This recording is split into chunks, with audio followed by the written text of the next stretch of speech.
Hello, my name is Katherine Fauvre, and I'm here to answer some questions as to how I see the Enneagram Tritypes, how they began, what became important initially, and then what has become more important over time. So, to begin with, the questions I'm often asked are what are tritypes? What is the tritype? How do I find my tritype? How do I identify my tritype and the tritypes of others? What's important? And what is the tritype archetype? Well, to begin with, I thought of tritype in terms of three types. In fact, that was my original name for the three types that I found that everyone seemed to use. And what do I mean by that? I mean that the Enneagram types seem to run in threes. How did I gather that information? From the standpoint of interviewing many people sequentially over a very short period of time, originally about 500 people, starting with 400 that knew their Enneagram type and 100 that did not. In that first 400, I found that people use the core fears of three Enneagram types, not just one. Now, how did I determine that?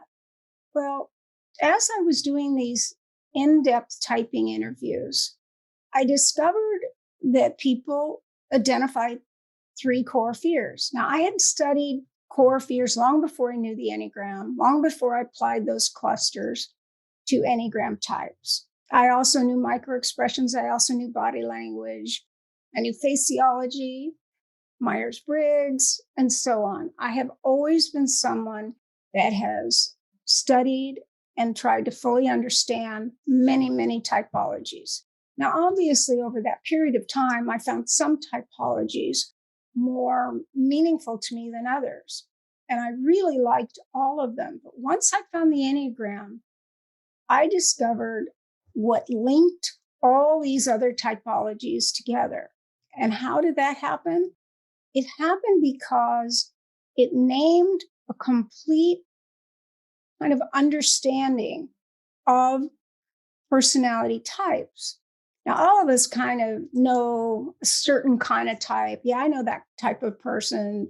They do this, or they do that, or that's an introvert, or that's an extrovert, or yeah, that's someone that really shoots for success. That's someone that really gets along with others.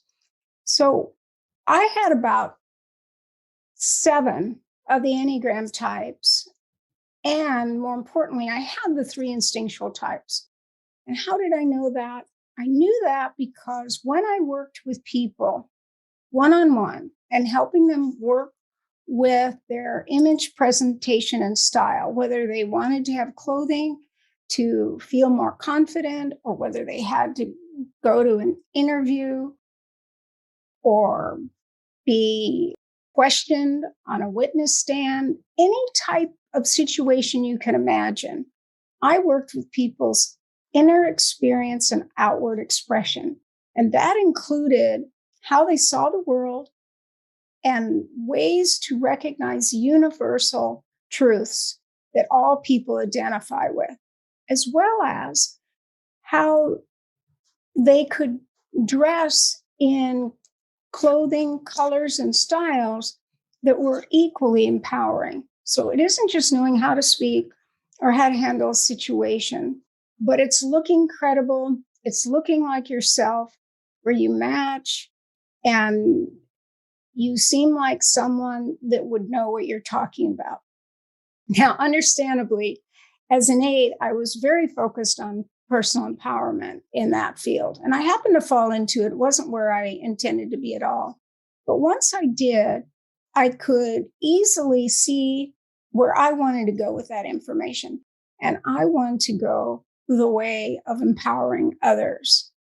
And if you think about the core fear of 8, it's about being disempowered, not having the power to prevail in your own world, in your own environment, and wanting to be master and commander of your life, be the sole decision maker.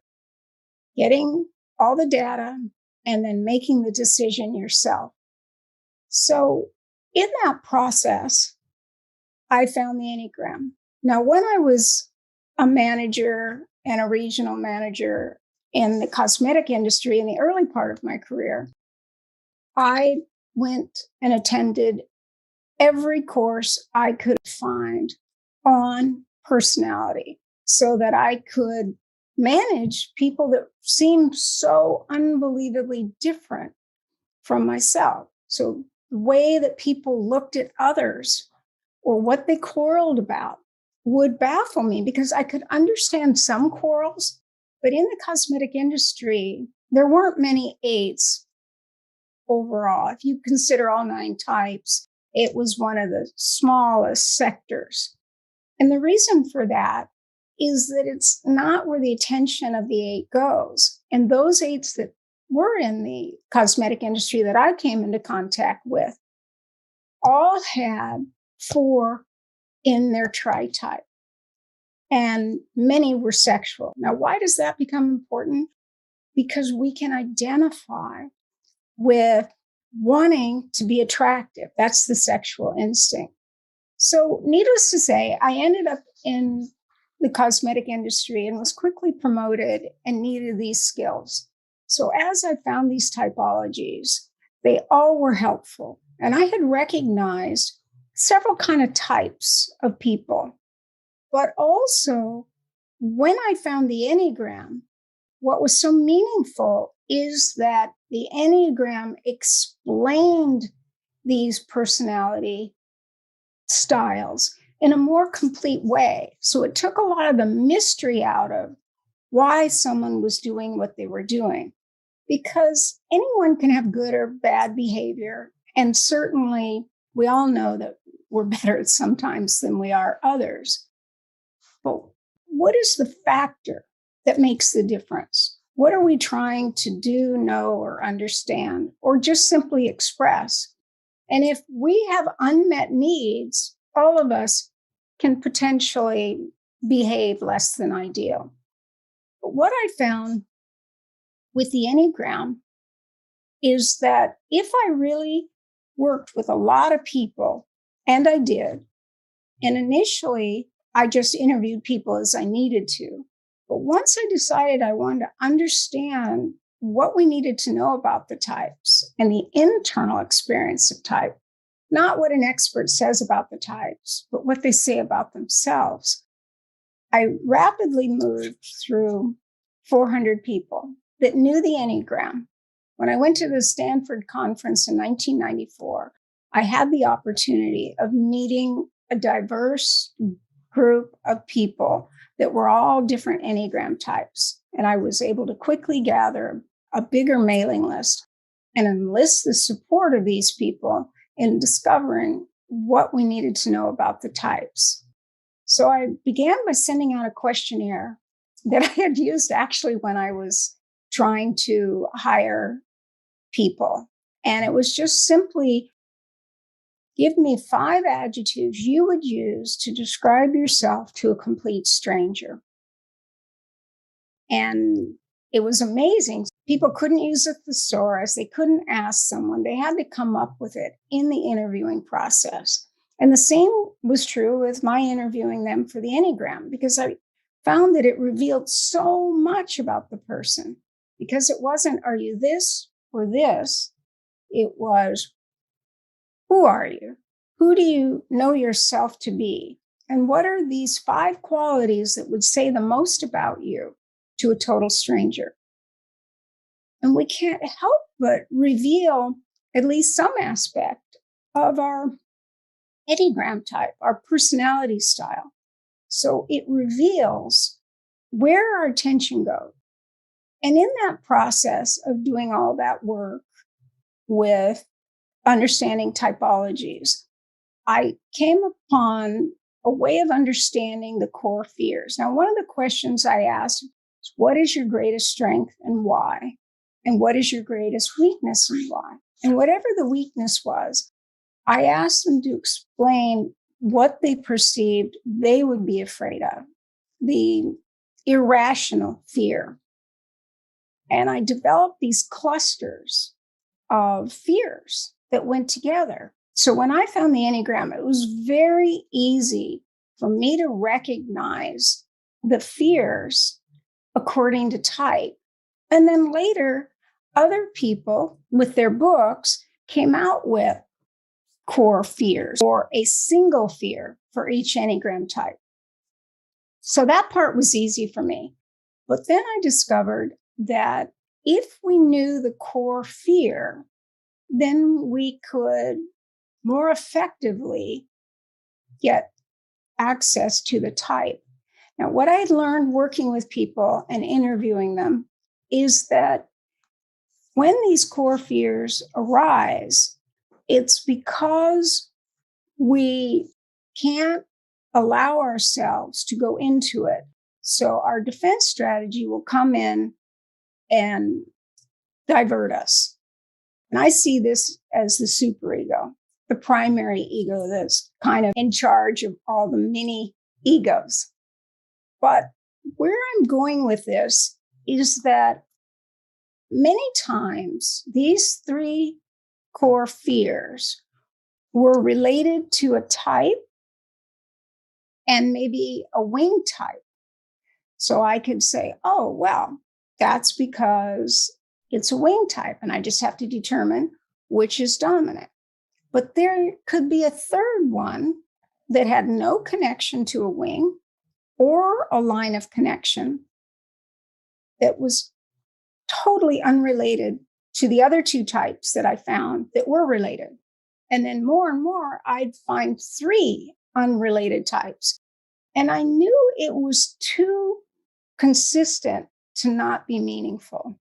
So what I did is I found 100 people that didn't know the Enneagram at all, would never want to know the Enneagram. They weren't even interested in typologies. And it was only because I persuaded them to help me out and let me interview them that they did. So we could say I had the power of influencing them. But they were people who knew me, but they hadn't had me interview them in this way in terms of defining Enneagram type.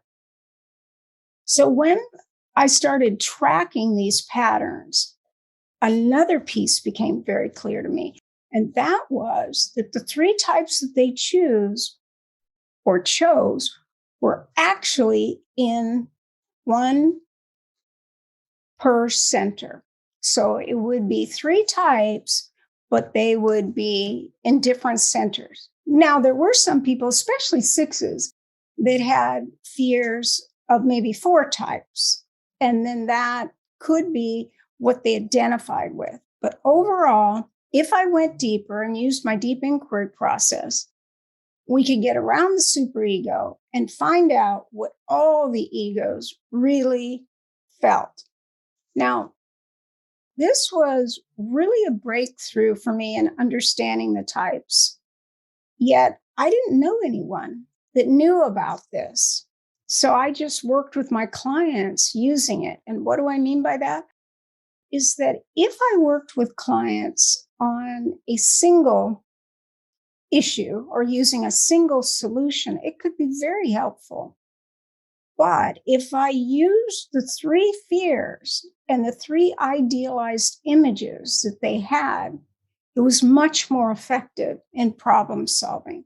And if they had four types, I would just figure out when there were two in the same center, which of those two was more dominant. And then that actually matched what later has become Tritype. But shortly thereafter, within like a year and a half, I began this in 94. So at the end of 96, I found out from Jack and Andrea Labanuskas when they were writing Enneagram Monthly that when they interviewed Oscar Ichazo earlier that year in the summer, that he had talked about trifix and gave them their trifix. And I thought, whoa, that's meaningful. Where can we find more?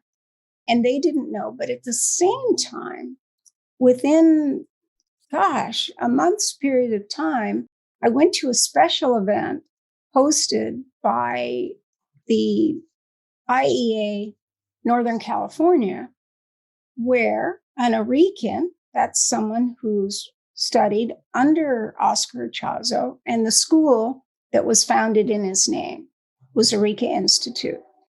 But this teacher was actually teaching on psychocalisthenics, according to Ichazo. But while she was teaching it, she made a comment, "I'm so glad that I know about my trifix because my anger, my kinesthetic visceral response is very 8. And I never quite understood it as a 5 because it would be so strong." But when Ichazo started giving people their trifix around that time, not everyone at the same time. In fact, I really hadn't met anyone else that knew their trifix till later. But that moment in time, I waited and talked to her after that morning session and said, "Where can I find more? I see 3 types, one in each center. And I think it's what Ichazo is teaching. Where can I find more information?" She also said nothing was published and that all she knew was that they'd been told they have 3 types, which were actually fixations. So it wasn't the full type, it was the fixation within each type, and that it moved in a clockwise order. So if you were an 8, for example, and you were an 8-7-4 like I am, you'd actually name it 8-4-7 because it would be going in the clockwise order. And that these 3 fixations constantly move and shape the way we view the world. Now, that's my terminology, but that's what I walked away with. And until Jack and Andrea disseminated their interview, where there were 2 paragraphs about Ichazo talking about trifix, nothing really had been documented. So I thought, well, I need to find out more about this, talk to the people that I have worked with, and discover what is really important for all of us. And I had done a research at the same time with those questionnaires. And when I got this information, I went back into those questionnaires to see if I could see more about their type and potential tri-type. And sure enough, in the questions that I had on that Ennea-style questionnaire, very often there would be the language of all 3 types. Now, I found it in the interview process where I would be going down and getting around the superego in a very specific way where someone could just blurt something that's important to them or a core fear. But if we're trying to name something we already know, it doesn't really work. We can begin there, but what we need to do is get to what people don't know that they would say, or they're about to say it and then they stop and don't say it, because that's more indicative of type. That's the defense strategy at work. When I met with clients and used this, they obviously had a lot more questions. So I started teaching this in addition to the Enneagram. I learned about the Enneagram in 1985, but I didn't do this research till after the 1994 conference. From there, I just started gathering data and organizing it in a more specific way. And when I interviewed people, I was looking for their 3 types, even if they didn't get to it right away. You can find it. But what was noteworthy and of interest is the instinct was always really dominant.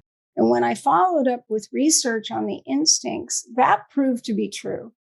That if you really said, okay, what triggers you more? What causes you to show the low side of your type or your, in this case, then tri-type? It was always when an unmet need felt so strong and, in a sense, life-threatening if it wasn't met, then they would go into defense in a more specific way, like we would now describe as the tritype.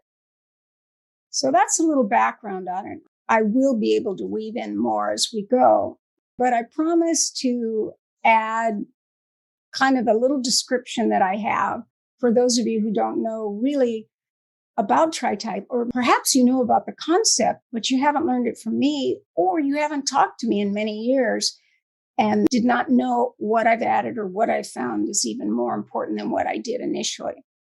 Because when I first found tritype, I called it Tritypes, as I mentioned. But then when I found Ichazo's trifix, I thought, well, basically, we're both saying that you have a type in each center and you use all three and that they're constantly in motion. So I thought, why confuse people? There were already other areas of the Enneagram that were somewhat confusing. So I thought, I'll just call it trifix and give Ichazo attribution because I assumed I had found what he had already found.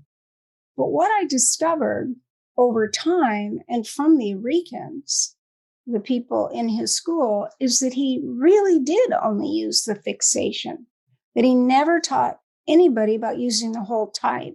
And by that, I mean the passion, the fixation, the conviction, in other words, the heart, head, and gut of each type, and the motion within the Enneagram type, which would be the wings, going back and forth constantly like a little machine from the type out and back, type out and back, out and back, out and back. So they're just a little off from each other, but it's like an engine and gears in motion that are turbocharged. And the same would happen to the lines of connection. So that's a dynamic aspect of the Enneagram. It's what propels the Enneagram forward. So I was able to determine that these types became a type unto themselves, but to what degree I didn't know. In the beginning, I knew for sure that it modified the way we looked at the type. So if people had the same Enneagram type, we could see the differences according to their instinct, their dominant instinct. Now, again, in 1985, the viewpoint was that you had one instinct, and it was a minor factor that the Enneagram type was the most important, but this factor could give you the energy needed for transformation, but it was a visceral energy. Now, what I found out was that with the instincts, this is all going on simultaneously with the same body of research. I couldn't really separate, this is the instinctual type part and the subtypes. And this is the three centers, Tritypes part. It just was emerging at the same time. And that's how I came up with the stacking order, because it wasn't just that we had one instinctual type. We stacked them in a preferred order. And knowing that stacking had a lot to do with how we show up according to our Enneagram type. And the same was true with these three types, and they're in a stacking order. And I learned that both of them can be positively or negatively identifying by the person, by the individual. So someone could be positively identified with this sexual instinct if they grew up being told their whole lives, aren't you cute? Aren't you attractive? You're going to be a heartbreaker. Whatever people heard, they had confidence in the way they negotiated the world and were seen as desirable, as attractive. But you could also be negatively identified. And what I mean by that is you might not feel attractive enough, or maybe you never had any mirroring that you were desirable or attractive in any way. And then you might be negatively identified. Even if you went to the effort to be attractive, you wouldn't think of it as an area of strength without considering how you dressed, how you adorned yourself, what details were important to you, what about your personality need to be sparkling in a way. And then from there, you might compensate for that negative identification. Now, that's true with all three instincts and all three types in your tritype. So back to the description, the question is like, what are your types? What are your tritypes? How do I find my tritype? What is a tritype archetype? And why are there 27? Well, the term tritype refers to a 27-point typing system that I found that is an advanced approach to the Enneagram. And it gives a more specific focus of attention. Because if you're looking at the idealized image and the core fear of three types, when they come together, you're going to have a more specific viewpoint. And this varies according to the tritype.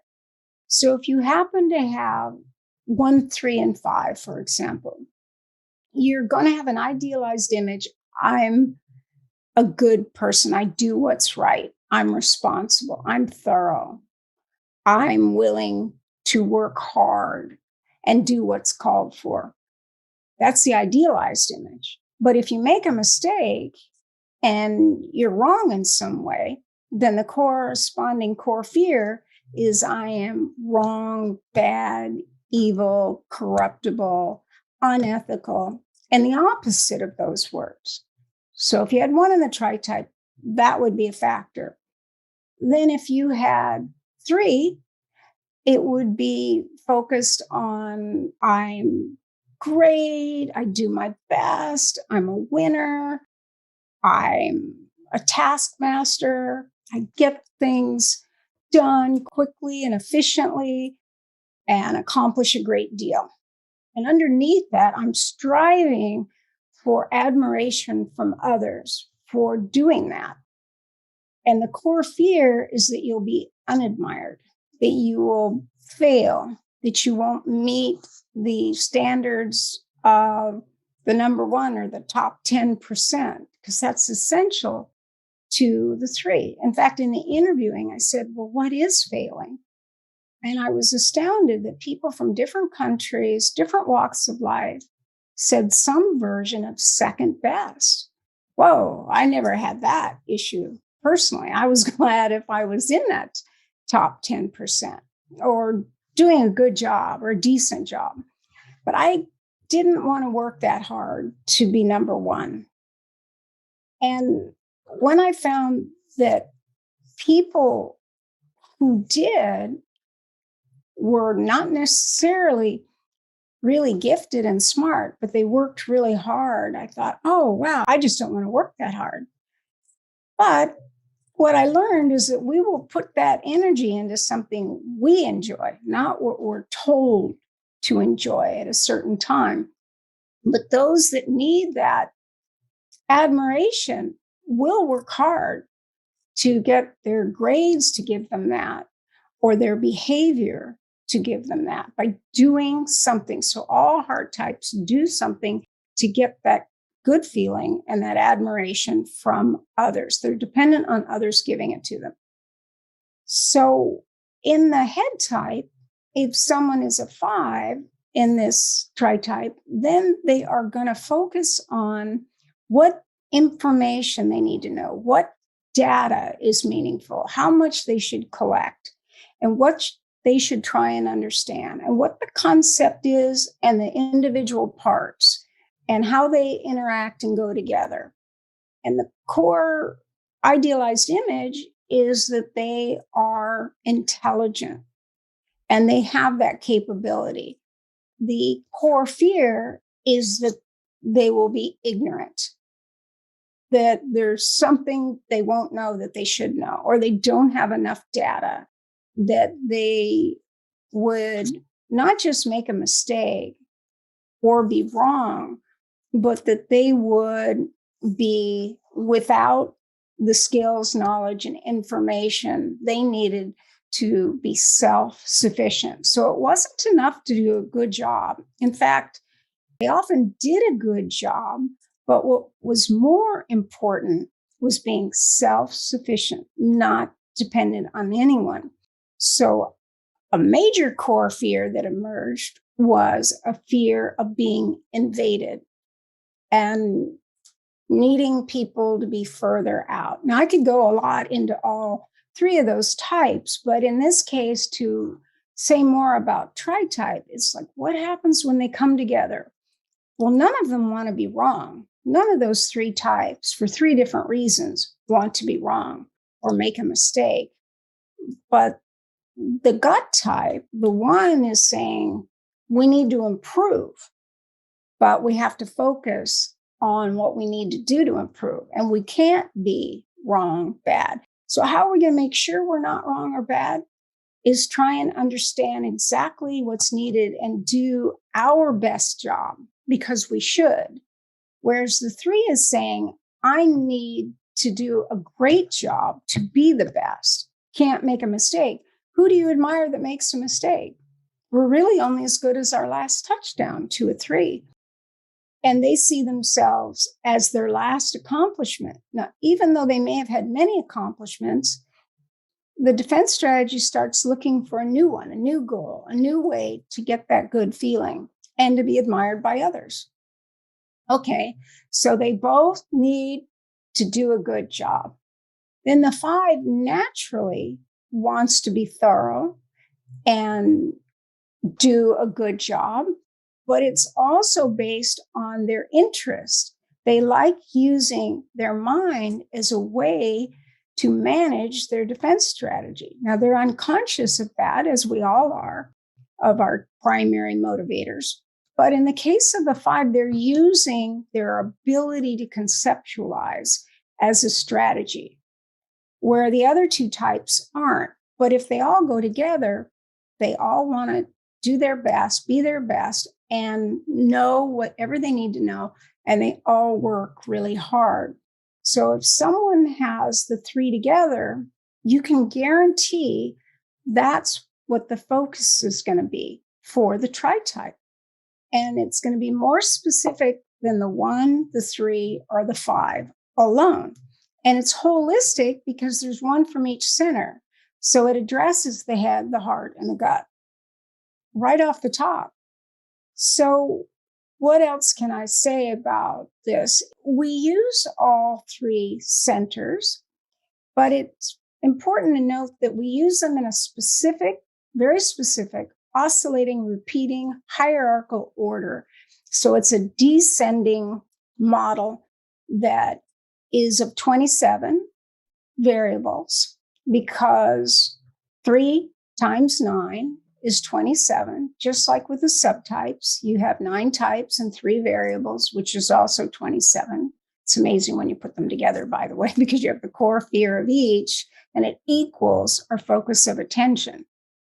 And in the case of the tritype, extensive research with the first 400, 500, and now tens of thousands of participants that began in 1994 has revealed like character traits, not behaviors, although there might be some that we notice with one type more than another, just as we do with Enneagram type. But just as with Enneagram type, we cannot determine a tritype based on behaviors. We can't determine an Enneagram type based on behaviors, because anybody could have good or bad behaviors. Why they're acting out in that behavior or showing themselves in that way. And if we know the difference between something as simple as introversion, extroversion, you know what I'm talking about. We can recognize someone who's more held in and someone who's, hey, how are you doing? And very comfortable talking to anyone, anytime, any place, anywhere. And the key thing I discovered is that these traits reflect not just the wings, the lines of connection, but it also creates a new set of core values, needs, fears, and concerns, new core triggers, more specific core triggers. So if you have a more specific core trigger, it's easier to work with your type and to begin to unlock the part of it that gets jammed and on automatic. And we can say, oh, yeah, I noticed that when this subject comes up, or if someone doesn't respect me, I feel tense. And when I'm tense, I start to get more definite. That would be in my case. And what would trigger that? If someone lied to me, and not just lying, but lying to get out of doing something that they should reasonably do. And it would feel like, what, you're trying to pull one over on me? And why are you lying? What else are you not telling me? So that's the nature of 8. But someone else might be more focused on another aspect, like that 135 would be focused on what's most efficient. How can I get things done? And the 135, none of those 3 types want to be really personal. They're more related to what they're doing, their research of the 5 or their investigation of something. By the way, 6s see themselves as investigators as well, but they're not doing it just for the sake of a particular subject that they need to understand for themselves. The 6 is doing it to alleviate uncertainty, to find out what other people are doing. We have to look back to before there was the internet. How did you find out the information you perceived you needed to have? And the 6s would ask other people, well, what would you do in this situation? Or what do you think I am? Do you see this out in the world? You get some type of confirmation for what they were looking at or how they wanted to answer a question. Now, the other thing is that the tritype gives us a more specific blind spot so we can discover what we can't see. It really takes knowing your tritype or someone pointing it out to you. And we may or may not believe that person. So I felt it was really important to collect this data and help people in the typing process because it was so good at getting to that particular area that we maybe would have troubles regularly with people, because we get in trouble when we hit a core fear, especially when something does not match our idealized image. So if we perceive that we are a productive person, like the 135, if they're not producing, they feel anxious. They feel dis-ease. If they're a 7 and they're not having fun and having enjoyable experiences, even if it's learning, they want learning to be enjoyable, then they feel uncomfortable. And that's when they'll tease and be sarcastic to lighten the mood, because they need to feel inspired. They need to feel like life is a banquet and you can find, whatever you enjoy. But if you stay with the negative things in life, it's very stressful. So the 7s don't want to go into negative emotion. But other types, like the 4 and 6, look towards negative emotions as a starting point to try and find out what they need so that it doesn't happen again. And both 4 and 6 have a fear of abandonment in a slightly different way, but both want to know they have the person that makes them feel safe. So if we put it together and think of another example like the 4, 7, 8, I also looked at what the 3 types shared in common in terms of their position within a center. And the 3, 7, and 8 are the assertive types in each center, the can-do types, whereas the 4, 7, 8 is the creative type in each center. Just by changing from 3 to 4, it shifts over to a new perspective. So how is that interesting? Well, the 3, 7, 8 is focused on building something big. overcoming an obstacle like an 8, seeking an efficient way of doing things like a 3, and having a vision like a 7. So that's why they become these people that build communities if they're social, build businesses, or whatever they do, they want to do it bigger and better. Whereas the 4, 7, 8 is, wait a minute, I need something more specific, something more exclusive. And the other thing, when you have 4, 7, and 8, it's the type that is the change element in their center, the assertive type in a certain way. So 4 is going to be outspoken about their passions, and they're going to have a passion for protest. They're going to speak up when something does not ring true for them. And the 7 wants the unusual, but so does the 4. So there are 2 types that want the unusual. They're creative.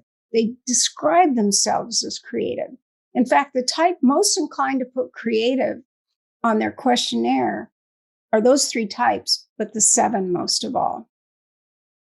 And then the 8 is solving problems the way they come up with solving it. So they're creative problem solvers. If you have these 3 types, you're not just creative or a problem solver, you're a creative, out of the box problem solver.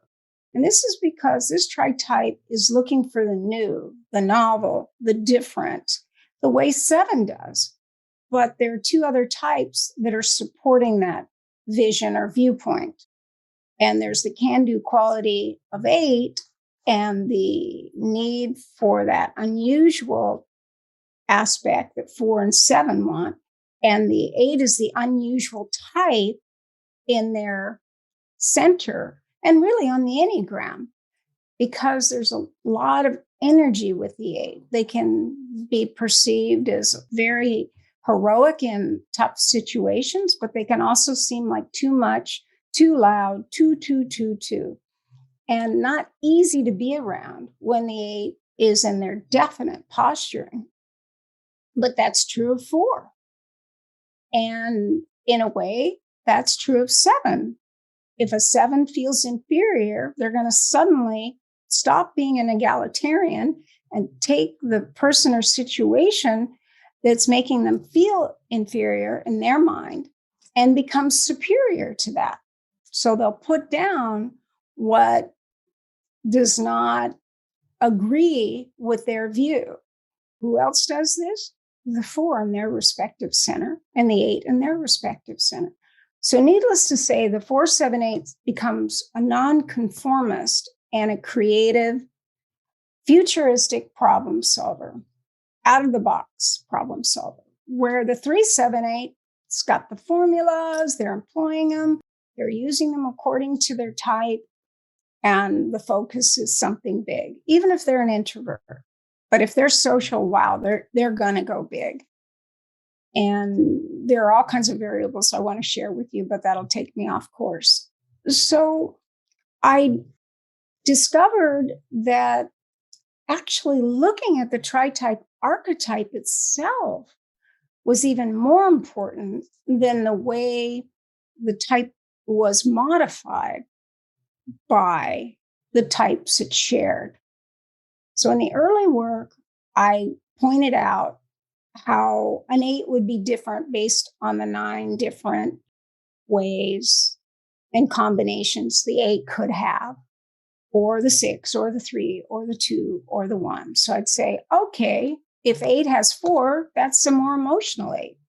If an 8 has 3, more results oriented. So again, it's formulaic. And any formula that we use, if we identify the qualities properly, yields a lot of information because it's how you organize those facts and concepts and how you put them together. What do they create? And again, the tritype archetype is creating this new factor. Now, a lot of people ask me what you need to understand about your own tritype and how you type accurately. Well, this is especially hard for the 6 and 9, just as it is with their primary type. And this is because their defense strategy is organized around adapting and understanding and using universal understandings of things. So the 3 wants to be the ideal image of success wherever they are in life and whatever they're doing. And the 6 wants to be kind of the ideal everyman, the boy or girl next door that everyone feels comfortable with and thinks highly of. And the 9 wants to be the ideal person that's liked by everyone. And the way they do that is to not be conflictual, to deny their own desire to conflict over an issue in service of being seen as someone that they like, that's easygoing, that's uncomplicated. So they want to adapt to circumstances so they will have goodwill and affection. In fact, all types are using their defense strategy to get the love or attention they need to feel like they can survive. So finding the tritype and accurately. So if 9 and 6 are going to inadvertently identify with their behaviors, tritype won't work as well for them. In fact, initially, 75% of people found that when they learned their tritype, they learned something really important about themselves that they knew was always there, but once named, gave them access to using it to better understand life, people, situations, etc. But if they had the 3, 6, 9, they were inclined to say, well, I kind of already knew that. And of course they would, because the 3, 6, and 9 have lines to each other. So they wouldn't have found it as breakthrough information the way the other types would. So I went back and looked at that 25% that said that, and that was the tritype they had. Or they had 2 of those 3 types. And when I looked further and interviewed them further, they actually were that tritype. But because those 3 types will choose a type they identify with, they would not recognize it. But they would know that they identify with the qualities of 3, 6, and 9, even if they thought they were a 4, 6, 9 or a 4, 7, 9. It could be any variable. But we have to look at how you run your heart energy, how you run your head energy, and how you run your gut energy. So in the beginning, I thought, wouldn't it be perfect if we could have a type that had an instinct so that we could very easily have 3 types, each with their own instinct, and we'd have a perfect little system, be very elegant. But unfortunately, my interviewing processes revealed that the instinct is so strong that we have to look at self-pres. Let's say someone's self-pres 3, 7, 8. They have to look at self-pres 3, self-pres 7, and self-pres 8 first. But on a more sophisticated level, later on, you can begin to see that ideal pattern that I wanted to have is in play, but that the dominant instinct is truly dominating the whole defense strategy. It triggers it and then it moves away, so to speak. And as long as we feel like we're resolving a problem, we're good, all of us. But if our types and our tritype have an important factor that's not matching, like someone that has the 4, 7, 8, like myself, the 7 and the 8 are looking towards reality or the future. At the very least, they have to stay optimistic. They might call something off if they're an 8-7 or 7-8, but the 8 wants to call it off, the 7 wants to move beyond it. So if there's 4 in the tri-type, the 4s need to process what upsets them and what they didn't get or what isn't there. They want to point out what's missing and be able to name it because it makes them feel better. And why is that? Because their defense strategy is based on seeing what's missing and going in search of it. And if they find it, it's extraordinary. And if they don't, they're going to keep trying and keep trying to find that thing that completes them. But it's an endless journey because the 4 isn't meant to do that. The 4 is meant to see what's missing, go in search of it. And when they get there, it won't answer all their problems and they'll go in search again. And we'll see this really in particular when the 4, 6, and 9 come together. All 3 are searching, but they don't really like to make a decision. And they all share doubt. But in the searching process, they find answers to their questions, but those answers raise new questions. So the first thing they can understand is they don't necessarily need to find an answer. And there's nothing wrong with them that they don't find an answer. Just as there's nothing wrong with the 6, 4, 9 that is thinking negatively, thinking, what can go wrong is probably going to go wrong. And actually they doubt themselves, doubt others, and might have a negative perspective. But that's because they're searching for their true perspective that matches them. So each tri-type is coming from a certain position and a way in which they need to maneuver in the world. And if our 3 types are in agreement, we make decisions like that. None of us have to waste any time mulling it over, even if we're a 6 or a 9. We don't have to ruminate like a 9, and we don't have to second guess. But what'll happen with the 6 or the 3 or the 9 is they just want to double check. They just want to make sure. But they know immediately when it feels right. It's just part of their defense strategy to have certainty. But the other types in the tri-type that are hexad types, 1, 4, 2, 8, 5, and 7, any combination of those, when the types agree and they make that snap decision, that's it. They don't need to think further. They don't need to go beyond it because their types are organized around discovering what that is and then acting on it. They don't have that need to adapt and change and check it out, double check. And that's really important to know, that we're not crazy when we can't make a decision. It could be because we have 6 and 9 in the tri-type, but it could also be that our types are divided.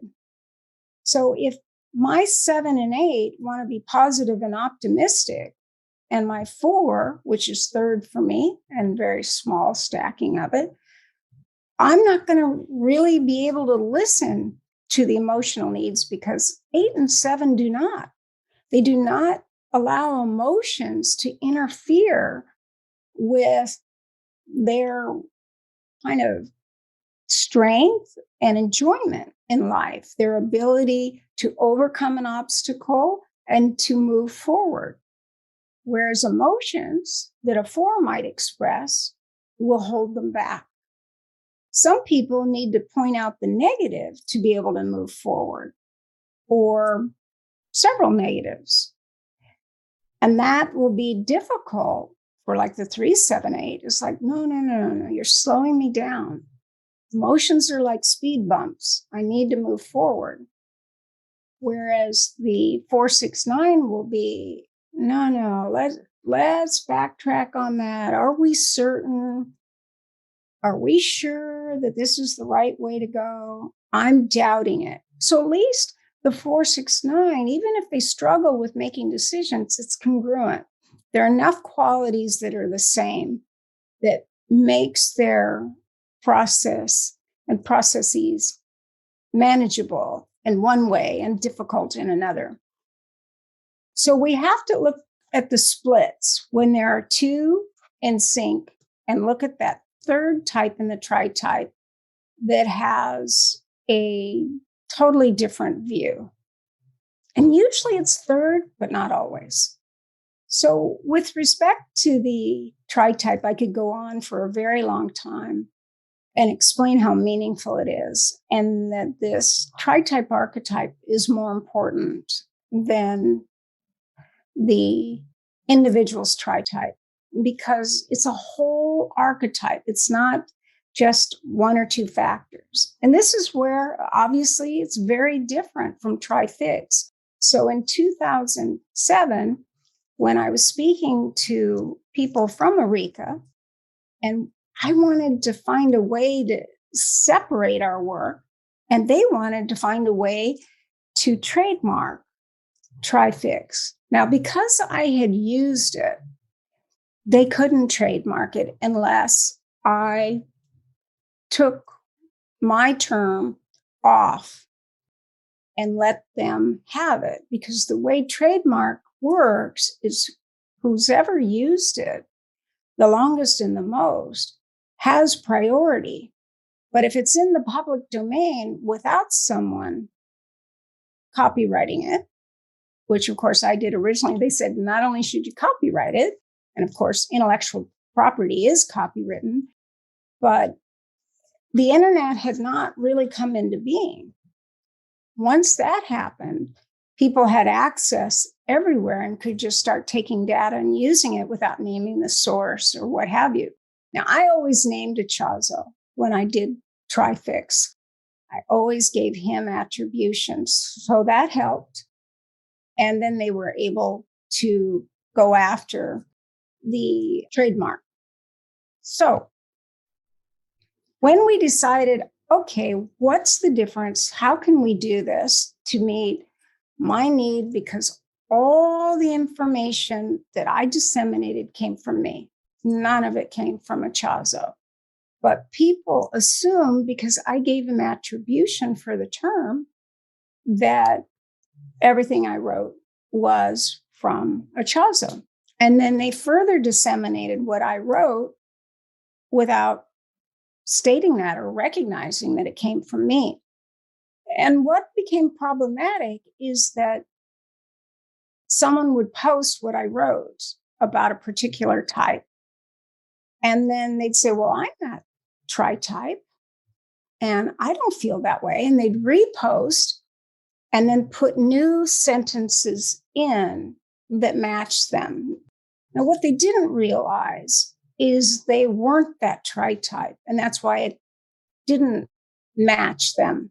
And what they were adding was indicative of their actual tri-type, but they didn't know that. And I hadn't published much on that. You had to be in a class with me to understand that. But anyhow, when that was disseminated, people missed the importance of the tri-type itself, that it isn't just what we identify with. So I leave with you how important it is to define the three types according to the actual defense strategies you use, not what you relate to or identify with. You can begin there, but you cannot choose or determine a tri-type or a type for that matter based on identification. In fact, it's very misleading and leads us astray. So good luck on your journey with tri-type.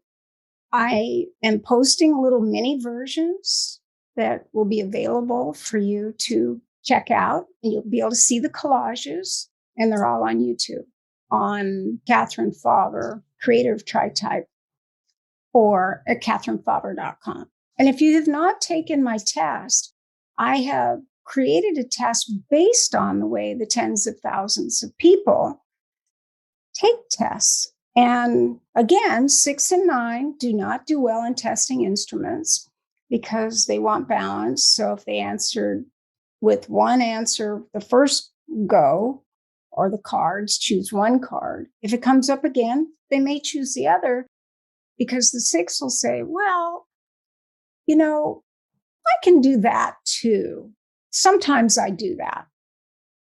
And then they have all kinds of patterns that reveal that they're actually a 6 or a 9 or both. And if they have 6 and 9 in the tritype, wow, they're for sure going to have a minimum of 7 asterisks. And this is what I've done. I had the programmer put in these factors that if they showed up, that it would notify the test taker that they were answering or following patterns used by the 6s and 25% of the 9s.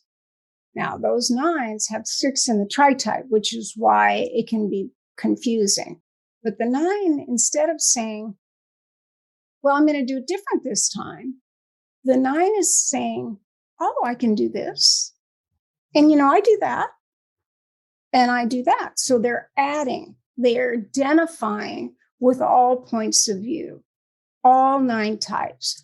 Whereas the 6 is saying, yeah, I can do the other thing too. But more than anything, their need for balance is coming out of doing the opposite. And they're not trying to be difficult.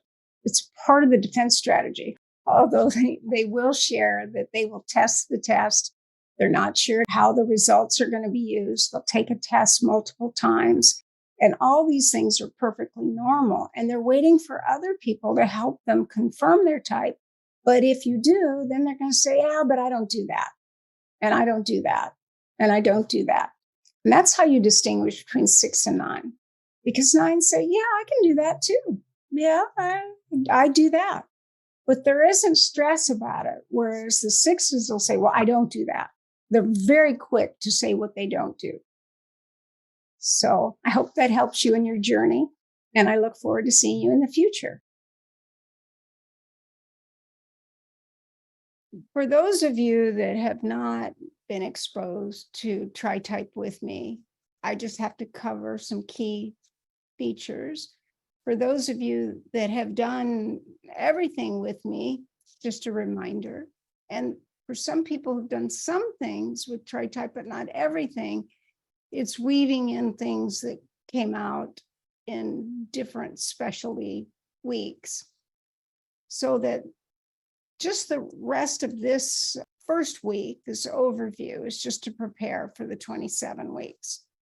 But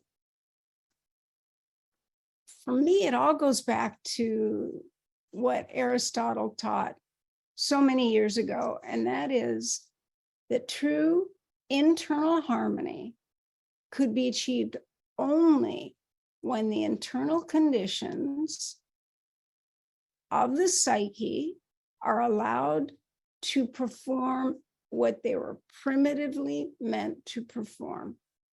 In other words, no one's really happy if they're doing a job that doesn't agree with their Myers-Briggs type. If it's an introverted job and you're an extrovert and you're told to be quiet all the time, and let's say your job was as a librarian, you're never going to be happier because you want to engage with others. That's what extroversion is all about, wanting to move outward and inquire and experience. So what he was addressing is that the conditions, these internal conditions, needed to be balanced in a way that could be achieved by recognizing what the mind needed, the psyche needed, and having a scenario that was complementary to that. Then there would be internal harmony.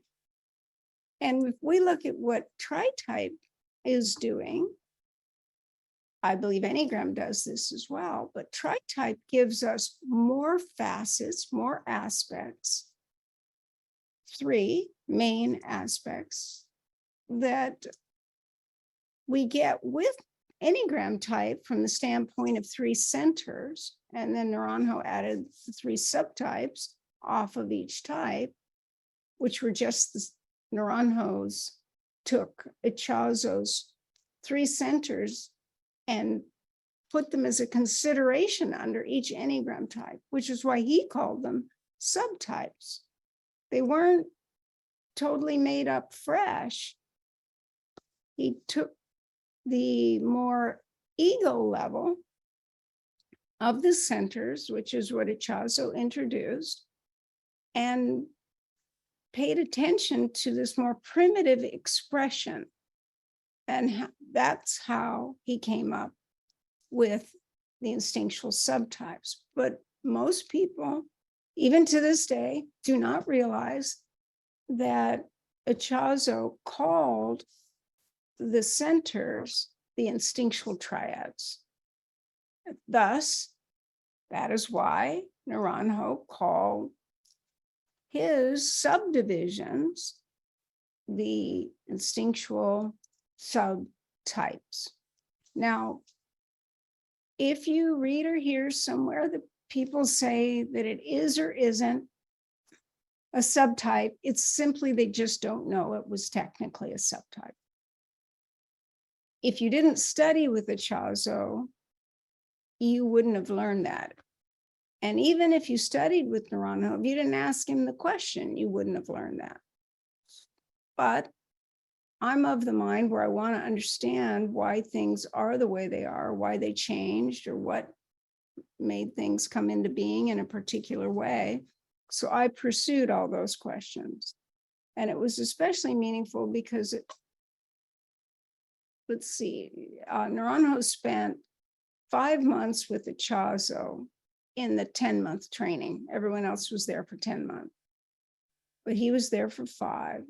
And when he came back, he organized and set up his Berkeley training on Seekers After Truth. It was a spiritual school, but he did add the Enneagram as a small part of it, just as Ichazo had added a small part of the Enneagram into his spiritual school. Now, we, on the other hand, or myself, I'm using mostly the Enneagram and adding spirituality to the Enneagram, but they're coexisting in most cases. But you will have some people that obviously teach spiritual concepts or religious values or beliefs without the Enneagram, and you'll have some people that will be teaching the Enneagram without any spiritual dimension. I happen to feel it works best if you allow for both. Because if you don't allow the divine qualities that are revealed in the holy ideas and in the holy virtues and the holy actions, then you're missing what will neutralize the rigid parts of the fixated beliefs or the overreactive emotions and negative emotions of the heart center.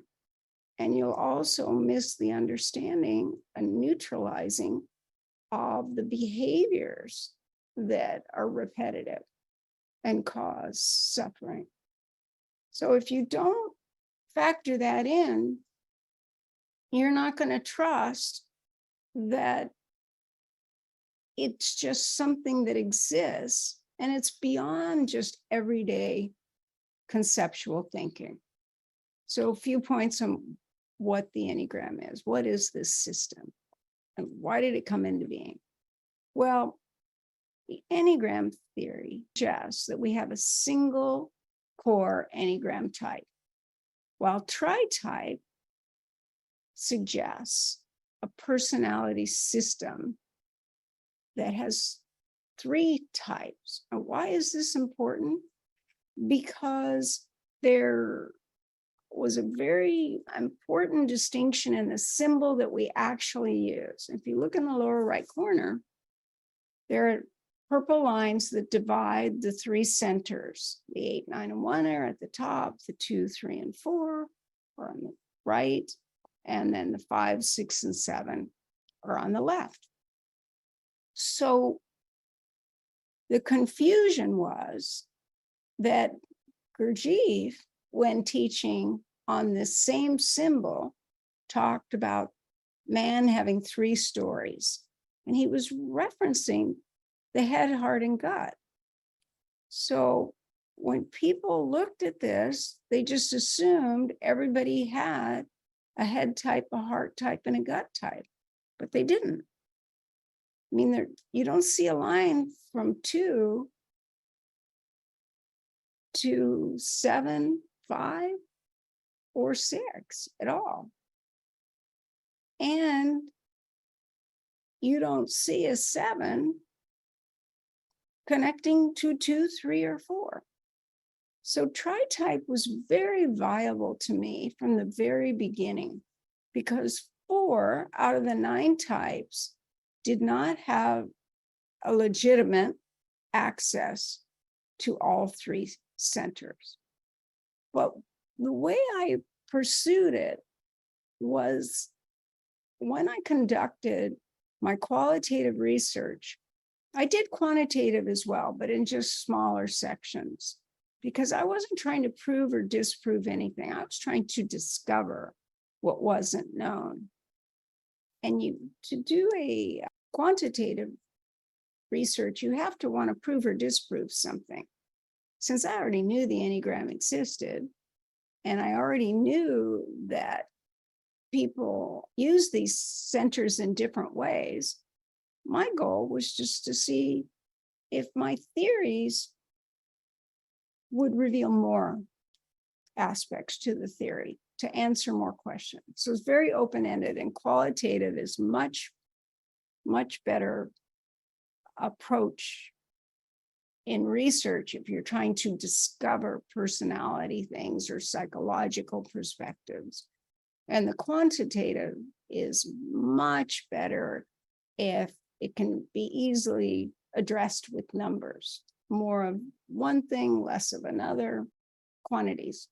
So most of my research is qualitative, but in the early years, I did both. In the early studies, I should say, I did both. But the one that yielded everything and all these nuances that we didn't know about the types was the qualitative research, because people from different parts of the world that participated in my research. And what did that mean? They filled out that Enne-style questionnaire. They took my other testing instrument that I had broken out by centers. So I was already asking people what their head type was, their heart, and their gut, and then helping them find which one of those 3 types was their lead type before I had tritype. Because it was logical to take a group of 9 and break it into parts. It's much easier for the ego to say, well, of these 3 types, I'm this, and of these 3 types, I'm that. And of those other 3 types, I'm that over there. Oh, so these are now my 3 types. Okay, of these 3 types, I'm this one. So it helped people get to their type faster than any other approach I used. And I taught in businesses primarily at that time. And the faster, the better, because then we can go into the material itself once people were typed. So I was open to the concept of tritype. I just didn't realize how much I was already using it just because I noticed it. But having said that, tritype explains these distinctive ways that individuals manage life using these combinations of ego strategies. Now, what do I mean by ego strategies? That's what Ichazo used to describe what the types did. They were ego types. And then they were given, after 1972, they were given their fixation as, like, I would be ego venge. First it was vengeance, because that's 8. And then it was ego vengeance. And then it was shortened to venge. So people would say, I'm a venge, or I'm a flat, and that was short for flattery. And you will find too, with the original teachings of the types, that some things weren't taught, like that uber helpful person was not put in type 2. 9 was considered more helpful than 2, but 2 would make people feel comfortable and feel seen and understood. A very important quality, because all of us want that in the human condition. So Tritype introduced more distinct ways of viewing these ego types and the strategies that would emerge when you combined more than one ego type. And since the Enneagram is a trialectic system, it would be a pattern of 3. But Tritype, just like the Enneagram, is a theory of motivation and not one of behavior. In fact, the Enneagram, and therefore Tritype, are the only personality typologies that are strictly based on the motivation. Tritype, like the Enneagram, remains a theory of motivation and not one of behavior. And that means Enneagram type and Tritype are both systems that address behavior that has already occurred because of a motivation. But anyone can have good or bad behavior. It's finding out what's triggering that behavior that is so very important. And Tritype gives us a way to find that quicker, easier, and more effectively, and to use it faster. So the defense strategies of the 3 types in the Tritype combine or merge to create a unique focus of attention.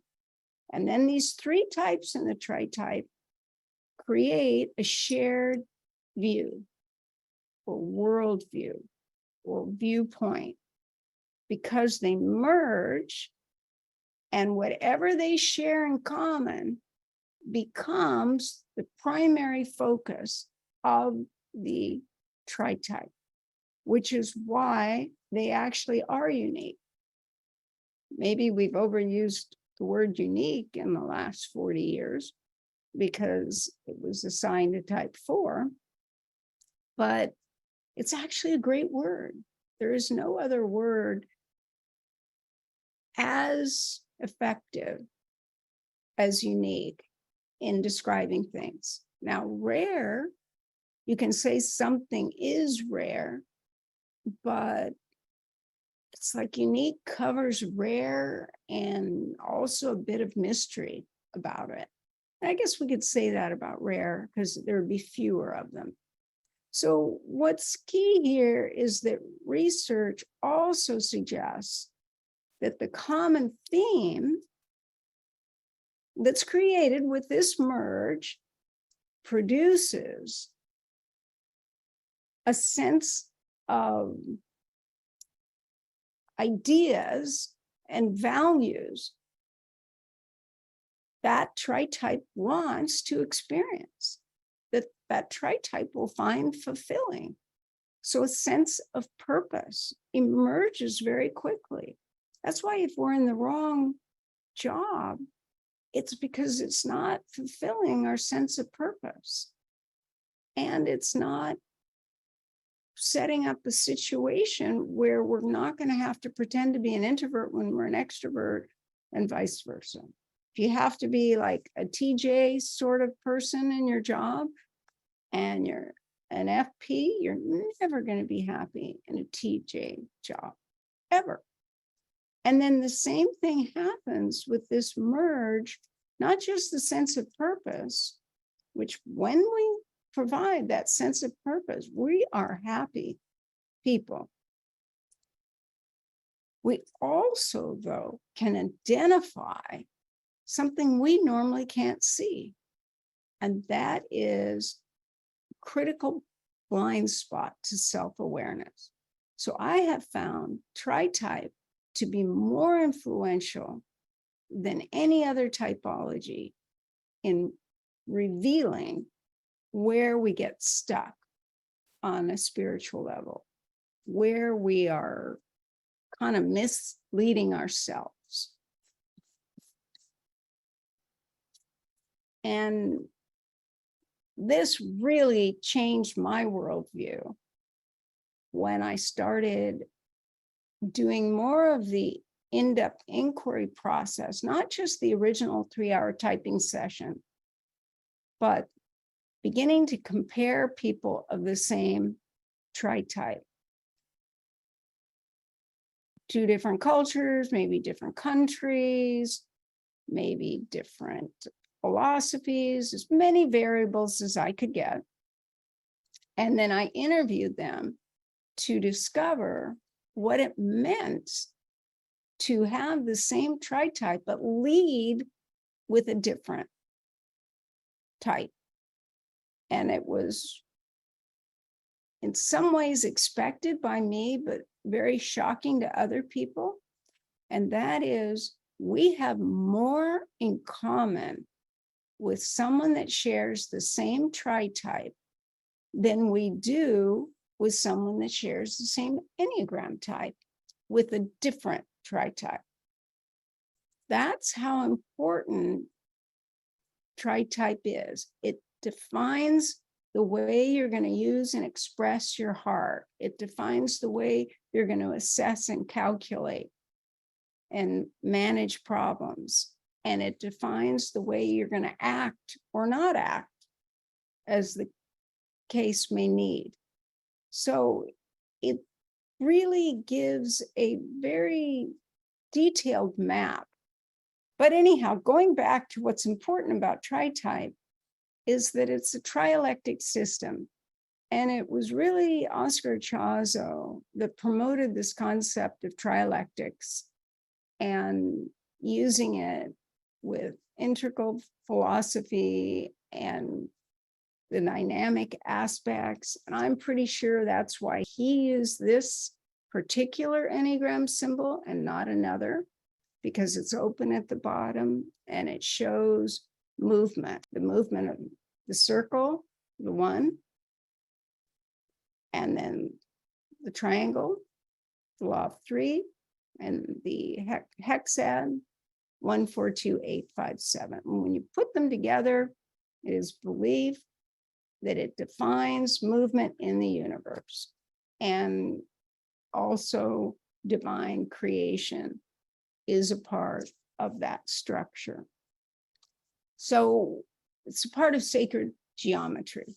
So it's not just any symbol, it's meant to see the relationship between what is much greater than we are from one perspective, but also a part of us at another.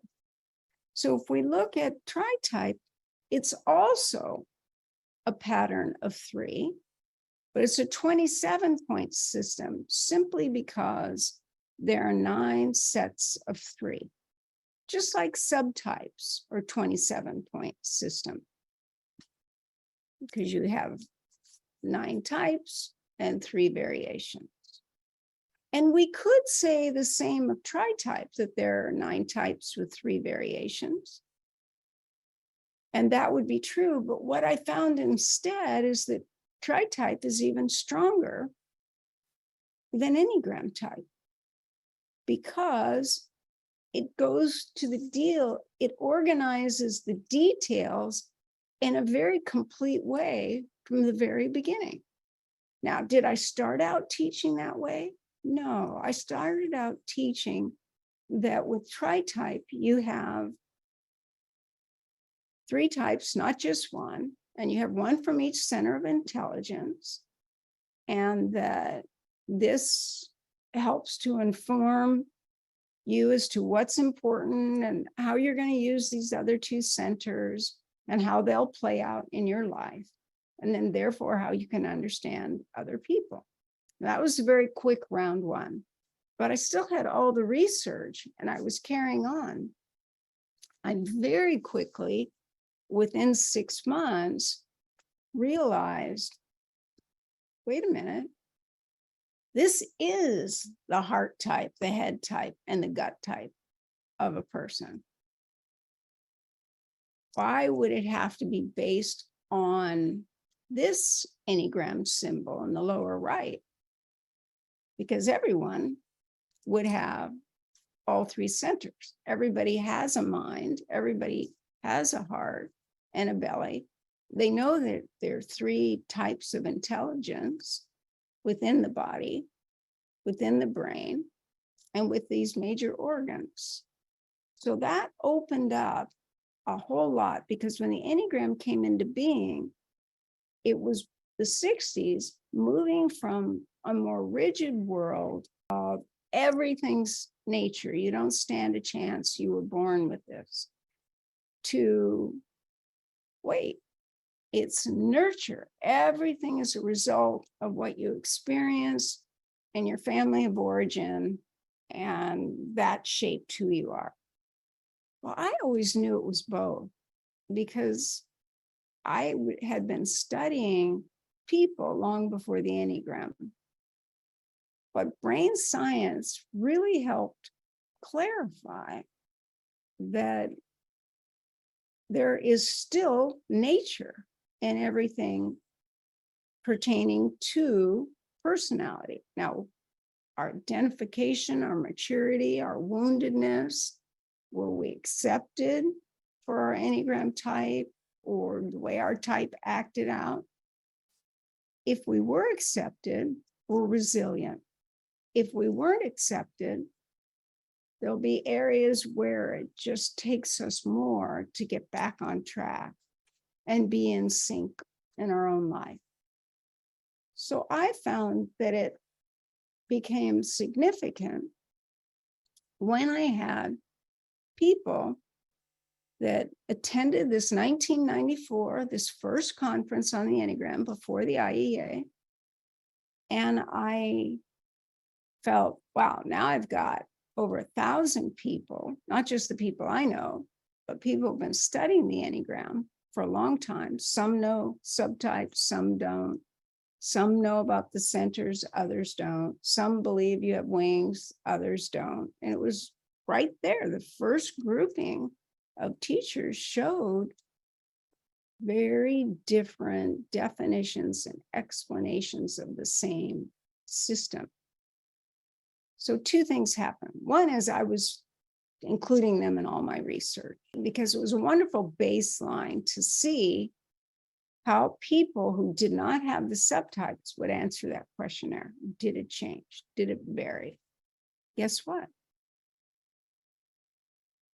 I helped them find their subtype after the fact.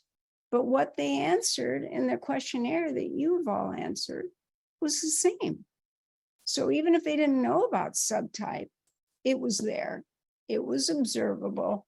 It was mentioned in the lexicon that people chose, their vocabulary. So it was pretty key. And I just kept going. And then I was on the planning committee for the 1996 first IEA conference. And David Daniels and I really wanted to try and come up with more universal definitions of the types, because there were so many different Enneagrams that we weren't speaking the same language. We were going to always disagree with each other's typings. So we brought the teachers together as the first main event, and we had them teach a type. And we also had them do panels with questions that we had collected ahead of time. And when they answered them, it became very clear that those who knew about Naranjo's subtypes, even if it was a real primitive form, knew more about themselves than those who did not. And that without these subtypes, all emotional people were made fours. So it took away stereotypes and gave more subtlety and diversity. I originally named this body of work Tritypes because you had three types. That would be an individual's Tritypes. And I was referencing tri-centers, using all three centers. But it was also trigram, was kind of the overarching name, which I don't see on here, so it's later. But they all emerged at the same time. Tritype didn't come into being till later, but we're always using a type from each center, head, heart, and gut. That became very clear. And that these types are in a stacking order and it's hierarchical. So the type at the top of the hierarchy or the stack is the lead type. And that's where the Enneagram and Tritype are the same. No dispute, no problem. It's just whether or not other people would honor that you have a dominant type in the other two centers. Well, you can't really have a trialectic system and not allow for that possibility, which is what happened. Oscar Ichazo in 1996 was interviewed by the Enneagram Monthly in late summer of 96. And lo and behold, Oscar Ichazo introduces his concept of using three centers, and he called it Trifix. Now, what happened that I have to take responsibility for is that when I asked everyone about the definition of Trifix, they just said you use three types, and that the dominant type is the beginning, and then you reference the other two as they move in clockwise order. So I didn't notice the clockwise order. I saw people using them in very different order. Could be one clockwise or counterclockwise. But that was a small difference. And then the other piece that was the only thing taught by Ichazo was that people used this trifix in a way that he didn't say merge, but he did say the types cascade into one another. And that was all that was said. Now, he may have said to his student and to Jack and Andrea that you have three fixations. And I heard or saw in my mind three types. But what happened is what we share in common is this quality of using all three centers.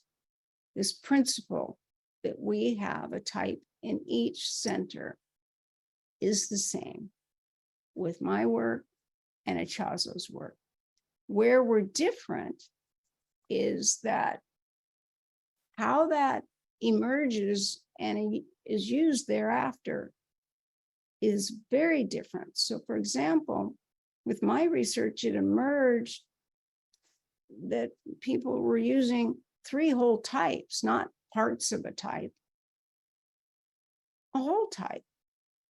And it would never even have occurred to me that they would use parts of a type, because if you have a dominant type, it has all the parts. So why wouldn't the other have all the parts? So I just was not concerned when I saw that. And I didn't really listen about the trifix determination unless it was not clear at that time. And no one knows. Ichazo would have been the only one who knew. But his students were not like us. They didn't go and study in depth, just the fives did that on their own about whatever Ichazo was teaching. Whereas we share and try to find out everything we can, everywhere we can on the Enneagram and try fix or Tritype or the instinctual subtypes or countertypes, anything that we've heard, we're going to look on the internet to find what we can. But what you want to walk away with knowing is that you have this dominant type. It's still the CEO of your defense system, and that it is in charge of the other two types. Now, Ichazo did say later on that you have two co-fixations, but that wasn't in his original teachings. Now, mind you, they didn't teach a one-day workshop on Tri-Fix until 1997. So then 10 years later, they're a very long-term Eureka member who's also an attorney and on their board of directors came to my Tri-Fix course. Because what I had done is when I learned about Ichazo, and because we learned about these separate from one another, 3 types and then Tri-Fix, and they seem to be so similar, but that's just because Ichazo had not defined any details. So I was kind of projecting that it was the same thing. I did see some differences later on, but really, if we're just going with the premise that you use 3 centers, it was not a problem. And I didn't want people to be confused. So I added the term Tri-Fix to my work, but gave Ichazo attribution for it. Later, I realized, wait, I'm writing all these developments with Tritype, Tri-Fix, 3 types, trigram, all the different ways they could be put together. And I found that it was starting to be really different. And the nice thing is meeting this woman from Eureka, she shared a way that we could separate the two systems. Because once I realized that everything I wrote was being attributed to Ichazo, I knew that then people were going to be confused. And they were confused. Now I was trying to blend them together so there wouldn't be confusion. So there was only one system that operated in this manner, that both Tri-Fix and Tritype would be kind of the same, so they wouldn't compete with one another. Seemed very feasible until it became clear that it was not his focus. He did not put a lot of time into it.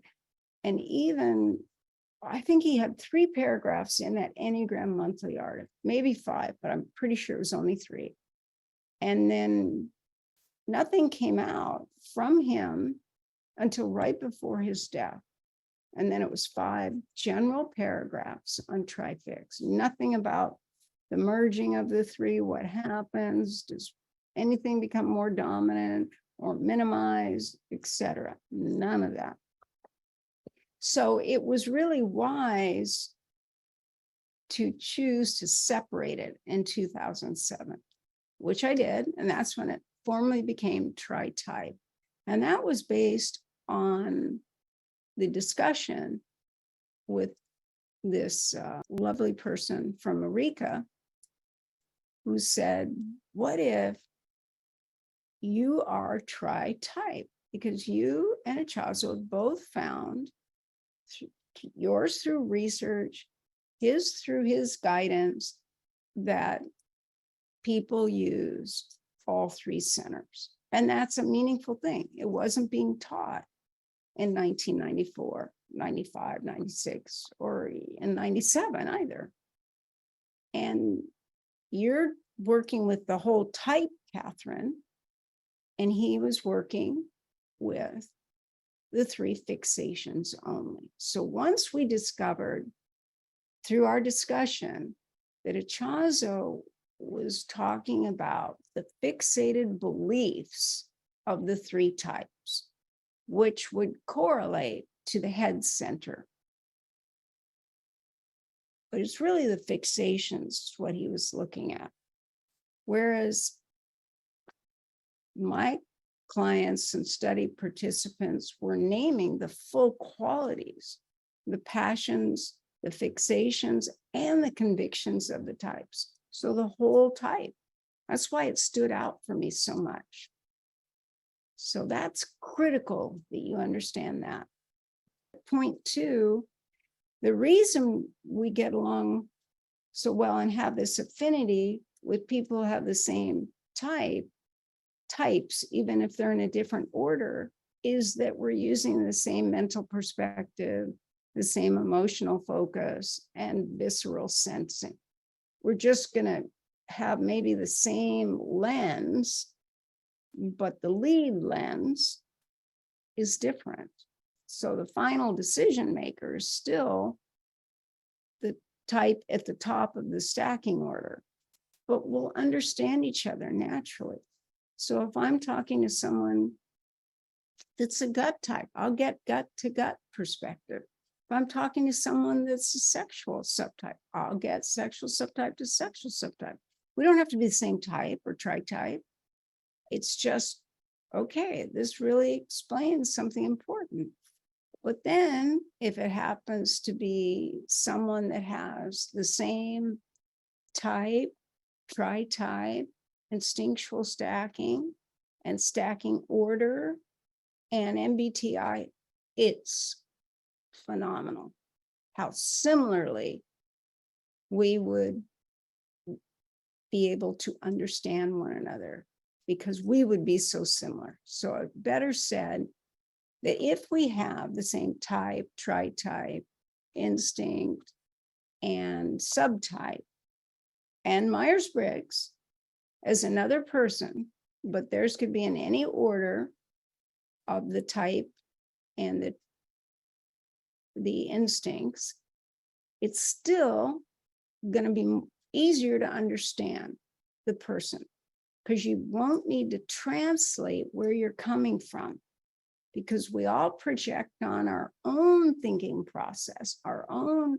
emotional observations, and our own sensate inner knowing all the time.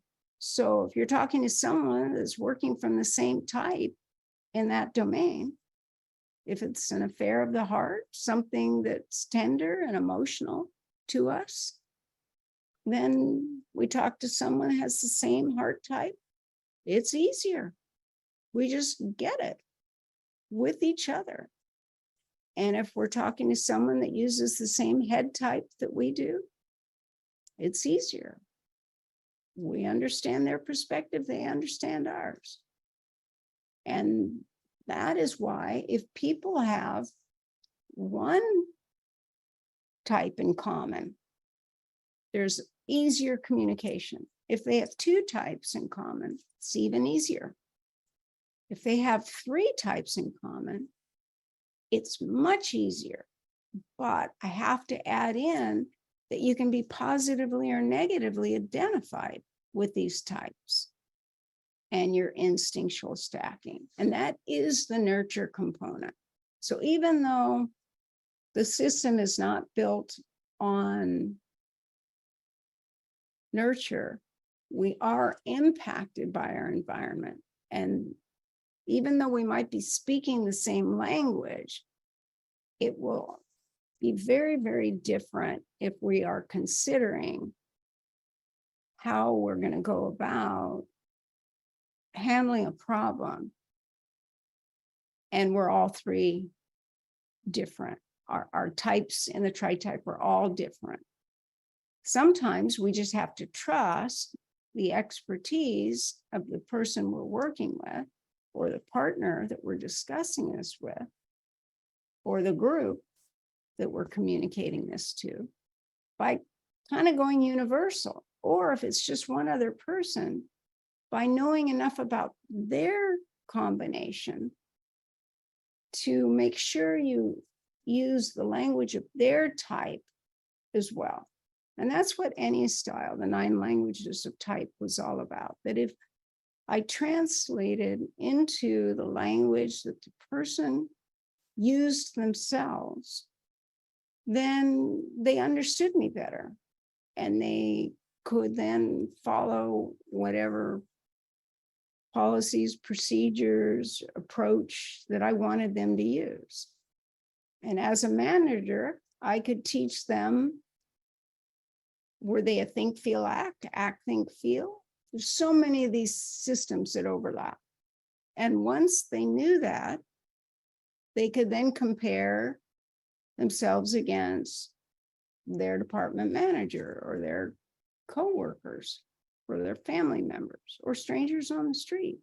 You could begin to see important criteria. So when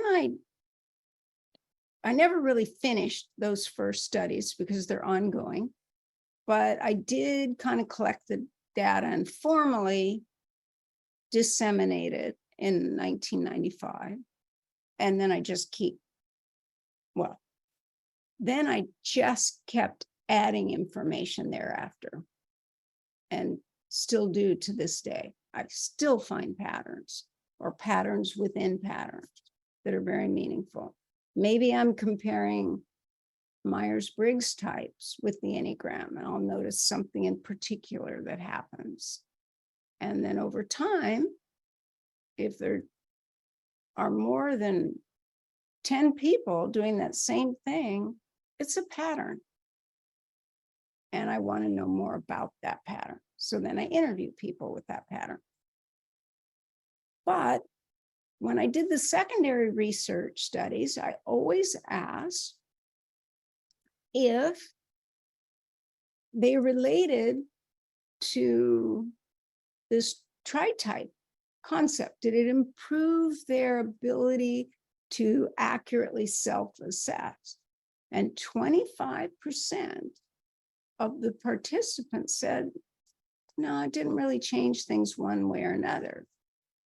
So when I went back and looked up their test and their questionnaire, they were the 3, 6, 9s. Now, why is that important? It's extremely important because the 3, 6, and 9 are the primary types, and they're not going to readily identify with another type because they don't really have other types. If you have 3, 6, and 9, those are the 3 points off the triangle. So what you do have, though, with the 3, 6, 9 is access to a broader set of data from the very beginning that it takes the other types, especially the hexad types, time to get to. So a hexad type is anyone that has 3 types that are the 1, 4, 2, 8, 5, and 7. So that's the hexad. So if we look at the shapes, all of these are enneagrams. They're all 9-pointed.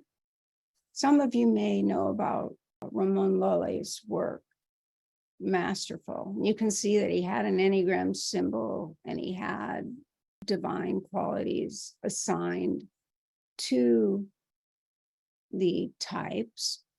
And then this happens to be my version of the enneagram symbol that most of us use that know each other. This is just separating it by center and then the type in each center. And this one has an interesting story because I think you can buy it on one of the from one of the companies. So you can buy this from one of the companies that sells images, stock images. But about 6 years ago, I asked someone I paid someone to make this symbol. And then just a couple years ago, someone had it in red. And I go, oh, where did you get that in red? And they told me that they'd purchased it as a stock question. So now I don't know if that one-off hire created it and then was selling it, or if it was the other way around. And when I said I needed it to make it a tri-type, because every line connects to every other, then how would that emerge? Maybe could happen either. They could, oh, well, this is already made. I'll just sell her this. I don't know, but it's fascinating. And what's important about it is it meant the people were already coming from 9-pointed interconnectedness. And that's really what tri-type is showing.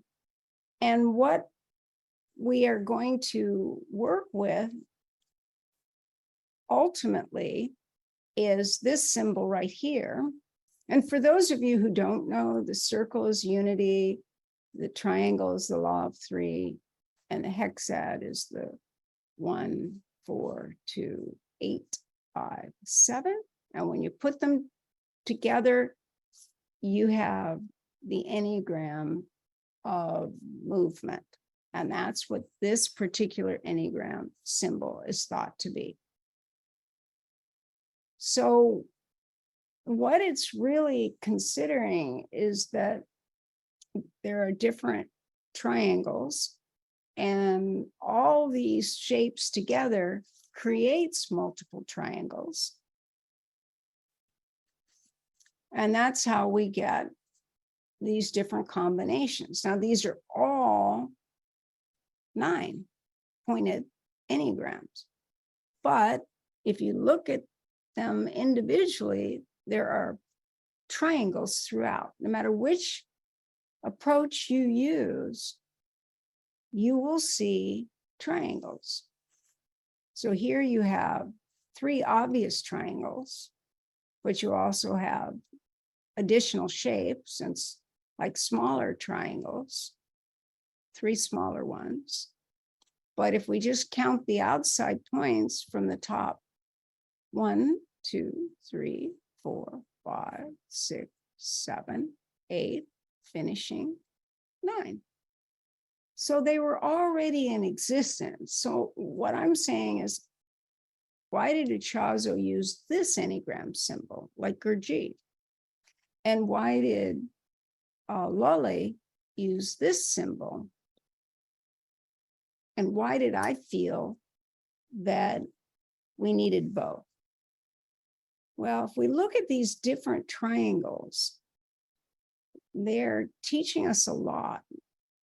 So there's 3 primary types of triangles. But what I noticed in working with the triangles, that all 3 and more were visible in the tritype patterns.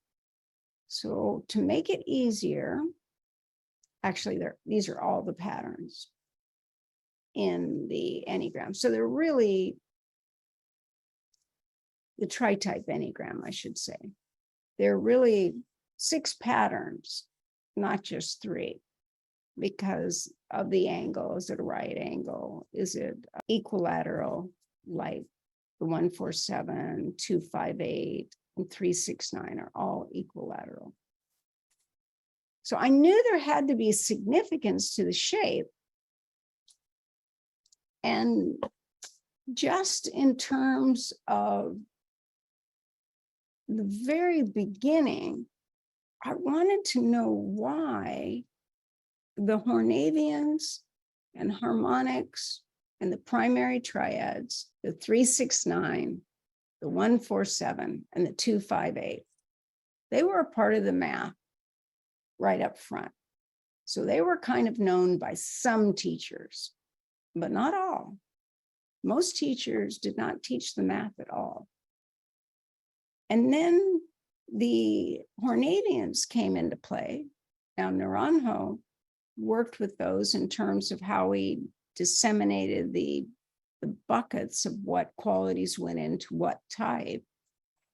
using his experiences and teachers he likes and research that he liked, would then go into these buckets. And that's why some types have more descriptors than others.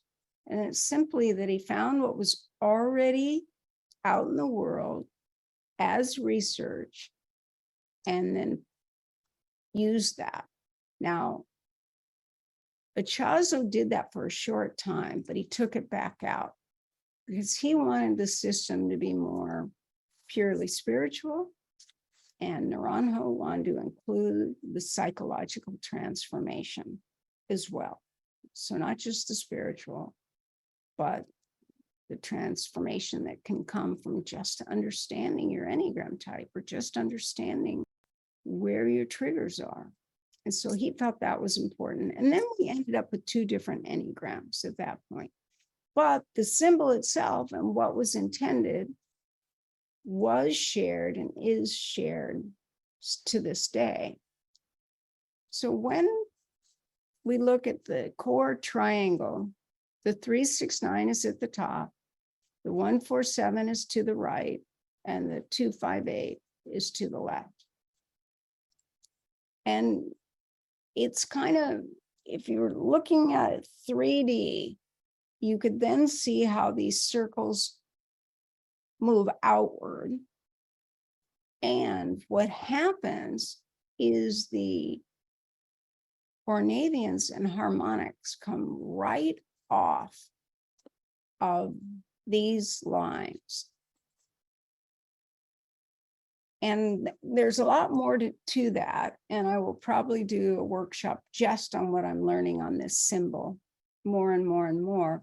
But if you just know that when people discovered the significance of the Hornavians and harmonics, they weren't off, but they just missed the other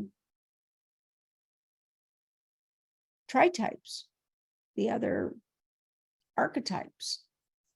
Because after we have the primary of the 369 and the 258 and the 147, then we have combination tritypes that have 2 primary types and 1 hex set where there were none that were recognized.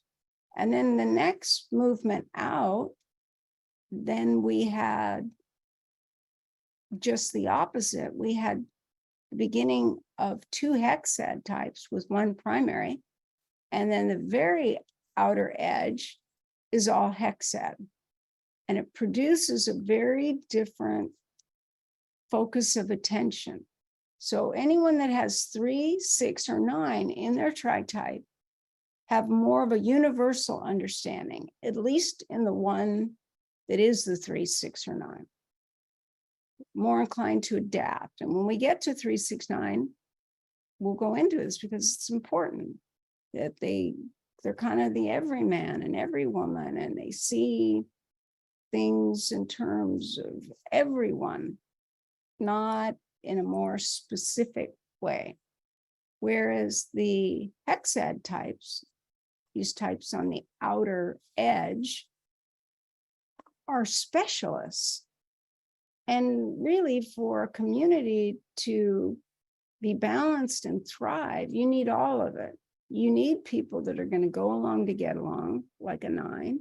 You need people that are going to be hardworking and like also good soldiers for whatever a belief is.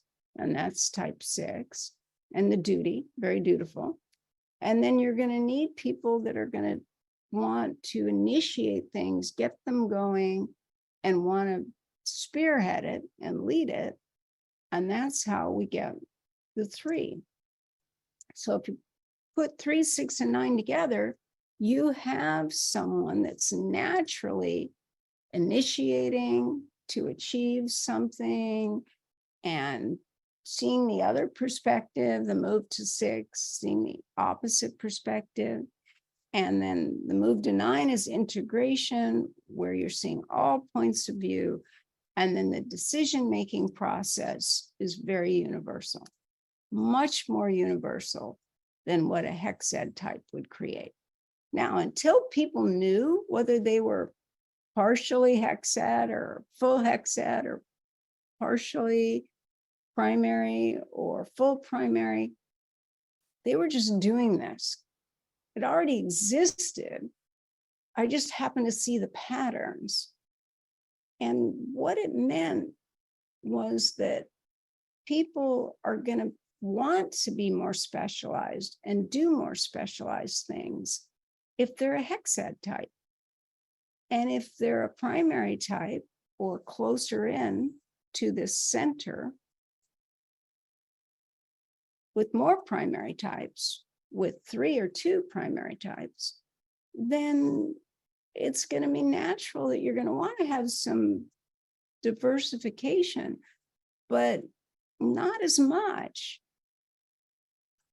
as someone that doesn't have any primary types.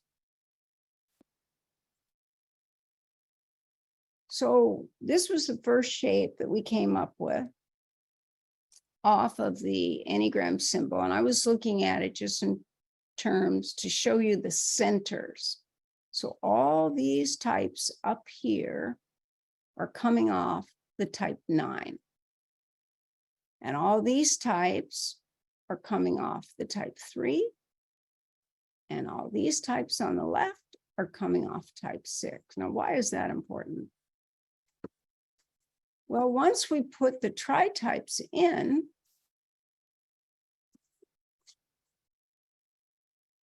then you can see that what I was mentioning a moment ago is sometimes it's hard to distinguish between a 4-7-9 and a 3-7-9. But what is the key difference?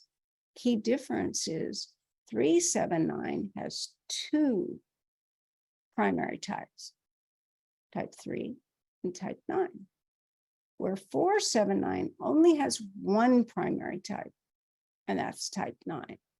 So that change from of a primary, a hexad type, means the person's more individualistic. And in this case, with 4, that's always the case. And there's a lot to be said about which type is the most common.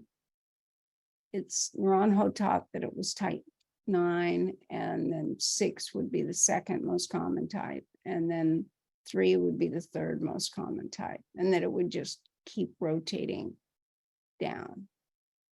And that is so proven to be true.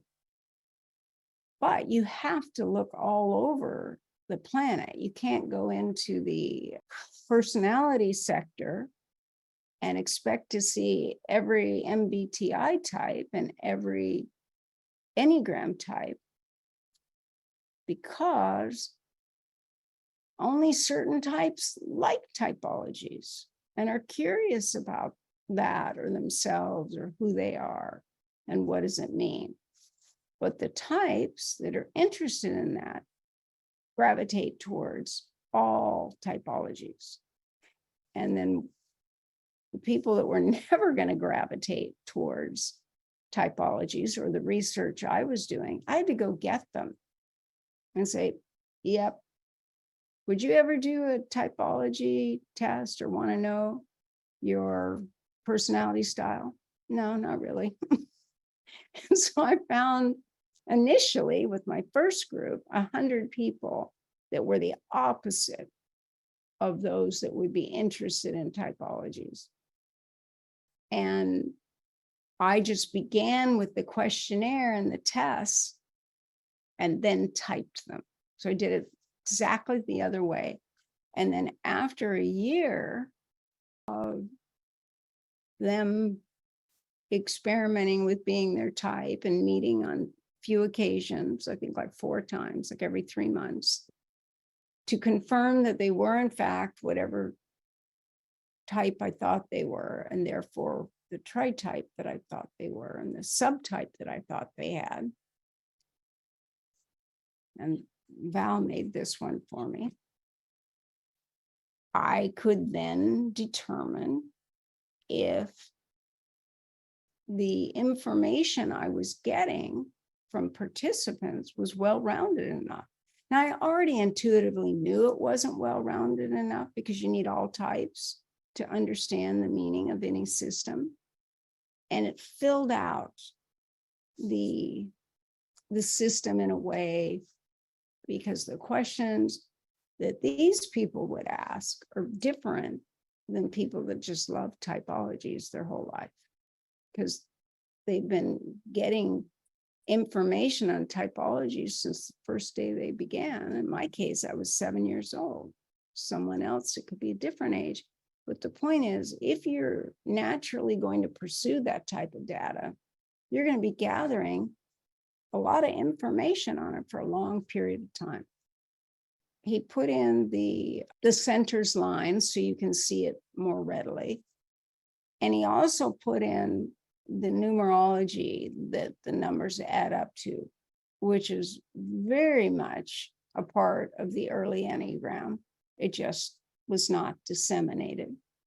But if we just look at this top third, it's the gut types, but it's coming off of type 9, because type 9 is the center of the gut types.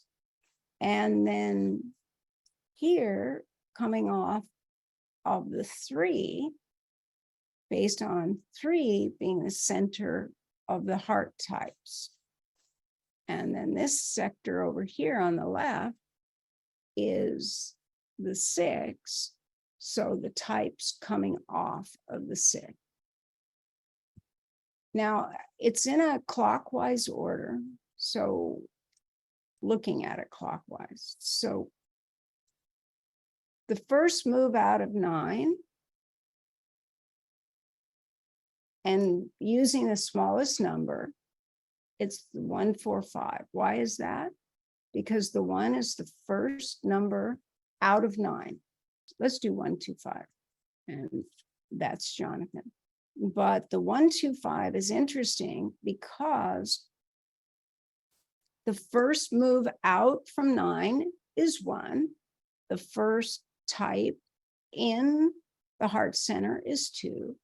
And the first type in the head center is 5. So the 1, 2, 5 is triple hexad, meaning all 3 types are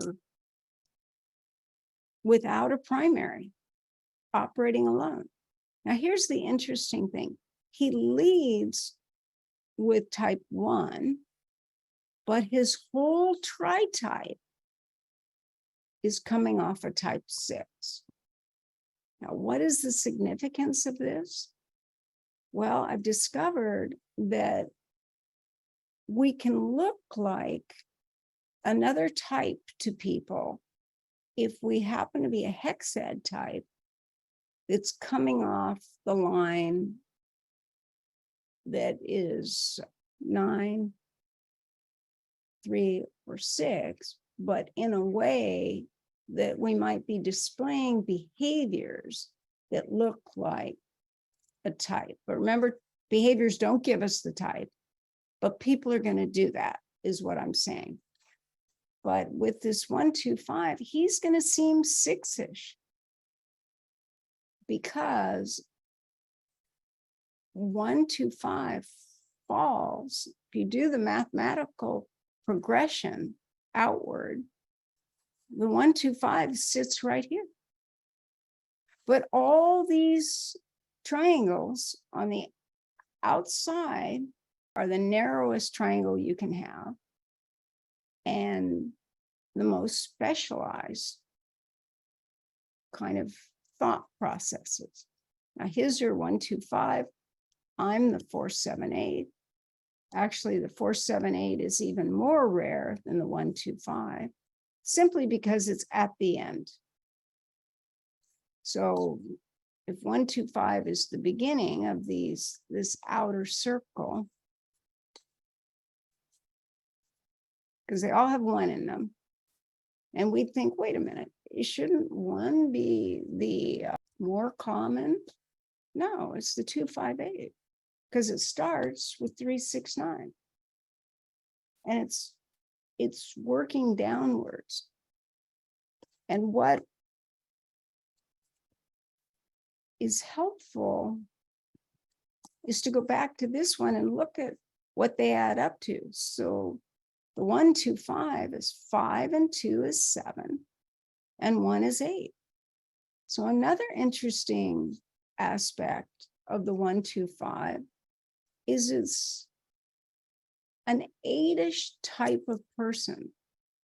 Or we could see 8 as the powerful person or the super balanced person, whereas the 4 has all 4 corners like a square, but the 8 is that kind of point of change. It's got a catalytic quality to it and many, many different systems. So if we just go with the numbers themselves, 1 through 9, it's significant. 1 always represents the beginning and 9 always represents the end. And then everything in between is a part of that process. And it exists with the Enneagram. If we add 9 is at the top because everything begins and ends with 9. If we add 8 and 1, what does it equal? 9. If we add 7 and 2, what does it equal? 9. We add 6 and 3, what does it equal? 9. 5 and 4, what does it equal? 9. So everything on a horizontal level of the Enneagram adds up to 9. And it's not by chance, because it is sacred geometry and numerology. And numbers have a language that's universal, doesn't have an accent. There may be different understandings of the numbers for sure, but 7 is always thought of as the change element that is complete at point 8 and integrated at point 9. Begins first movement outwards to type 1, then to 2, then to 3, then to 4, 5, 6, 7. So 7's kind of interesting too, because it's that change from one center to the next. So that happens moving from the gut center to the heart center to the head center to the gut center. It's always changing. It's dynamic. In part 3, Tritype 3, I talk about this more. But what I want you to have before we begin next week is to understand this formula. So you all should have gotten a handout of this one here. But all you have to do is take your own type, like if we just add 8 and 7, that's 15. And right, and 4 is 1. It all adds up to 1. So I'm going to have a 1-ish quality. And what that will look like is perfectionistic, initiating. And so anyone with this tritype, the reason the messenger came out the way it did is that it's initiating force. And where is it? It's in the sector of type 3, which is the center of initiation. So remember, with the law of 3, for every action, there is a reaction and then a return to neutral. But neutral is never in the place exactly that it was before. If you take the 4-6-8, which is a very reactive type, emotionally reactive, and it at least has a 6 in the tritype. But the most hexad types don't have the type necessarily that they need to have. Only like the 4-5-9 has the 9 up in the 9 section. And then in the 3 section, only the 3, 7, 8. And the 1, 2, 6 is the only point of the outside, most specialized types that has the 6 in it. And what's intriguing about it is that it's kind of, in a way, the targeted point of 6. So here's the truth teller, the 4, 6, 8, is coming right off of the 6th line, which is why people that are 4, 6, 8s, even if they have 6 or 4 or 8, they have a 6-ish quality, but an emotional 6 quality. And that's why these people learning about the Enneagram without subtypes would have made all of them 4s, because they would have seen the emotionality, or maybe all of them counterphobic 6s.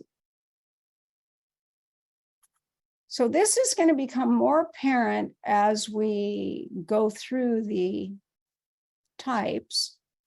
But what I want you to know is there really are 3 of them. And that's, as I said, a whole nother study. But remember, it's the law of 3. It's trialectics. There can't just be one. So there are 3, and it creates an incredible story to look at what's true at each level all the way around. We won't go into that, but what we will touch on is why each tritype is the way it is. So I'll skip forward.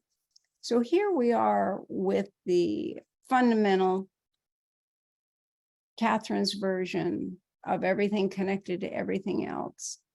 But I pulled out the wing types of the center types, because tritype does not have 2 types in the same center.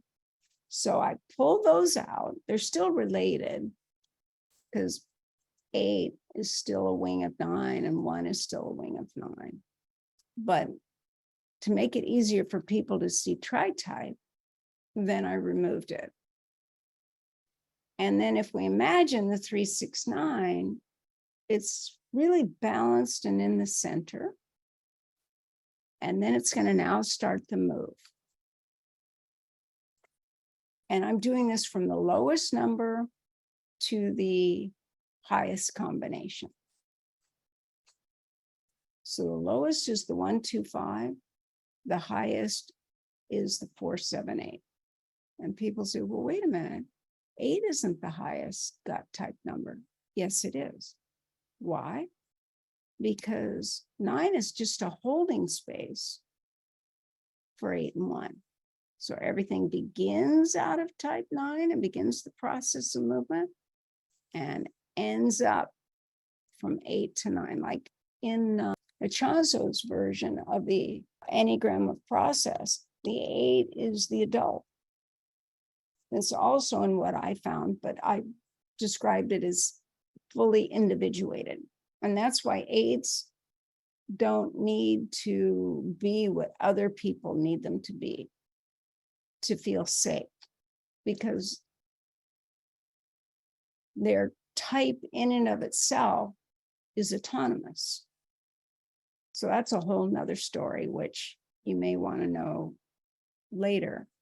But what is key is to recognize, I'm going to do it quickly now so you can see. Let me go back to 1, 2, 5. So what you're just going to notice is the shape of the triangle. And the narrower it is, the more pointed it is showing you something very important about the type that you don't need to know, but I will show you as we go through the 27 weeks.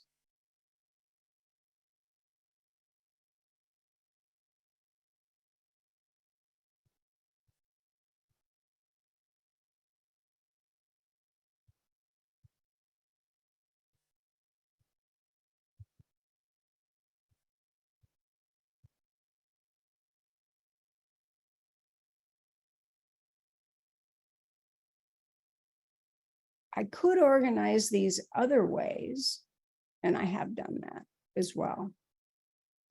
But what this particular way of doing it does for you is it supports the fact that you can see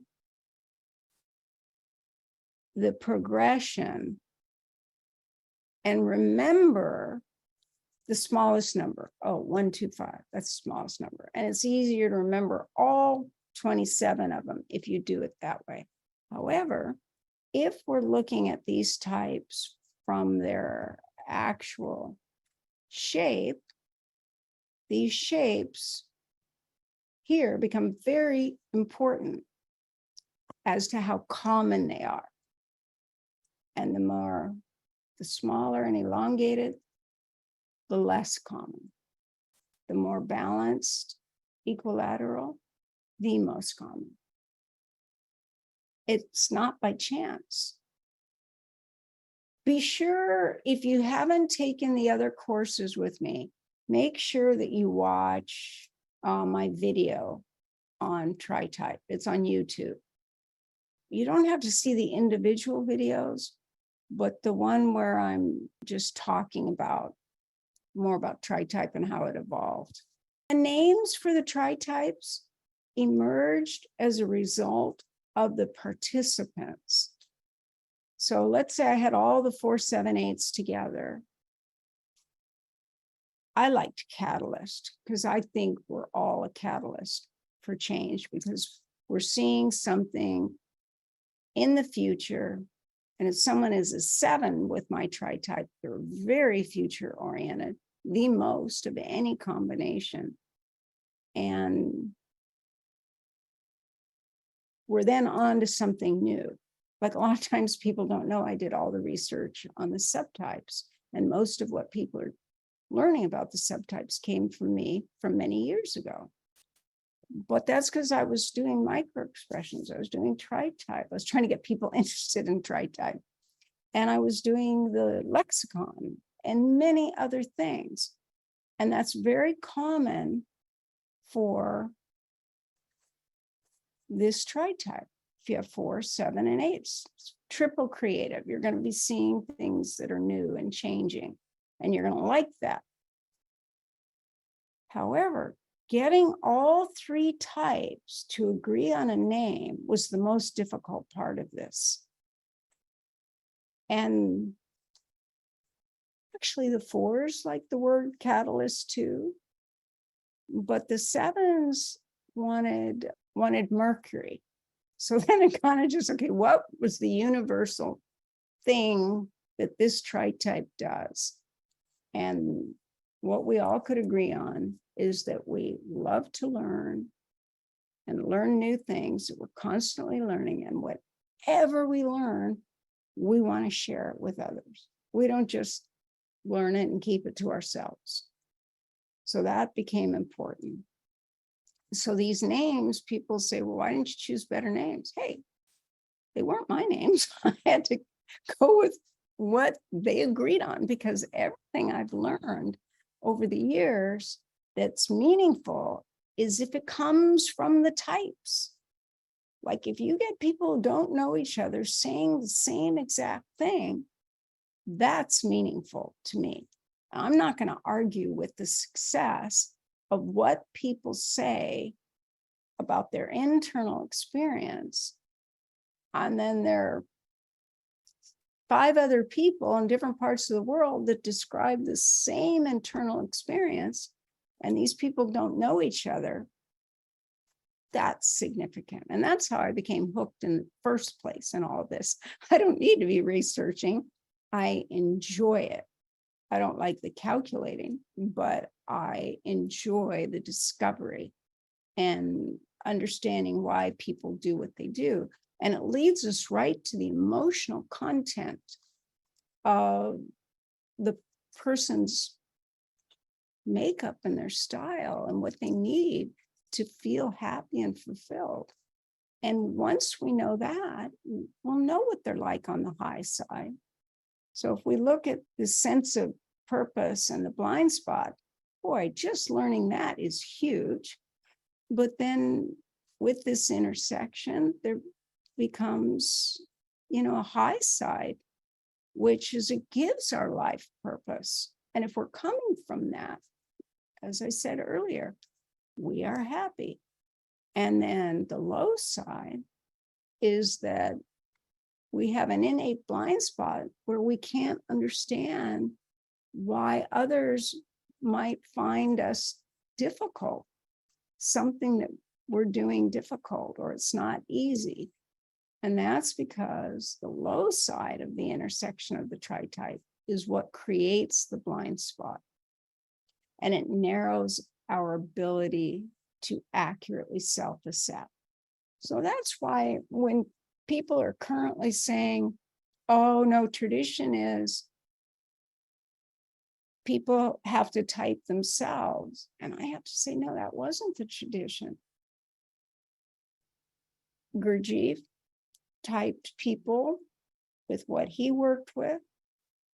Ichazo typed everyone that he worked with, and Naranjo did. But then after Naranjo went away for 24 years and came back, all of us were typing ourselves because there was no one that felt they knew or had the skills to do the typings. So I put a lot of my energy into how to show people what they could measure and see to understand type. And I am going to do a 10-week course on that, how to recognize all the different things that help. I had to zoom through it in Shift Network, and they wanted me to put all these other things in. I go, no, it's a 10-week course just going category by category without adding any additional categories. But it is helpful to know the language they use. But I'll have time to show you some of that language and the language for the 9 types. And Tritype gives us a language. Our types have a language. Our instinct has a language.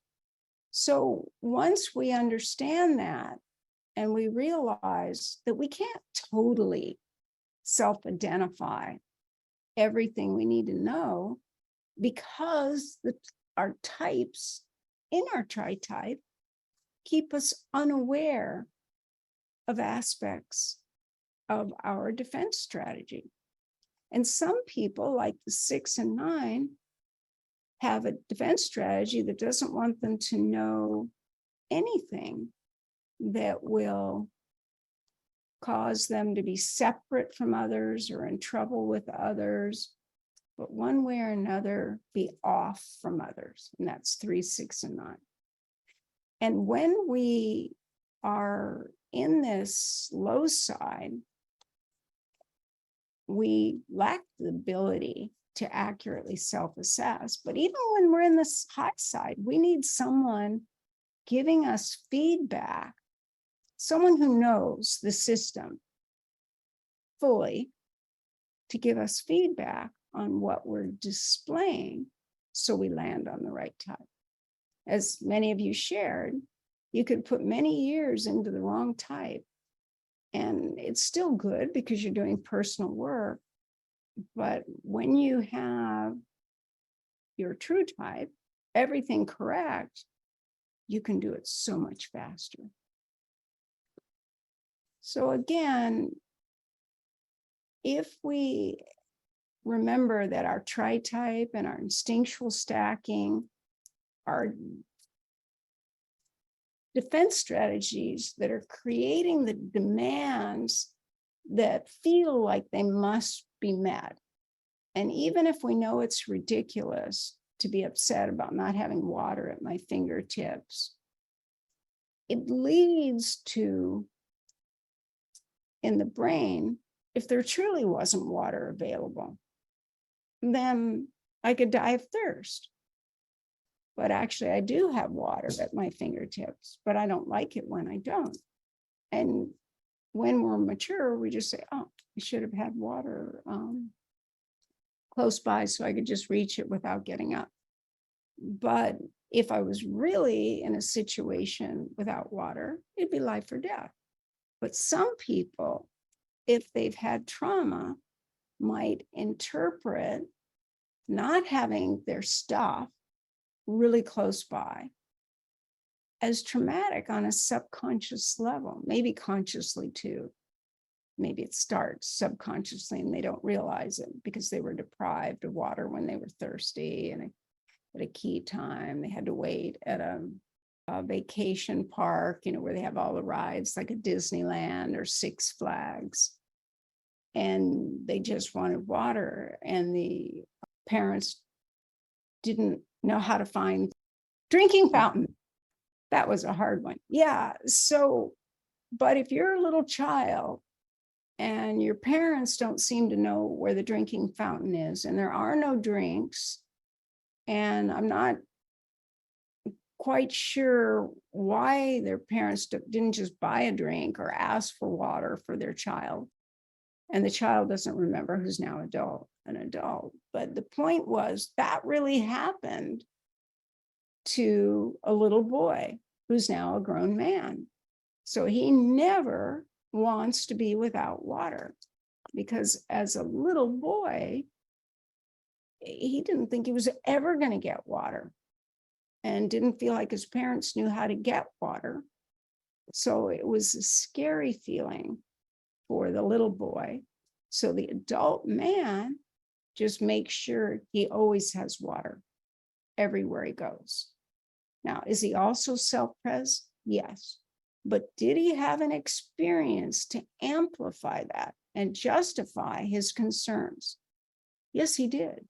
So we're going to find those concerns. And that's why it's good to do the typing session, even if you know your type, because your concerns will emerge and what they're tied to will emerge as well.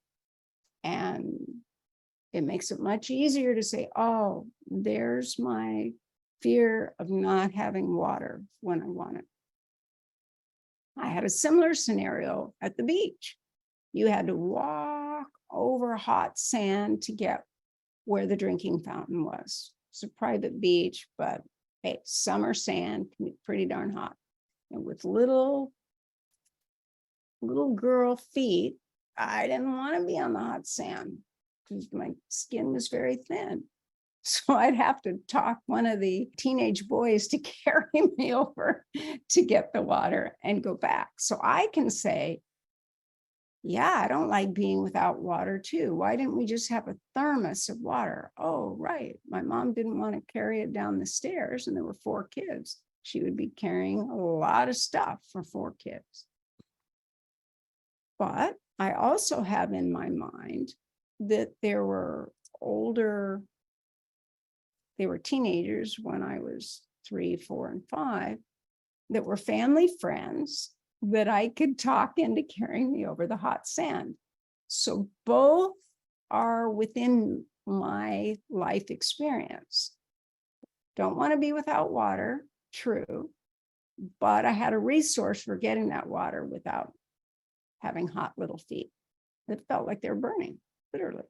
So those things, whether they're a giant trauma or a little trauma, are within us. And by understanding your tritype, you can gain insights into confusing patterns of perceiving, feeling, and behaving. And what became amazing from the Enneagram just is extraordinary with the subtypes, and even more extraordinary with the tritype. But again, using them all together is by far and away the most impactful. Okay. So I'll be introducing a little point here or there each week, but otherwise the week will be on the types. So do be sure before next week to watch on my YouTube channel. I have one where I talk about tritype.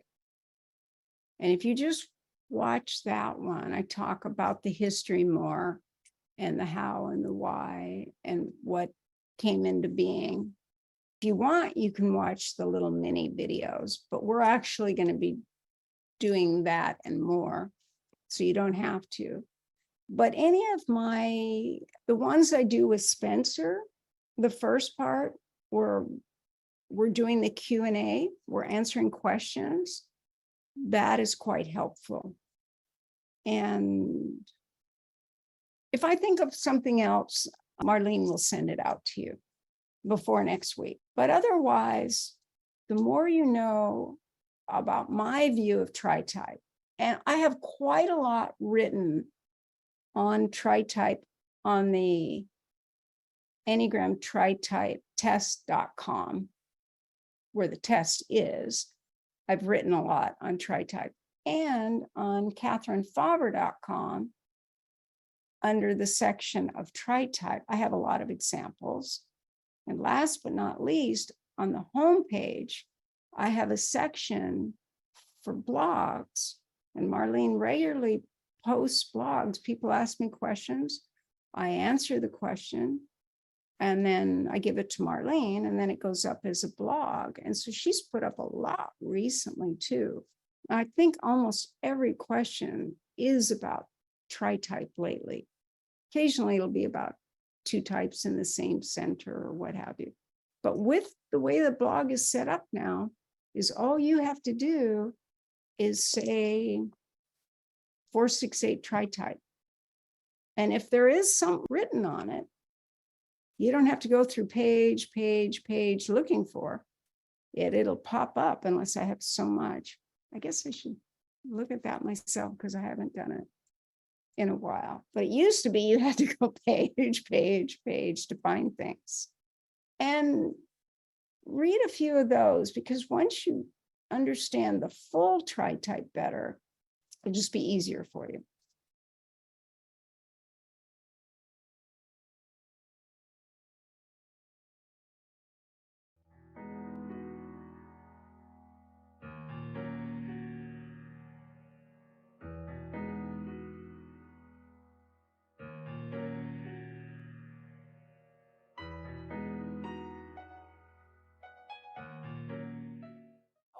Begin by just looking at the overall feeling of each one of these collages. There's a combination of the words. Now, when I did the first piece of work with Tritype, I took the actual type and then broke it into the 9 expressions.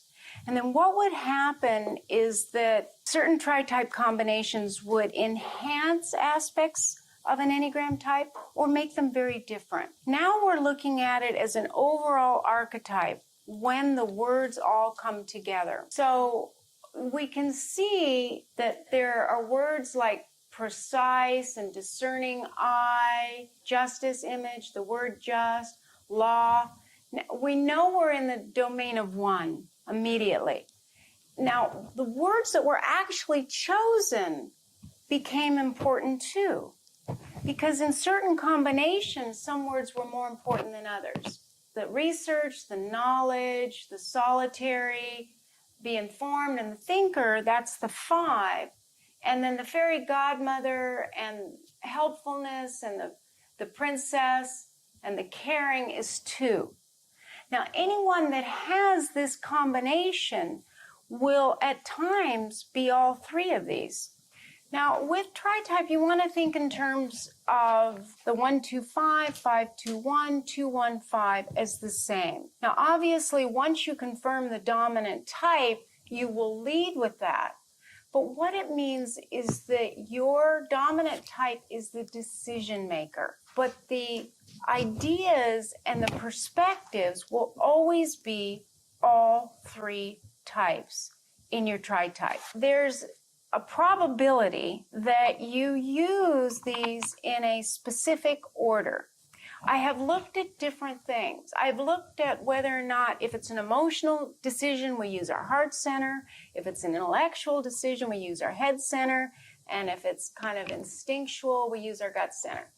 Well, that hasn't proven to be the defining factor. It would be the logical one.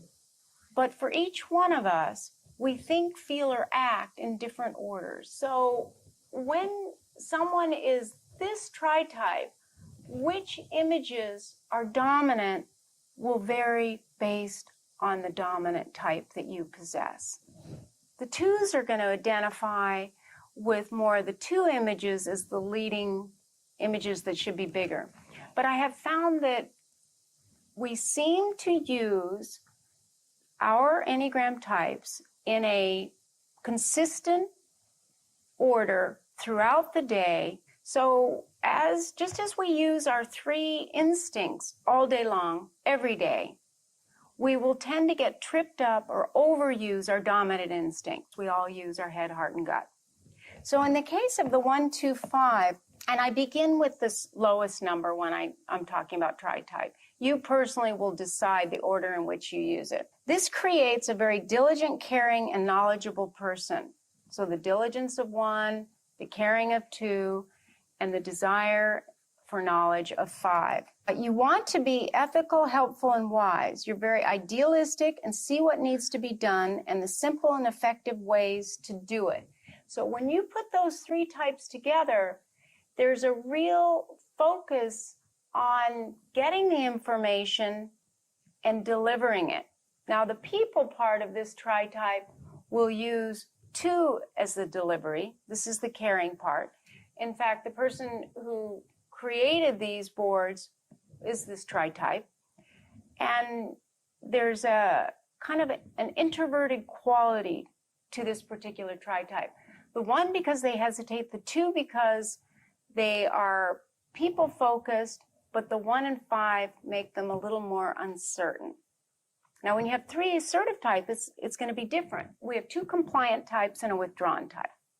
So this is the beginning of the formula. So I'm spending a little more time on this one. This particular tritype is intensely private. And that's confusing when there's a 2 there. But generally speaking, the 2 is obscured by the 1 and the 5. Because 1s are holding back and 5s are really holding back. So there would be moments with this tritype of the 2ness coming forward, but there would be a marked reserve to this combination, even if 2 is in charge. And if the person's introverted, it would be really exaggerated. This person seeks practical systems and procedures to measure results and effectiveness.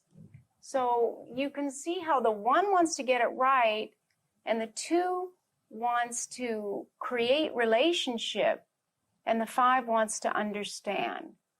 So there would be a real natural inclination to want to measure and assess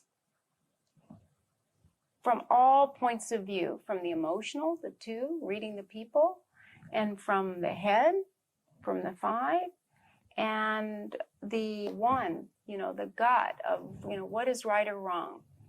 So even if the 1 isn't in charge, we see 1 in this person. And if it's a 5, 1, 2, they will think they're a 1 at first because of this tendency. The life purpose or mission is to use, if you're this type, it's to use your wisdom that you've kind of gathered to provide the information needed to manifest ideals that help people. Now, all the life purpose, life mission issues are going to be fundamentally based around what we contribute, our human need to participate in life and to contribute. This is not the same thing as social instinct. This is that innate drive to want to make a difference in the world. And some tritypes will be more overtly aware of it, and others will be less so, but it's within all of us. This particular combination is a true mentor, and they're happiest when they can help others improve themselves. So you can see how the sense of improvement of 1 and the wanting to understand of 5 with that 2 caring about others would create a natural mentor. And because of this reserve and shyness, you might not know that unless that person is mentoring you. but the person who is this tritype knows it. So think of these in terms of what the internal experience would be like rather than how we would view them. The blind spot is this tritype can be so identified with their standards and procedures that they can fail to trust their heart and can appear to be overly judgmental. That's why they will appear one-ish to us, regardless of which type's in charge. And they can also appear to be cold and indifferent. They tend to give and then run out of resources and feel overwhelmed. So their natural inclination is to want to see what needs to be done, to evaluate and assess it, and give it, and then be exhausted by it. So this type is not consistent unless they're a one, but even the ones will complain about the exhaustion they feel from tending to that many details. You generally don't see this person publicly in their stance because that 5 makes them more withdrawn. And they identify with being particular. They also identify with being intellectual. And even if they are not smart in the traditional sense, and if 2's in charge and they don't identify with their intelligence, they actually have an understanding of people in this very same way. They will study people. It doesn't have to be something that we traditionally think of as scientific. It's wanting to know and understand. They do like to teach and mentor. And these people are very connected and are surprisingly involved, considering that the tritype does not encourage that other than the 2. So it's more in the private way that you'll see this. But they want to help people, and there's nothing they enjoy more than helping people improve. So of all the types, you can see how this would be someone that would do a lot of personal work, but not be so inclined to do so in an extroverted way, but in a more quiet way.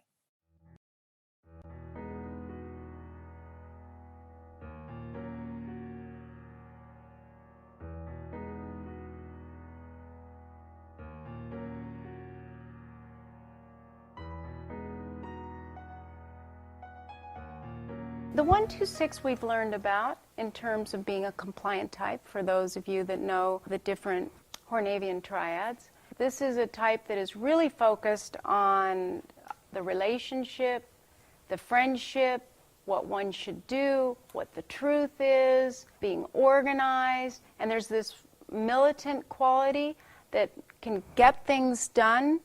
The high side of this combination is they're very focused on procedures, and they can see what needs to be done and very quickly and effectively identify it and take action. It's focused on people. It identifies with 2, even if they aren't, the 1-2-6.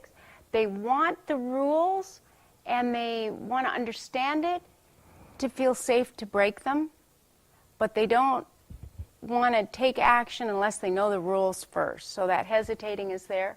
This is by far the most routinized, regimented type on the Enneagram. They're idealistic, but they're caring. They truly, truly care. So no matter what area they're in, even if they're mathematical and an introvert and scientific, they still are focused on people. And that's because the 1 feels that they should be, the 2 is identified with giving, and you need others to be able to have that experience, and the 6 is focused on engagement and being involved and included and participating. So you can see how when these 3 come together, you have someone that feels a reluctance to assert their individuality.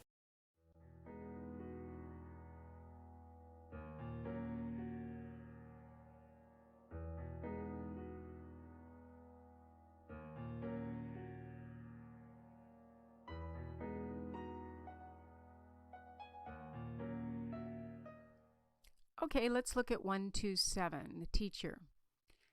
Now, whereas with 126, we had a very structured type. The 127 is also structured, but there's more flexibility because of the 7. So there are two types that are compliant and need to do things a specific way, with the 7, which is focused on doing things new and innovative ways. So you have innovation with precision and diligence and caring coming together. And this creates a very empathetic person that is engaging and fun-loving and very outgoing. Also someone that wants to be with people. This is why the teacher, the educator, this type really seeks fun with a purpose, just like those highlights that we read in the dentist's office as children.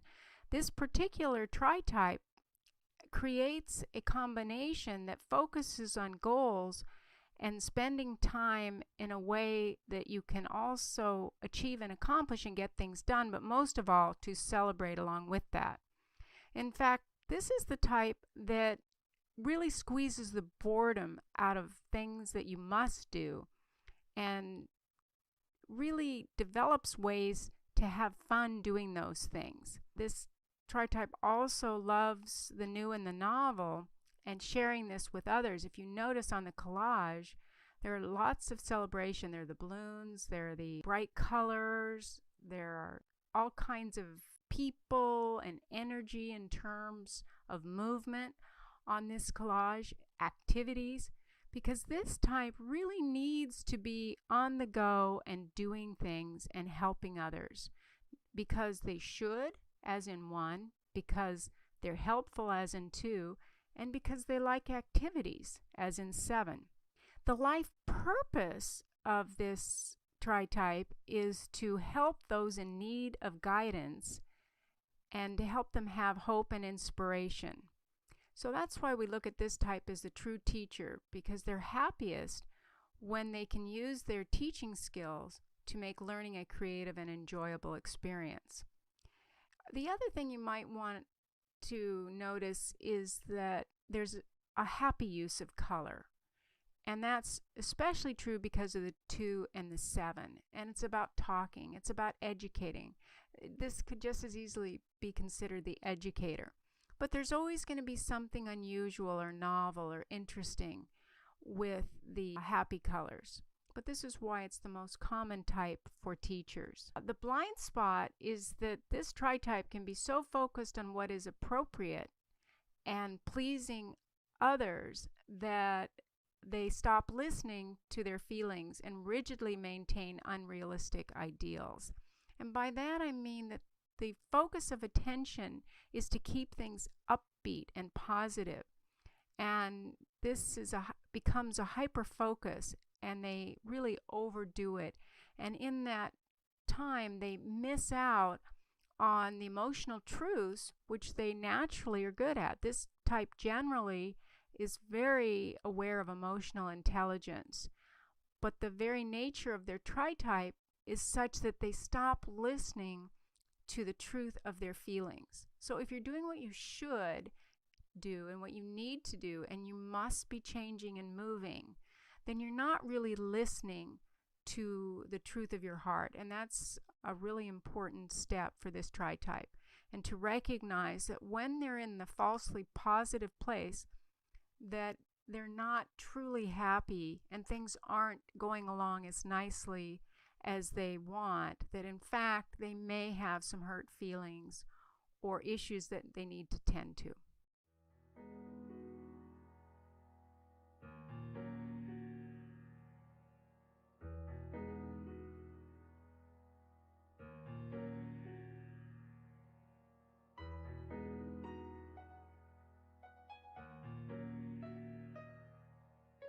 Okay, 1 3 5.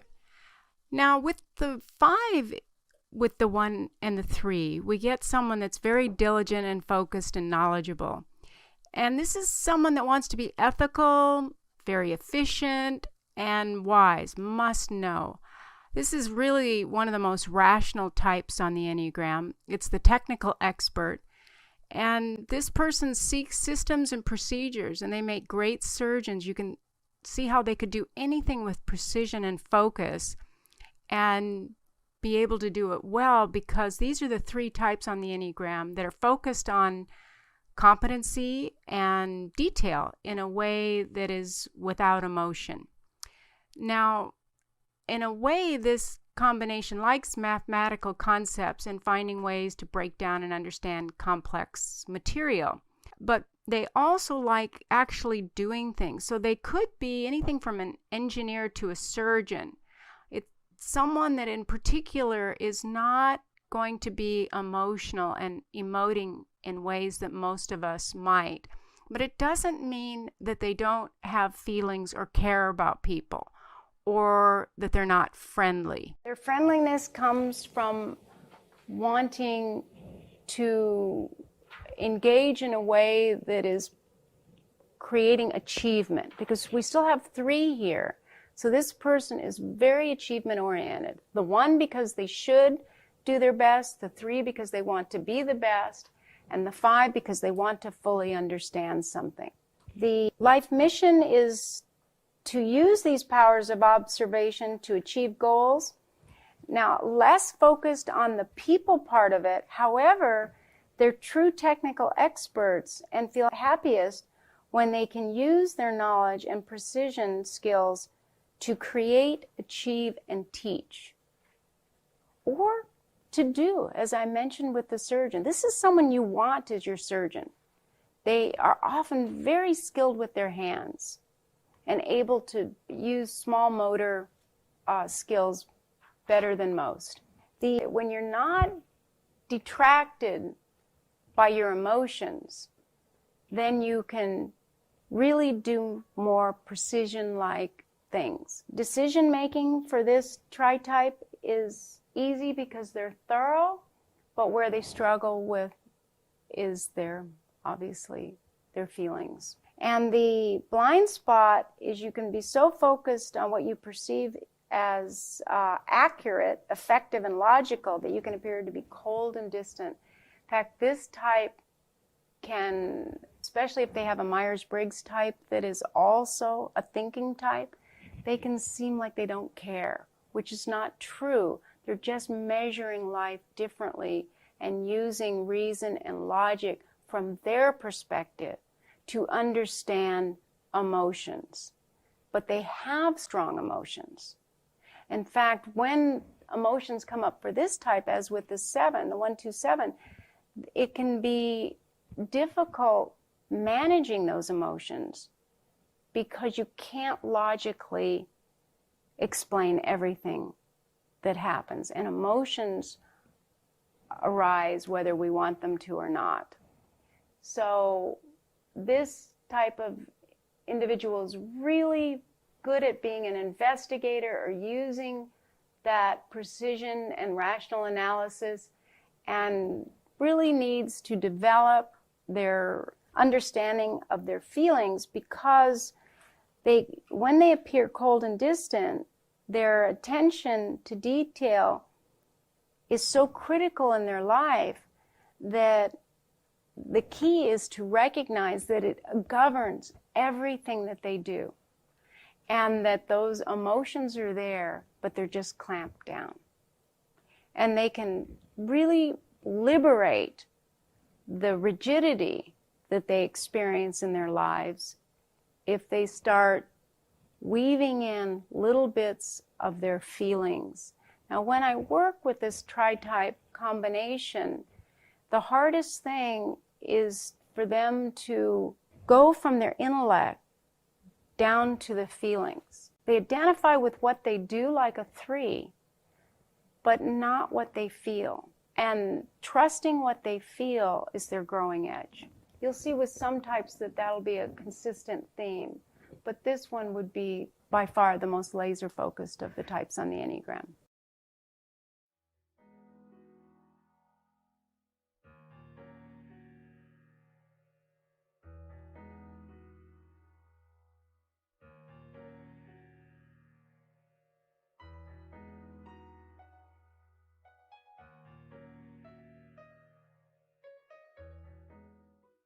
One, 3, 6. The 1-3-6 is interesting because you get the diligence, the ambition, and the inquisitive nature, and there's the ethical, efficient, and dutiful, that it creates this highly industrious person. I would say that this is the most industrious type on the Enneagram. The 1 says that you should do it, the 3 wants to do it the best, and the 6 wants to do it dutifully. And like the other busy types, so to speak, this type cannot relax either. So not unlike the 1-2-6, this is right up there, that they will even do things that are not meaningful or important to them because the need to keep busy is essential. They often do quite well in school, or they'll find ways in which to keep themselves busy. Each, depending on which type's in charge, the rules are highly important to this type. They want to know what's going on with others, who's doing what with whom, even if they're not a social subtype. But if they are a social subtype, this is an orderly, proficient person, but they're not necessarily thinking about what they're doing. They're very good at doing it. They're very routinized, like the 1-2-6. But the feelings are different. This is more about wanting to stand out and be seen in the world. There's a greater need for prestige, to have accomplishments. That's why they'll do things that they don't care about to have an accomplishment. Now, 1-2-6 will do this, is the other really intense type that needs to be busy, but it's for the relationship. It's to be liked. This type does not need to be liked. They want to, but what they need instead is to accomplish and to keep themselves busy. Because the fear is that if they aren't busy, they'll reach that place that feels empty to them. And is it true emptiness? No, but it feels that way.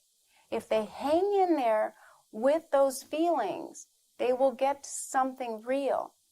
But the real may be uncomfortable, and they won't have the natural experience to trust that journey of going into the feeling and that there is a way out at the other end. They tend to more identify that if they go into feelings, they will be mired in it and they won't be able to get out of it. And it's their growing edge.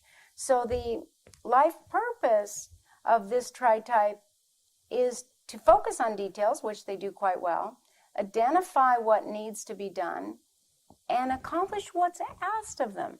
This is a type that is really quite good at being dutiful and respond to people asking something of them. They may have their own idea of how it should be done, but they will execute and follow through with what's asked of them because their self-image and their sense of self comes from what they accomplish that others value. It'll be something that's socially driven, some sort of value. In fact, they focus on their duty and they feel this obligation to be orderly and create a successful image as dictated by society, and in particular, their own idea of that. They're often quite preppy. It brings about someone kind of traditional, very traditional type. The blind spot is that this is the true taskmaster, right? So they're really good at doing. But they can be so dutiful to others or their own beliefs and values that they become truly robotic and lose touch with what they're doing or why they're doing it. They could have really great intentions, but in the desire to achieve and accomplish, they lose touch with why they're doing it. And that's a critical piece, is to get back to that and to trust what they feel. and what they know to be true. So in that desire to achieve and accomplish based on others' ideas of success, they can lose touch with their own idea of success, their own values. So you can imagine if they're social subtype, this would really be exaggerated, that they would really feel a lot of anxiety if they are not meeting those expectations. Not unlike the 1, 2, 6. They're very similar. Just the 2 and 3 make a huge difference in how that happens. But they can lose faith and fail to make decisions from their heart. Again, this is a type that when you become robotic, you lose the wisdom that the heart can give you. Yes, they might have to feel things that at first feel unbearable. But if they know that, and they know they're this tritype, they can begin to trust that there's meaning in those feelings. Whereas the 1, 2, 6 knows they're having these feelings. The 1, 3, 6 avoids it. So they must perform, and they perform to avoid feeling. So there's a conscious desire to avoid feeling.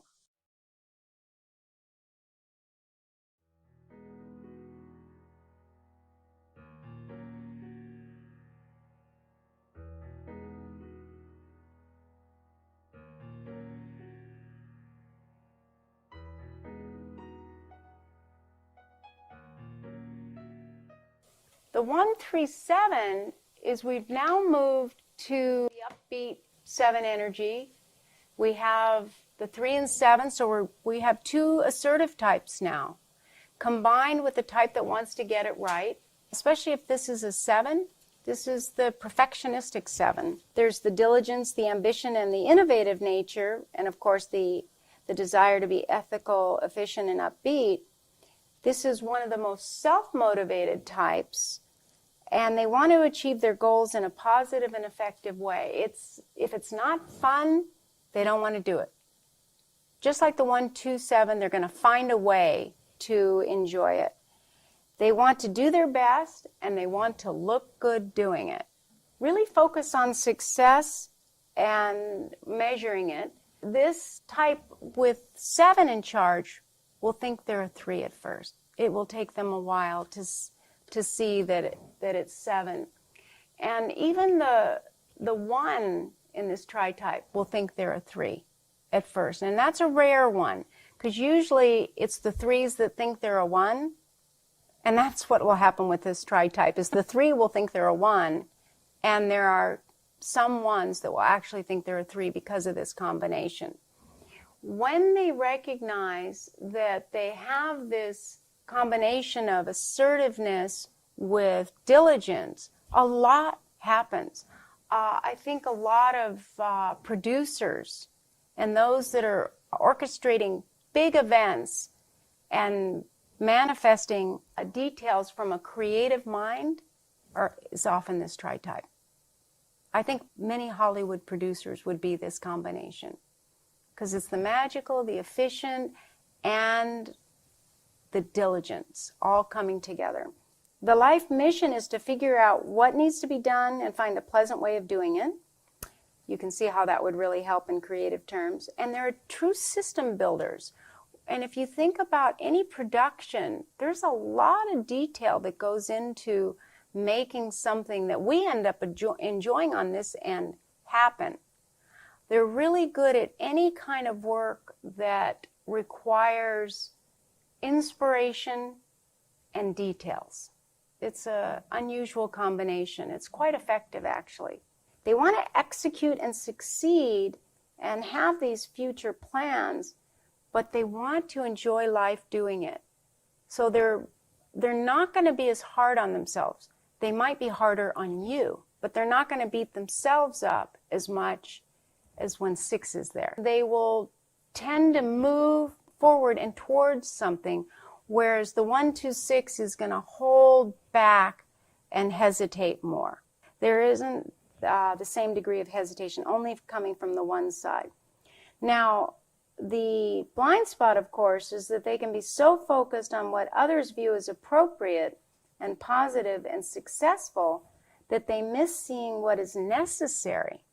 And feelings are necessary. Emotions are necessary. The details that are non-technical, just like with the 1-3-5, they're necessary too.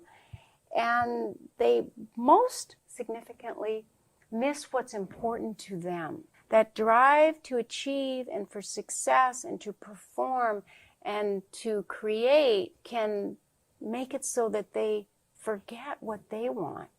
This is the type most inclined to say, wait a minute, who did I want to be? What did I want to be? What matters to me? I thought this mattered, but maybe it doesn't. So getting in touch with their true feelings, like you can see there's really nothing on this collage that shows the heart. They're heartful people, but they're not identified with it.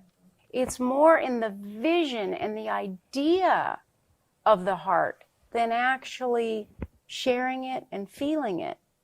They'll make us laugh, they'll succeed, the performances are great, they can execute things, they can celebrate, they can entertain, but there's real anxiety around sharing something about themselves unless they're a sexual subtype. Now, the 1-to-1 subtype, even when they share about themselves, will tend to talk about things they've already felt comfortable with. You'll see this with 8. By the time they can talk about it, they've already dealt with it. In the moment is really tough. The other thing this tritype will do is talk about themselves and their achievements rather than what they feel. And they're really telling you how they feel by what they're discussing about themselves. So it's almost like you need a translation. And this will be also true with 3, 7, and 8 coming together in a more exaggerated way. But this is the beginning of it. But the 1 here says you shouldn't. And the 3 says that you need to try harder, do your personal best. And the 7 says, don't be inferior. So you remember with these types, we don't just want to look at them in terms of, again, what's being done, but what the tritype is saying don't do. That's where the collusion occurs, when the types all agree on something. And these 3 types agree that you don't get into what's personal. So the sexual subtype is the kind of oxymoron here, because the sexual subtype wants personal, but the tritype says, no way, thank you, no thank. Tritype they're the most professional type, because they're going to move out into the world like 7, and they're going to focus on goals like 3 and do what they should. So there's a kind of magic and efficiency together, but at the cost of the delays that come from emotion. It's not that this tritype wants to do the details. It's completing the details. This type fears not being enough. They fear that they haven't done enough. So there's a hypersensitivity to any feedback from the outside world that they're not enough, or they didn't, well, not enough, but done. And this tritype has a very successful mask. And now all of us have a mask. We developed it to survive in life. But this one is viewed as efficient, successful, the world, and they really have done a good job to make it be so.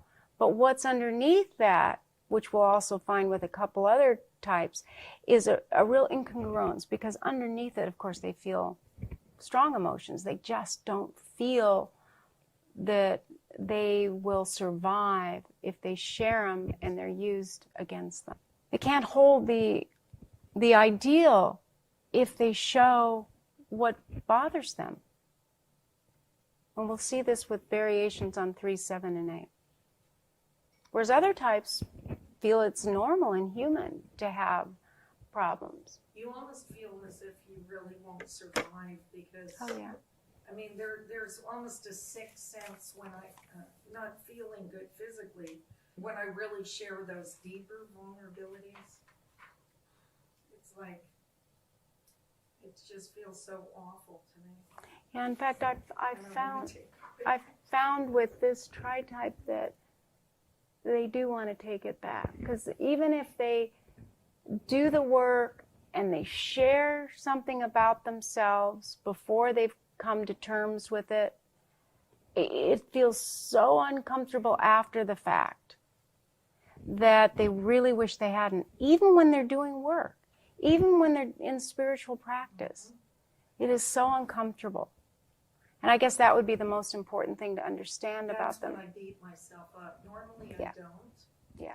But that's when I would say I attacked myself. Why did you open your mouth? That's what I say to myself. Right. Why did you say anything? Right. So this would be surviving through constructing a winning image at its best.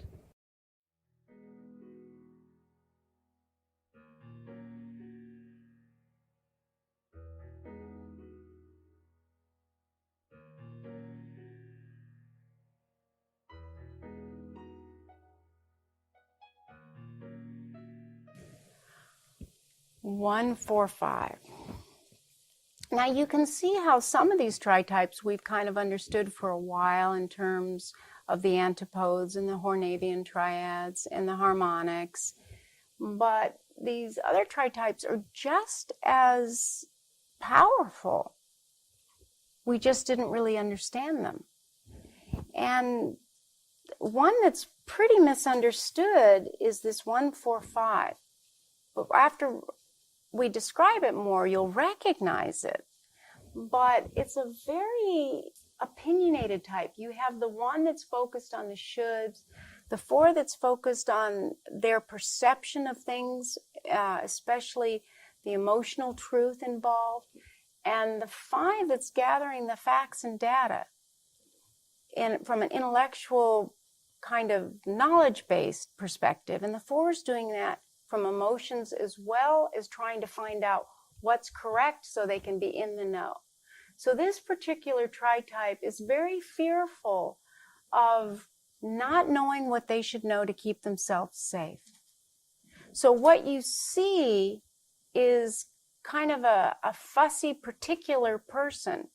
What you don't see is how exhausted they are by trying to fulfill and be at the standard that they feel they must.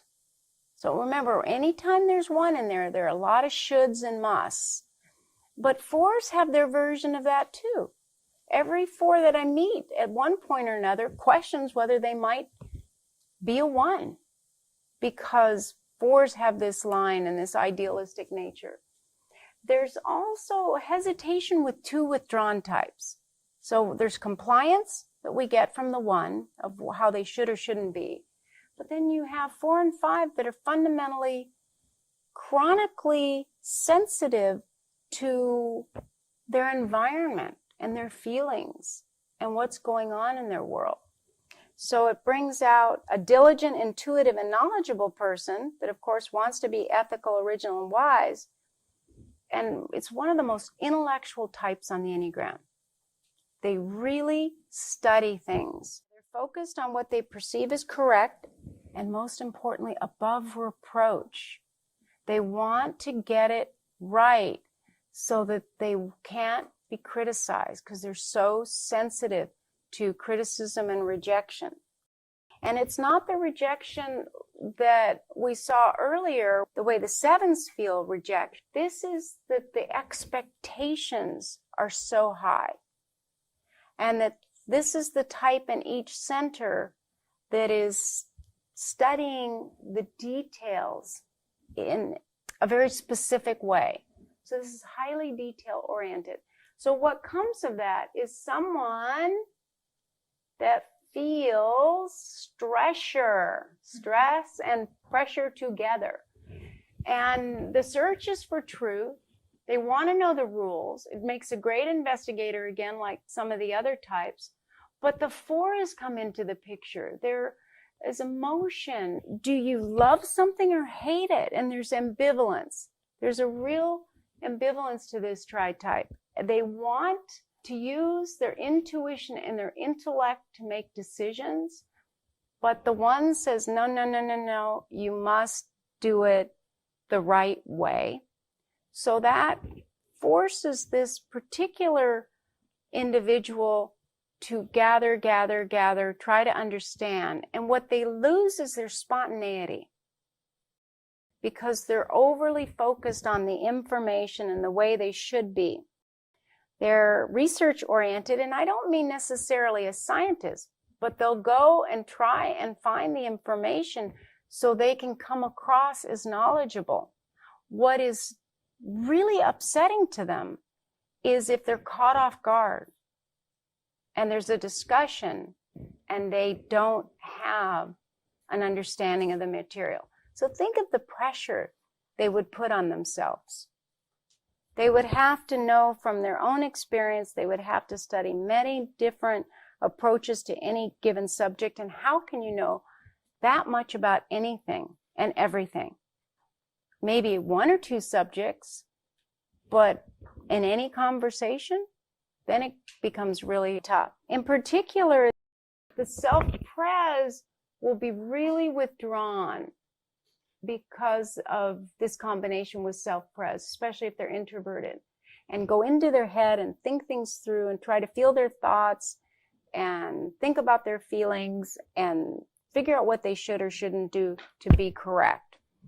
The social subtype will get kind of judgmental and critical of others, other situations, different people.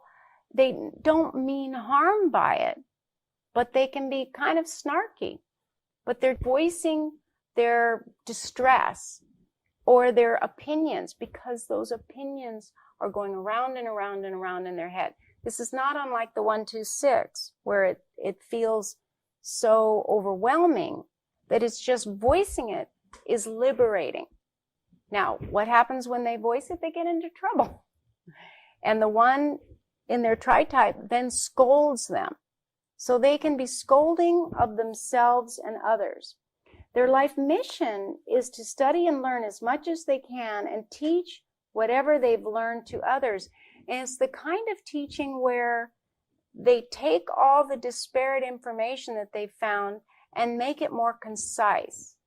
So when you have 4, 5, and 1 come together, this is someone that can really edit and edit things down. So they're happiest using their investigative skills to fully understand complex ideas.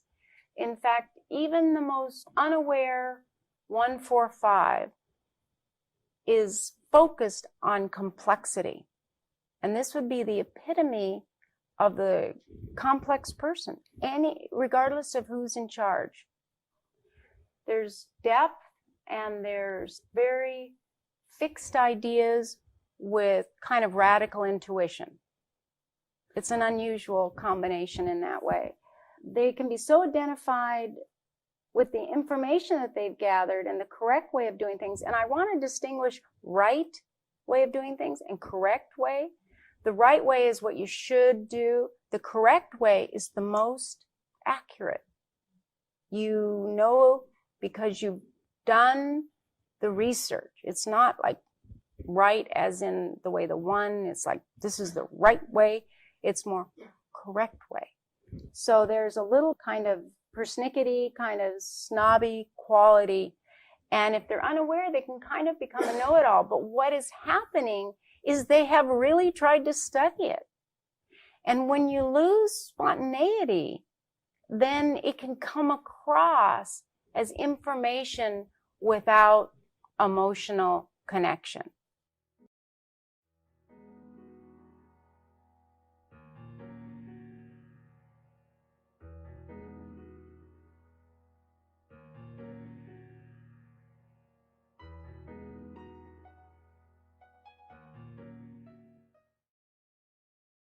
the 146. The 146 now is an interesting character because you have the ethical, responsible, intuitive type that is highly creative. Yet, in a way, they want to be by the book and they want to know the rules, but they also don't want to be limited by them. So you get someone that is diligent and often morally focused.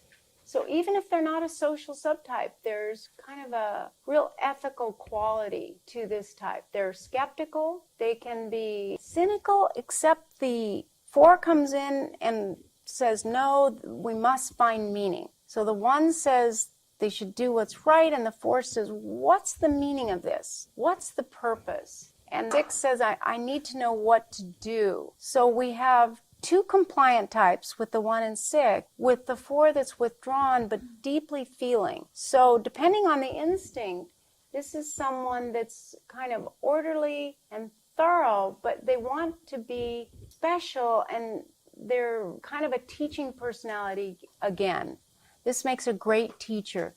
In fact, this makes a great teacher in the arts. Someone that has, strong emotions. This type is inclined to voice them. That 6 kind of propels them to at times rebel and voice their emotional truth. And then, of course, they beat themselves up if they say something that they shouldn't, not unlike the 126. They care deeply and want to help others improve. Again, this is another type that's improvement-oriented, which is why they make good teachers. But the goal now is not just getting the information. It's wanting to find truth. And truth not the way the 8 will look for truth, like an inherent kind of justice and truth, but like who's telling the truth kind of personality. Are you telling the truth? Are you telling the truth? What truth can I believe? So the 6 doubt comes in and creates a more reactive personality because 4 and 6 are reactive. And then 1 can have a zeal. So if this person happens to be a sexual subtype, you can get someone that's really intense and identified with their personal perspective and very fastidious in nature. And they're almost as busy as the 136, but instead of just doing, they must find meaning in what they're doing, which is why they often enjoy being teachers. A lot of teachers with this tritype. They're philosophical too, and they're happiest when they use their intuition united with their wisdom to help others find meaning. This type wants to find their people, so to speak, discover what's meaningful, and help others do the same. So we can think of many different 4s that are focused on meaning, but this particular combination is the everyman that wants to find meaning. So it's like, I'm with you and I'm an individual. Together, we will find what is really meaningful and significant. And if you think about shaping minds, a teacher that adds meaning to educating could be quite extraordinary at helping others find unique things in themselves. The problem and struggle, the blind spot for this tritype, is they can be so identified with what they perceive as morally correct and doing what they should that they can almost appear prudish. So here's this deep, meaningful person that's innovative in their own way in terms of intuition, but they can be so rigid in it that they don't seem flexible and they can seem a little one-ish. In fact, 4s with this tritype can think they're a 1 again because of this rigidity, and they can be quite inflexible if they're unaware. There's nothing in their tritype that says to challenge what they believe. So their growing edge is to realize that they are focused on safety and security coming from knowing and being safe. And they don't even necessarily know when they've sold out to a degree. They only know it later when they realize that they don't feel good about what they're doing. And then they say, oh, wait a minute, that isn't what I wanted to do. Not unlike the 3. But in this case, the 4 need for meaning will come up earlier.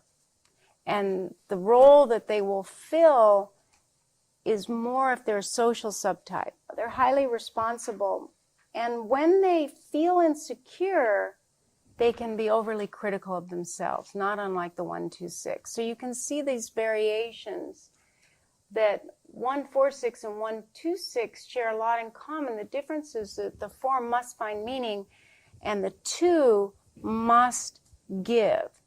So that's the variable, but they're both pretty rigid with themselves and can be inflexible. So the growing edge is to trust what they intuitively sense and to do, like the 2's already overdoing. Well, when the 4's in this combination, they need to do more. The way through this distress is to give, but it's not what they feel like they should be doing. They feel like they should be educating you on what you should be feeling and what has meaning, and it's more like giving a free, more evolving experience through education rather than narrowing it. Overly orderly and perfectionistic, this tritype, like the 1-2-6, needs to be a little less self-focused in their idea of what is intuitively guiding them and see what others are feeling and helping them discover that instead. The weakness for this tritype is to feel something, but it's more like how this person would be feeling themselves and then projecting that onto others. And there's a time and a place for that. But their growing edge is to look at the other individual and what they actually are feeling and guide them from that perspective. And in so doing, they can do the same for themselves. Not demand that they're creative, demand that they're intuitive, but to allow themselves to be so that their own natural creativity comes up, and not try to force their intuitive impulses and their creativity into a specific way of being.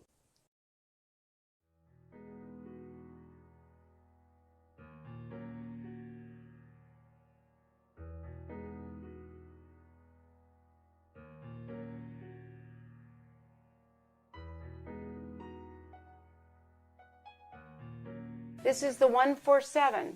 Now we know the 1-4-7. This is the most idealistic type on the Enneagram. It's the type in each center that is trying to have ideal environment, the ideal circumstances, the ideal vision, and bringing it all together. If you're the 1-4-7, you would have that diligent, intuitive, and innovative nature. It's a pretty remarkable combination, because with that comes an ethical person that is creative and with the 4 and the 7. There's a real sense of purpose and vision and meaning coming together. A passionate personality with someone that sees many possible outcomes and highly perfectionistic in what they perceive is the most ideal. Where this type gets into trouble is that they can be so identified with their vision of what could be that they don't see perfection in what is. And they continue striving rather than accepting and allowing. The life mission is to create new standards of excellence. So this is like, okay, it may have been done this way before, but how do we need to do it now? And what do we need to do? So it's educational, it's innovative, it's seeing the difference between what is and can be, and if we all come together, this is someone that works hard but tries to follow some sort of procedure or process, but innovative.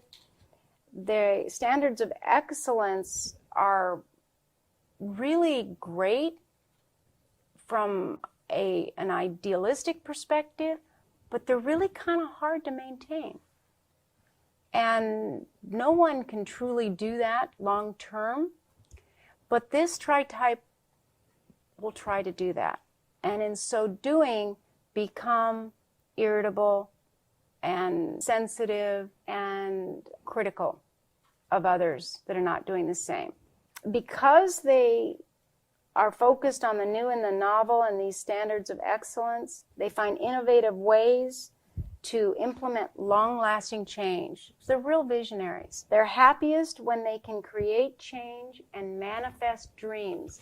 Now, as with the 1-3-7 as the producer, this is very similar, except the search is for meaning and finding a way not to entertain and produce and manifest without the possibility of it including the dream and the heartfelt feeling.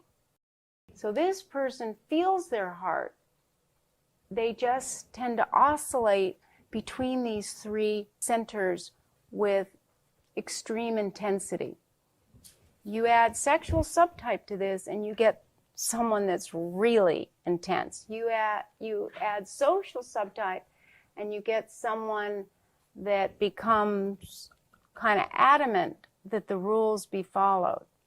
Self-present isn't as stressful. It tends to lighten it up a little bit.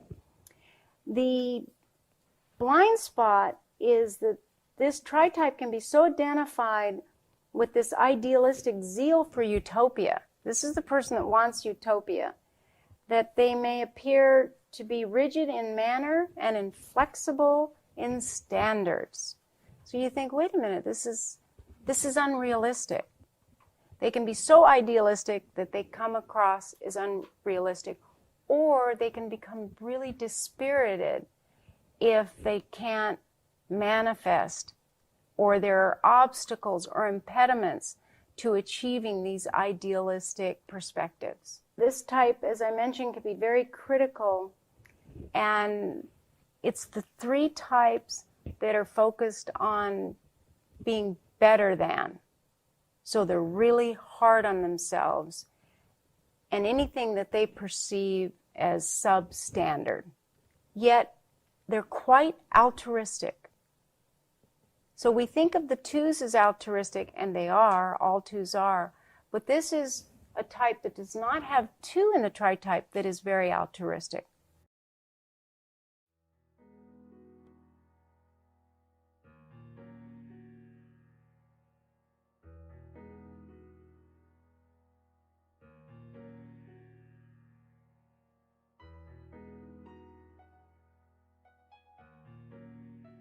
That there's a more dominant expression energetically. There's less containment. Like with those types that have one in them, there's a rigidity, there's a self-containment, there's a precision, a focus. And as we shift to the other combinations, we'll see less of that, but more the other variables. And all twos are personable. And that, of course, was true when we were looking at the 1-2-6. It's just that the one driver in there and the obedience of the 6 kind of obscured it. So that it's not that it didn't exist. In fact, with 2 in charge, it's quite dominant. And the 6s can be personable. It's just what happens when now we take one out of the equation. And in this case, we have 2, 5, and 8. It brings about a highly independent person, even though the 2, in a way, is dependent upon relationship. They're still kind of directing the show in a more indirect way. But there is a sense of control. This brings a very tough-minded individual, very confident. Focus is on understanding and knowing people and knowing gathering information and reading people. So 2s really can empathetically understand people and details and types and read the emotions. And 5s can kind of study the nuances and learn how to evaluate and assess in detail. And 8s know what makes people tick. So this is a pretty interesting combination. Now what's confusing about it, it's the primary triad of those types that are sensitive to rejection. So there's the 2 is a strong move out, the 5 is a pull back, and an 8 is the move against. So you have someone that can appear to be inconsistent, but there's really only 3 ways in which they move. What is dominant is a sensitivity to rejection, and they don't put themselves in a position of being rejected. They would rather take themselves out of the equation before that can happen. So anyone that has this tritype is in a way very sensitive, even if they're disidentified with it. They're at times helpful, at times intellectual. It's quite intelligent combination because you have that power of 5 wisdom and 8 wisdom and 2 wisdom, and you really understand people at a totally different level and kind of what's going on. So this is like the reader, and it's a true strategist. At times introverted, at times extroverted, but always kind of analytical. Analysis with empathy is the way I would describe this type. The life mission is to identify what is needed and then offer help, but more importantly, to inform and protect. Like, what is needed? How can you keep things safe by understanding? And what do you need to know? As I said, a true strategist, this individual is happiest when they're in a position of leadership and can understand systems, people, and things and processes. And there's a real tough-minded quality to this type. So even when the 2 is in charge and the 2 is helpful, there's a kind of the image of this character that's giving the advice. It's a real solid, I know, I understand, I can tell you, I can evaluate things. When the 5's in charge, it still brings kind of a tough character. There's more reserve, but there's a strength. Like, this combination can have someone in a position of power because the 8 with the 2 enables them to overcome the shyness of 5, even when the 5 is the dominant type. They still don't like group process. They still want to keep things separate, but they're quite able to take charge.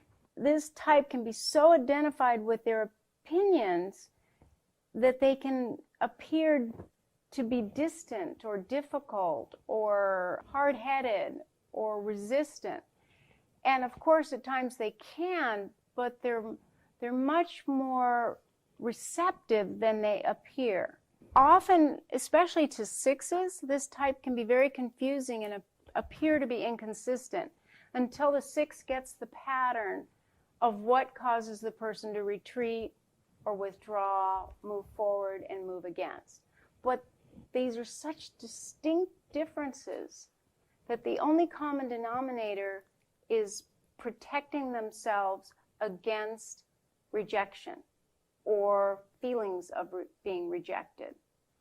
They're highly protective, as you might imagine, and they are very protective of processes or people that they're managing.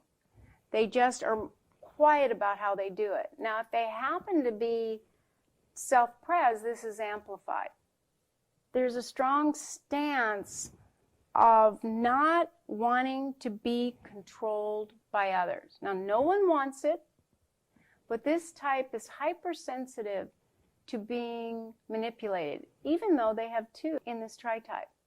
They know it, they read it, they can feel it, the slightest thing will bring it onto their radar. Now, when we get to the 2-6-8, it's even more so. But this is really extremes. You're dealing with, just like with the 1-4-7, that extreme variable, the same is true with the 2-5-8 and the 3-6-9 when we get to that. You don't know when you're going to get the move against, towards, or away. And I would say that they don't even know. It's more that it happens, especially if 8's in charge, this would be even more so. And yet they're quite helpful. Helpful with information, helpful with kind of tending to people. So what I was saying is that they can be so identified with their opinions that they can be too forward or too distant from others, which can be overly intense, unpredictable, and intimidating. I would say this is one of the more intimidating types because you don't always feel that two or the heart connection. However, they're quite protective, so you would feel that with them. But it can be confusing.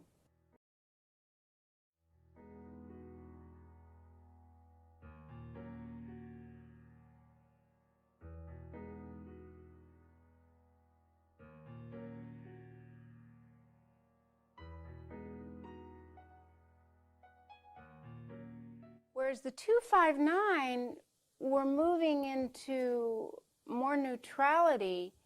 And it's interesting that when you have 2, 5, and 9, you get the caring, you get the knowledgeable, you get the accepting, the helpful, the wise, and the desire for peace.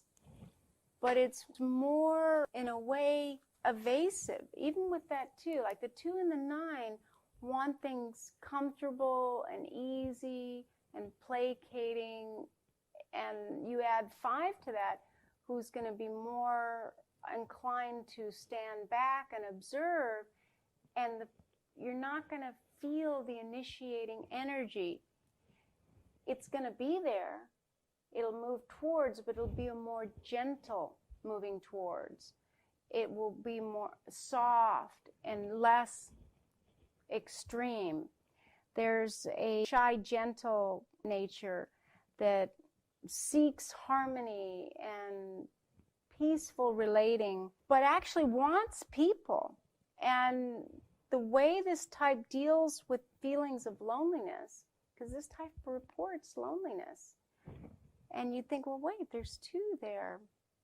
Why? And 5 really doesn't want to have that much interaction. They want to observe.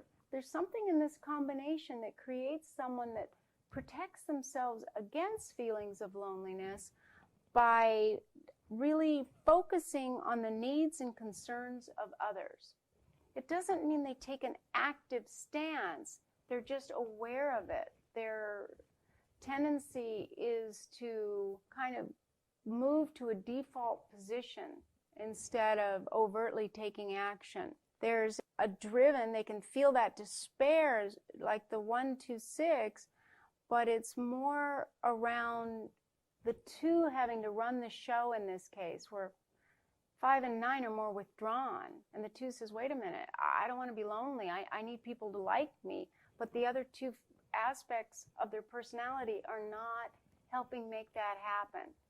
So this type can feel exhausted by that pressure. They're highly empathetic, but still very analytical because the 5's in there. The life mission is to find the information needed to understand and manage difficult situations. So this is a true problem solver. They're more focused on finding ways to handle problems and difficulties than to actually do it. However, the extroverted version of this and social subtype would be more inclined to naturally do that. This is, more than any other type, this is often the Good Samaritan. It's like figuring out what's needed and offering assistance and help. And very solution-oriented, the 2 and the 5, we'll see this even more with some other combinations, but just as the 2-5-8 saw the way to do things, well, the 9 finds the peaceful way to make that happen and to keep everybody happy with one another. The blind spot is that this tritype can be so focused on the helpful information they've collected that they can be too passive and miss the opportunities that would allow kind of authentic experience and true presence. It's like if you become too passive and you're too allowing, you're almost not there. There can be a no there. And this type can fall into that and kind of sacrifice their opinion and their own sense of self to be kind-hearted, to be the Good Samaritan. That you can kind of say, well, who's there? Because they keep those opinions to themselves. And they can have great pride in giving to others, but more importantly, not needing to be given to.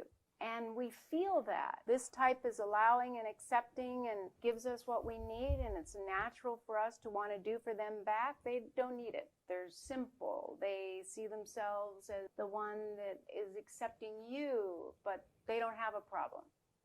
We'll see this more with a couple other types. This is the beginning of, I don't have a problem. So in the blind spot, there's nothing that's going to let them know that they are shaping reality to not have needs.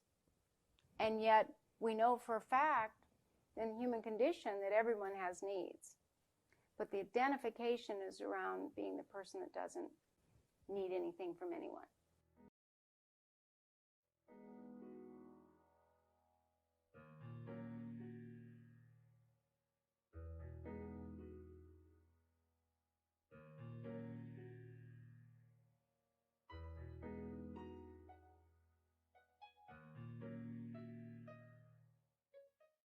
The 268 is a really interesting character because you have the protective type in each center. So this is the person focused on protecting others, building the bridges, creating alliances, tending to what others need. It's a very caring, supportive, and protective type. Helpful, engaging, and straightforward. The minute you have 8, you get more straightforward qualities. And this type wants to be in charge of their world and are attracted to the noble cause. I mean, this type's a hero. They're really looking for ways to help others, and in a big way, because there's nothing in their tritype that is going to curb that tendency to want to make a splash and to be viewed and valued as someone that is protecting what's important. They're often in causes. They're activated by whatever interests them or they value in terms of causes. They want to shield people from harm, and they challenge whatever they perceive as unjust. They want to know the rules. Again, this is a type that wants to know the rules so that they can break them without causing any targeting their direction, because the minute we have 6, often counterphobic, very rarely not counterphobic. This type, when 2's in charge, or even when 6 is in charge, almost certainly sees themselves as an 8 because of their interest in causes and in protecting others. Their life mission is to keep track of the needs of the vulnerable. They see it like just as that 2 part sees what's needed, well, so does the 8. This is the true rescuer, and they're happiest when they can use their people skills and desire to protect others to help those who feel alone and or in crisis. Now, I use the word alone because 2 is very focused on who's alone and who isn't. And in particular, their internal sense of loneliness. A lot of this was not taught in the early information on type 2. But the need to be liked is because the 2 feels fundamentally that they will be alone. And they fear loneliness. 6 doesn't want to feel abandoned. They want to make sure they're included. Now, 8s take pride in that they can go it alone, but they're really happiest with this tritype combination if they're connected to others, even if it's just as vigilante. and they're just helping random people that don't even know who they are. Their sense of good feeling comes from this rescuing nature. In fact, their growing edge is to recognize that they're so focused on rescuing that they're not connected to why. It can be seen as a positive thing. So there isn't a message that says you're not in touch with yourself. You are rescuing so that you feel okay about yourself, right? With some of these tri-type combinations, the world values it. So it isn't until you're in relationship with someone that's this tri-type, or they're social subtype and they're going out to the world and helping everyone, but not necessarily spending that same kind of time at home. There's a pride in knowing the way to help people, and this is the advisor. This is the person that can meddle and give unsolicited advice more than any other type. And there's a sensitivity to others, but yet that over-giving and protecting kind of keeps the person from being really connected to their innermost self.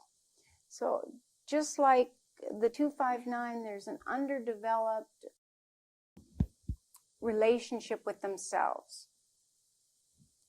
So the growing edge is to recognize that every time they want to give and rescue someone else means that they're feeling lonely and they just don't know it. And no one is going to ignore someone that is a good Samaritan, rescuing, helping person all wrapped in one. Does it amplify it if it's social subtype? Oh, over the top. And that's why in their family system, they're often missing what's needed. Okay, yeah. But they'll be out because the draw is out into the world where they will be valued as a hero, whereas our families don't tend to reward us that way.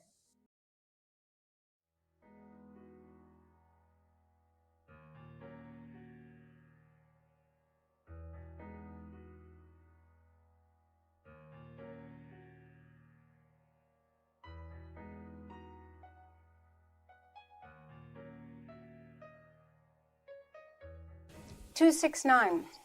Now with the 269, we have this the caring, inquisitive, accepting person that wants to be helpful and supportive and peaceful.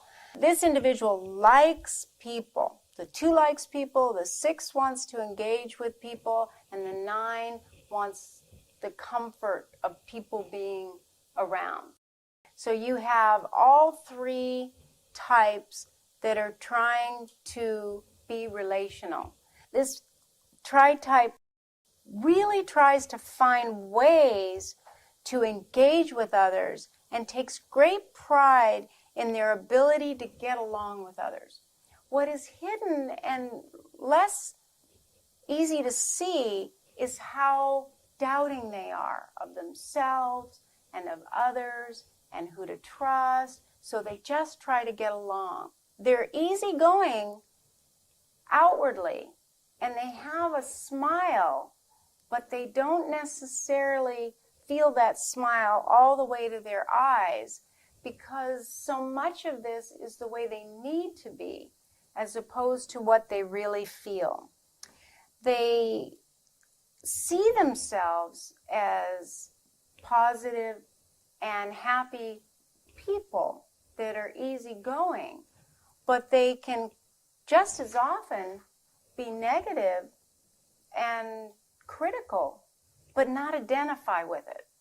There's something in this combination of the 2 being positive and the 9 being positive and the 6 being split between whether they're feeling phobic or counterphobic, that when this type goes to the 6th point, they don't see it. They don't recognize that they're not as positive as they believe that they are. They're not as easygoing as they believe they are. And it's not that they don't want to let it in. They're not aware of it. They truly don't see it. And if they get feedback that they're irritable and that they're kind of negative, they think the other person is off. This Tritype understands that. They don't know to look for it. And they don't quite understand why people can be put off by them at times. When they go to their fear and they go to kind of the indifference of 9 and the fear of 6, while at the same time trying to connect with you and feeling these positive feelings, they're missing their impact because they can get quite critical and judgmental, but think that they're nice and kind, but what they're doing is judging whether or not you are nice or kind. And if they perceive you to be nice or kind, they feel good about themselves. It's 3 types that can't separate from others. The 9 merges with others, the 6 is trying to identify with others, and the 2 can mirror others. So seeing a separate self is very hard for them. They're really good at seeing what's problematic for others, and they're very concerned about people, and they're quite effective troubleshooters for others. Does that make sense? Again, we always have our blind spot. And they're happiest when they can bridge differences and they see themselves as someone who can deal with difficult situations. They also are focused on being the peacemaker, and they tend to the needs of others and getting along with others to such an extent that they will fail to voice their own truth and act in a timely manner.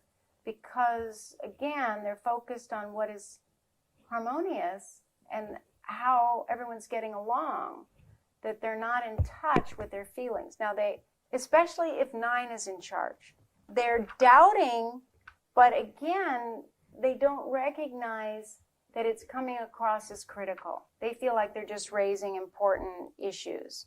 If you have to be nice, you're not always honest, or you're not necessarily feeling nice all the time. So once they recognize that their feelings of niceness are really just the growing edge, is to realize they have a terrible fear of separateness.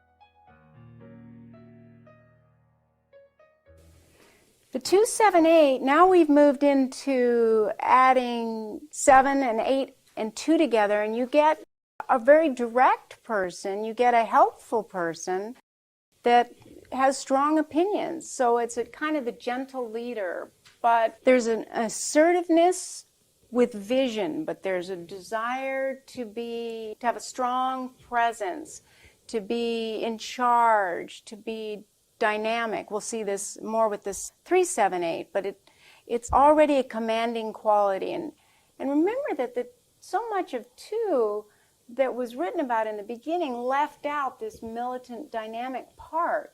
So if you put it 2 as in the fully developed aspect of 2, this is a very militant, assertive, upbeat person that wants to identify with what can be done and moving forward and celebrating life. What's obscure and missing is an awareness of their impact again, but instead of the image being I'm so soft, gentle, and easygoing, it's more that I'm not difficult. I'm a version of easy to get along with because I'm so helpful. So this person identifies as being an instrument of change, and they have kind of a charming, so they get away with a lot, and then all of a sudden they're like whoop, and they're resistant, and you don't expect it because the 2 and the 7 are kind of pleasing and giving you what you want, and then the 8 goes, I don't think so. So if the 8 aspect is being protective and take charge, you've got an extraordinary kind of charming leader. If the 3 collude and they're focused on taking charge, you get a kind of a haughtiness that is kind of inexplicable. There's a tendency to keep everything positive and to be so focused on what's positive and perceived as honest that this tritype can be very aggressive and fail to recognize the importance of difficult emotions, and that everything isn't as charming or as sunny as this tritype wants to believe. And underneath it, because we have 2 here again, is this fear of loneliness and this need to be liked. And the 8s will say, well, I don't care if people like me. Not quite true. The 8 just won't stop being the way they are, but they very much want to be liked. They just don't want to conform. So with this tritype, you get the adventurer and fun-loving person that's commanding. How they manage this is the true free spirit, by the way, because everything is focused on kind of acting on your own intuition and then teaching people how to really act on their own behalf, how to teach them to be empowered in a way, is helping people learn to help themselves. And if they can't deal with difficult emotions, then they must keep busy because painful emotions are there. So this is another busy type. Every experience has the potential for difficult emotional relating. And this is another type that kind of just is in denial of it. Now, the other 2 examples I gave you are coming from a different way of looking at it. This type identifies with the sunny disposition. And what's disowned is that they're not always sunny. And that what they do is reframe their negative emotions into it being something or someone else.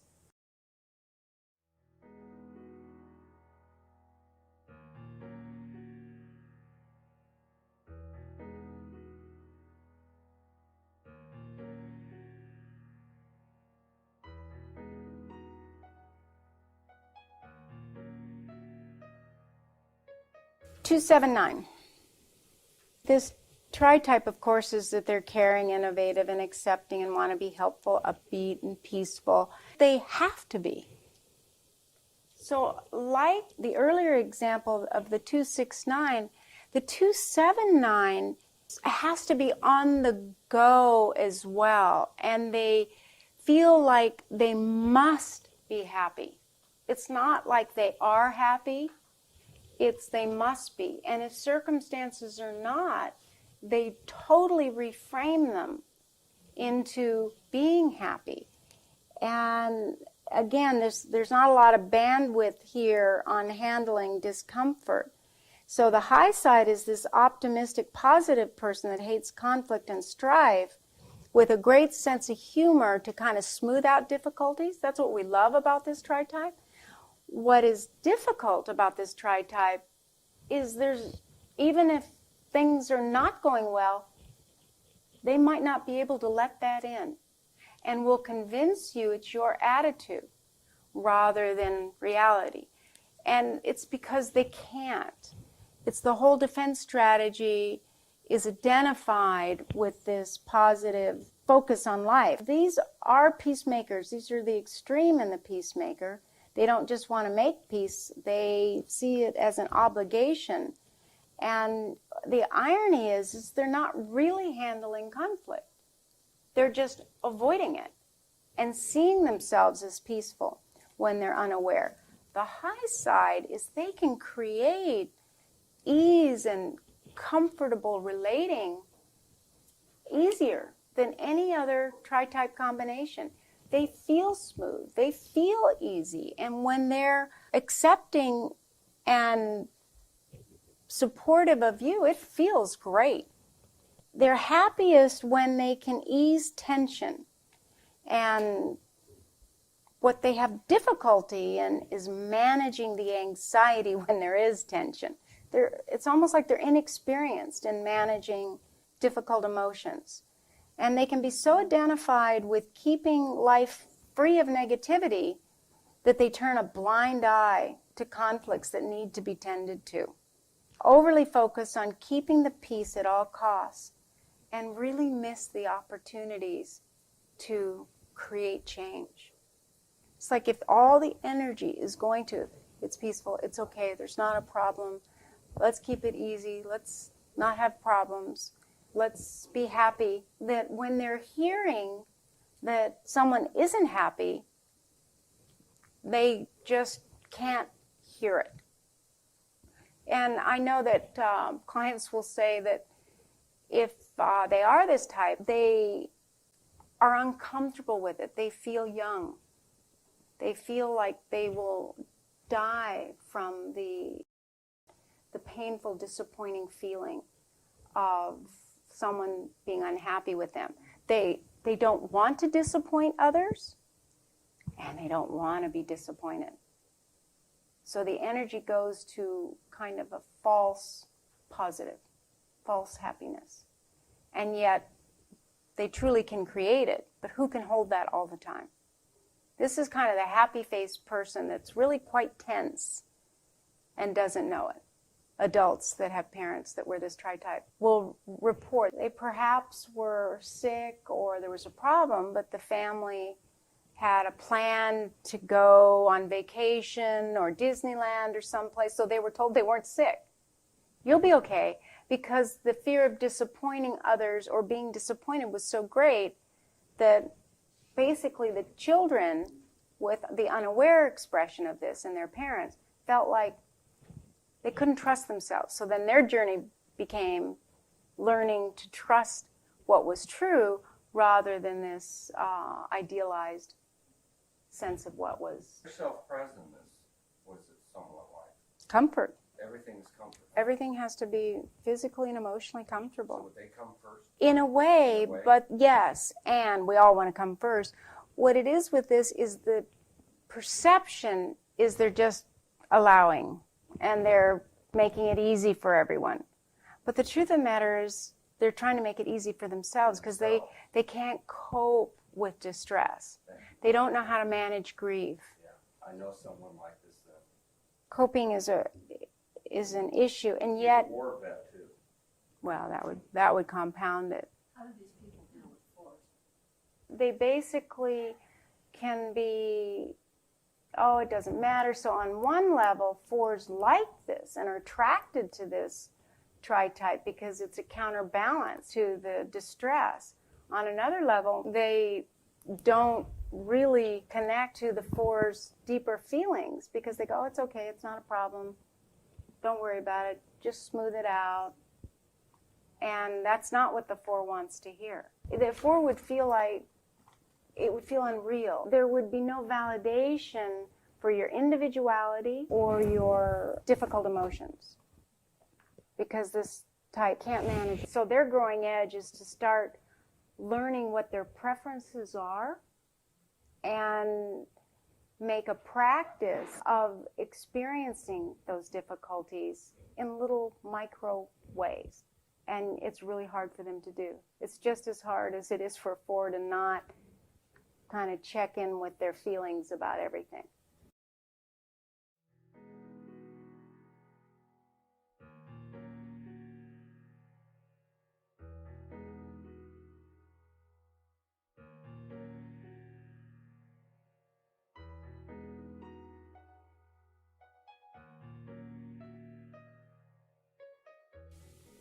So in terms of the 3-5-8, we have immediately someone that is not really in touch with their feelings.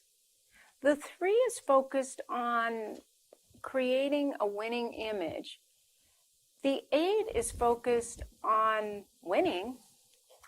And the 5 is focused on gathering the knowledge that's critical. So when these 3 types come together, you get the ambition of the 3, you get the seeking of knowledge of the 5, and the protective nature of the 8. And this tri-type combination wants to be efficient, wise, and straightforward.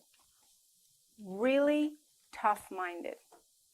When you have someone that can use their wits and their kind of guts, along with their ability to read people and situations and finesse the world, they're not in their feeling center. So you have someone that can be very tough-minded, that can get the information that's needed and get it out there. They may struggle with insensitivity because in their search for communicating what they know and the value of the information that they want and the success they want to attain, they're not going to use their more tender emotions to understand that or explore that. So they're very good at studying a problem and finding both original and practical solutions that others miss because they can just bypass the emotions that slow others down. They're highly tenacious. This tri-type works tirelessly until they find solutions and prevail against adversity. This is the true problem solver. The individual with this life mission is to use their cleverness and their astute powers of observation to serve the greater good. So they're not going to go about helping humanity in terms of interpersonal relating. They're going to be able to be the brains behind the system, to figure things out, and that's how they will make their contribution. And they're happiest when they can evaluate what's needed and take action and implement whatever solutions that they come up with. So when we think in terms of problem solving, these 3 types together would be the best. They're not troubleshooters so much as the individual who can see the problem, find the solution, and deliver the results. So very results-oriented. The problem and the blind spot is this tri-type can be so focused on their goals and ideas that they become hard-nosed thinkers. So they can leave out the importance of how others feel, and they can be in denial of their own feelings. And they can feel so vulnerable that they refuse to let in the importance and wisdom of their more painful emotions. So when obstacles arise, they see them as obstacles and not the people or feelings or relationships associated with them. So you can see how there's an electric energy. They want the finer things in life. This is the conqueror kind of energy. And they're not going to do it through duty. They're going to do it through their cleverness and their wits. So their goal is really to take that intellectual can-do nature and connect it to feelings, especially their own feelings, but certainly to what other people are feeling. Does anyone know anyone with this tri-type? I used to work for one of these. And when I let go, I left. He actually seemed relieved because he didn't have to deal with my feelings of what he did to me, that I was wrong. Business-wise, this was a nice move. Get rid of Tom, we'll just find someone else, and this will fill. So there was but everything about that. He was direct. He thought it through, status for the office, his place, his image. I just no longer existed. And I thought, how can he sleep at night? When the instinct, you can see how it would make this vary a lot too. The social would make them very, very, very ambitious. The self-pres would make them very clever and astute at gaining success through having resources. And one-to-one will have a little trouble because they're incongruent. Because the one-to-one wants connection, and this tri-type doesn't want connection. They want action, and they want information. So this is someone that would struggle with what would be more important to them. There is wisdom in those subtle emotions. that they aren't just speed bumps that slow you down. This type can have a problem at times with overthinking. So they, even though they've got 2 action-oriented types, they want to make sure that they know what they're talking about. This person is defined by being clever and wise.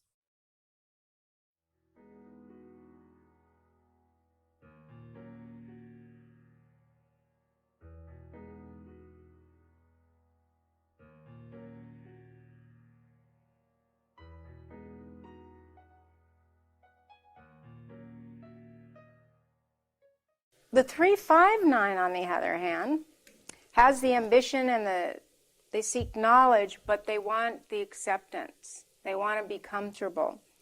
They want to be efficient, wise, and peaceful. See, it's not as hard-nosed.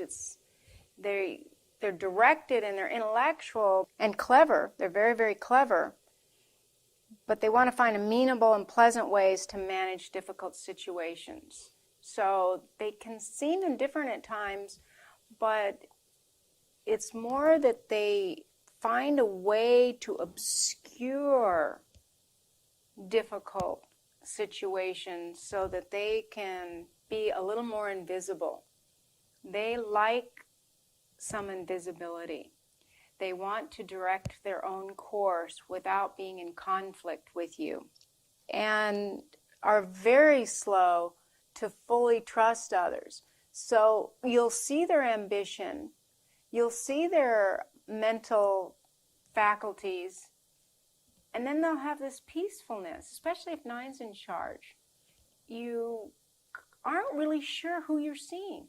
This is the type on the Enneagram that is the least likely to show themselves to you.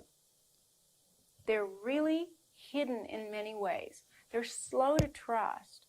They, at their best, promote others by being supportive with information and knowledge and subtly handling problems. At their worst, they have double lives. You don't know who they are because all 3 of these types are hidden and in a way wear a mask. The 3s wear the mask of success. The 5s don't want to be seen. They want to be camouflaged. And the 9s wear the mask of pleasantness.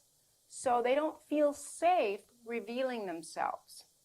The life mission with this tritype is focused on the ability to unite opposing points of view, find compromise, and create workable solutions. So this is someone that takes their personal presence to a degree out of the equation and facilitate this happening, but all the while knowing what they're doing. They're very clever that way, but they're true advocates and are happiest when they can use their skills to be judicial. They see themselves as a good judge of circumstances because there's nothing that is going to interfere emotionally with them making decisions. Now, when 1 is here, you get a judge too, but this person is going to be more scholarly and still be ambitious. Blind spot is that they can be so reserved that their true nature remains hidden and unexpressed, which can appear to be aloof and indifferent. If you know anyone with this tritype, they are helpful, but you don't know when they're going to be helpful. It's not something you can count on. It's not a part of their identity, but they do it automatically. But they're more inclined to offer information, not advice. We see that more with the 259. This is about getting things done. And they can also be extremely withholding to punish or in an effort to have control. And they're unaware of this. They do not know how they come across in this way because they recognize the ways in which they are supporting you. But it's not like they're going to call you and see how you're doing. And they're unaware that that's really important in relationship. Well, I almost see a 358 and a 359 in my future with these 2 fellows I'm going to be working with. One has They're successful people. They're very successful, but they're a little different from each Yeah. I'll talk to you. And what we don't see also is this part, that they do have deep emotion. It's just not going to be expressed. So I don't mean to say that this type doesn't love or care. They do, but they're not going to be demonstrative. And they need private circumstances to reveal it, and even then they're very slow to reveal it. So they may react badly if they all of a sudden are shown that, or it's exposed. Oh, very much so. They don't. This is the type that does not want to be exposed on any level. Okay, that's why that answers the question. Other types can handle it better. Not this type. You've just lost them. They'll go away. They don't want to be vulnerable that way. But remember, this is also a very judicial type for the very same reason, because they're not cluttered by their emotions and their personal expression.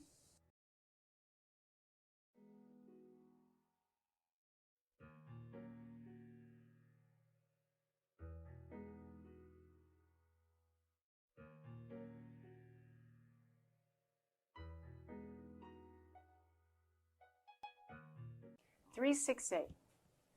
Now we've moved into a really dynamic type. This is someone that has the ambition and presence of a 3. Often this person is counterphobic in this 6. If they're 6, they think they're 8s. There's a rat-a-tat-tat quality to someone that brings together 3, 6, and 8. It's one of the more combative, challenging types on the Enneagram. It's a very protective type. It's a great freedom fighter, civil rights activist, attorney that's fighting for the rights of others. You have someone that's going to make it happen. This is a real can-do nature. They're inquisitive and protective. They want to be accomplished. They're very loyal, but they're straightforward and direct. As I said, they usually always think they're 8s.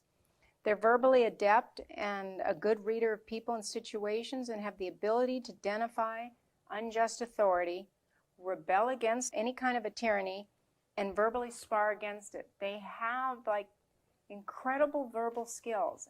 I have not met a 3, 6, 8 that couldn't talk you down.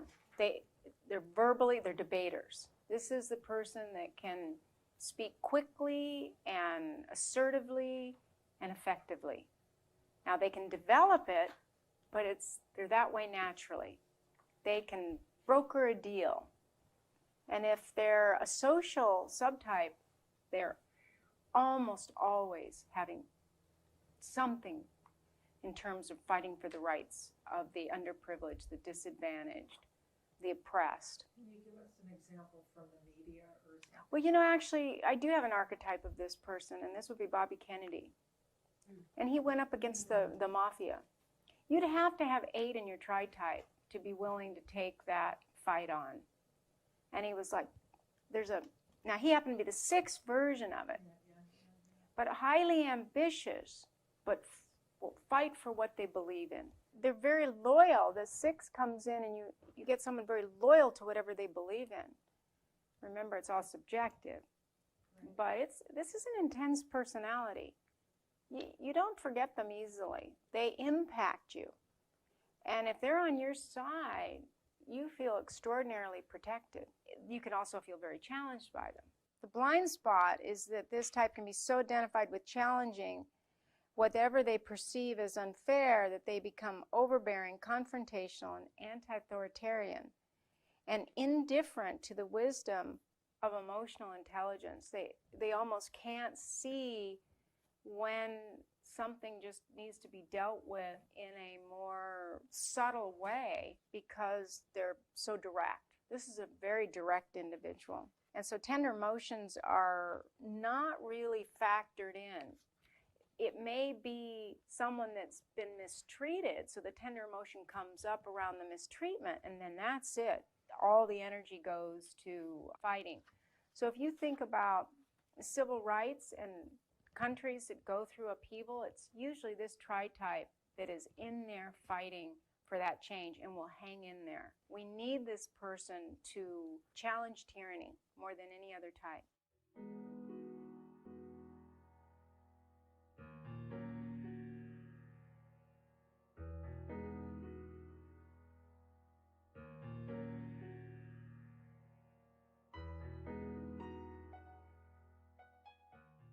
369.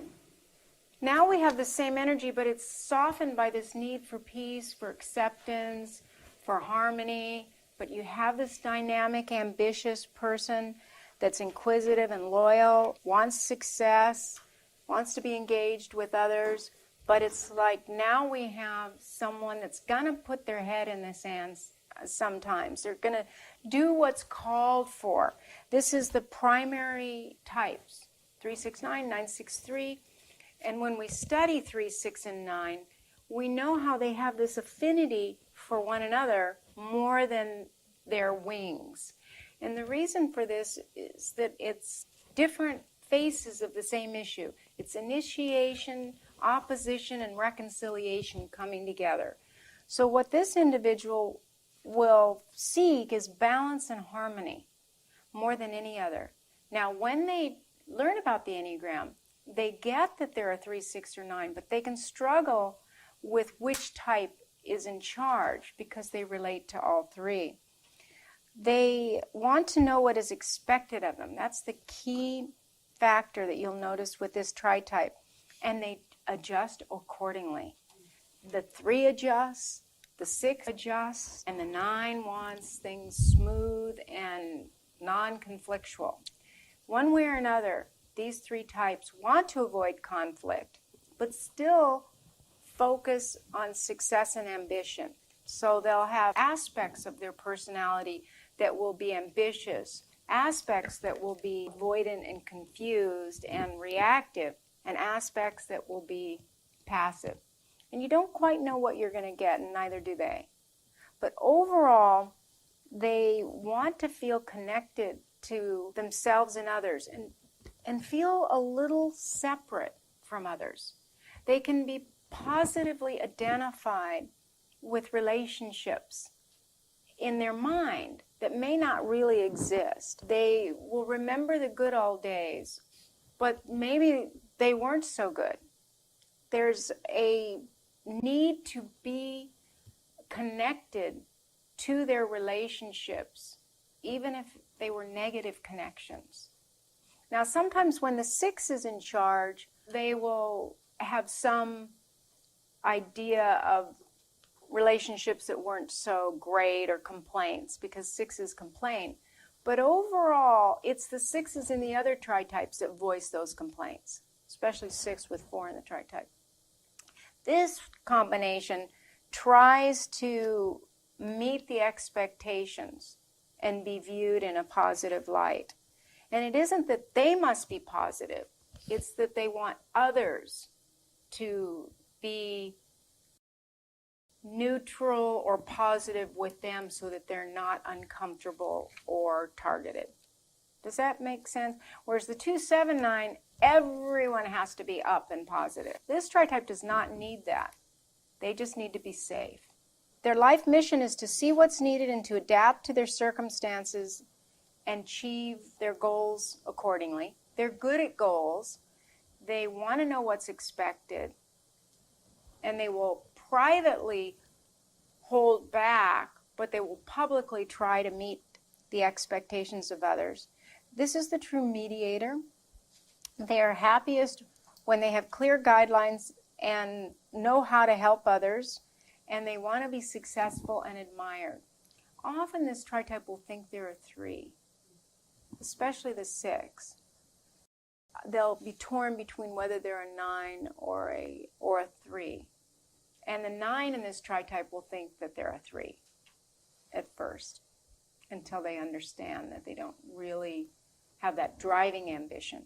They kind of become ambitious when they need to and they want to do well, but they don't push for the success like when the 3 is in charge. In fact, they can be so focused on belonging and being connected to others that the blind spot is that they lose their individuality and become driven to succeed to the point of being a shapeshifter or chameleon.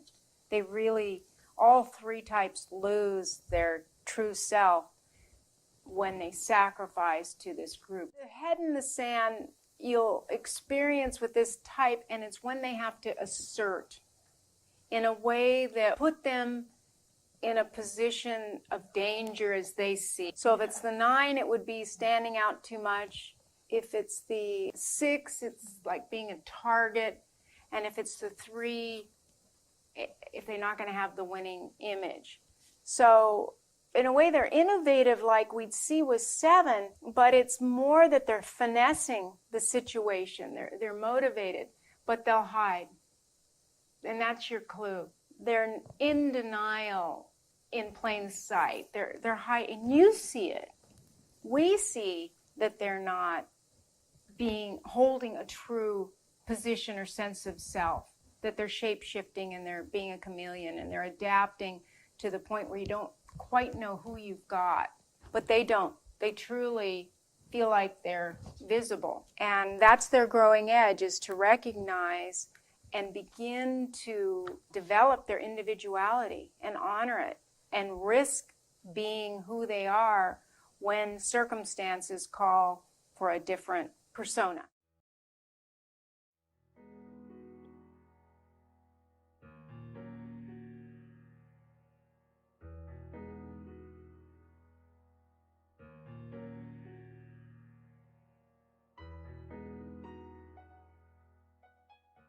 Now we're moving into 378. This is a known archetype. It's a highly assertive type. It's ambitious, innovative, protective. This is someone who wants to be successful and make a splash in a big way. This is a straight talker. This is the mover and shaker. This is the archetype that we usually associate with 8, but in particular, strong 7s come across this way and strong 3s. This is the dynamic, assertive, can-do type in each center. This person has the vision and can create the goals, set the parameters, and make it happen. The solution-oriented nature of 8 keeps this type going. The 7 is engaging and brings out the interpersonal, lighthearted aspect, as well as the dream and the idea of what can be. And then the 3 wants the success, but also brings that quality of being able to organize the details and set the goals and the parameters, and wants to meet each one, and they know how to break down the variables and make it happen. This is the dynamic go-getter focused on the prize.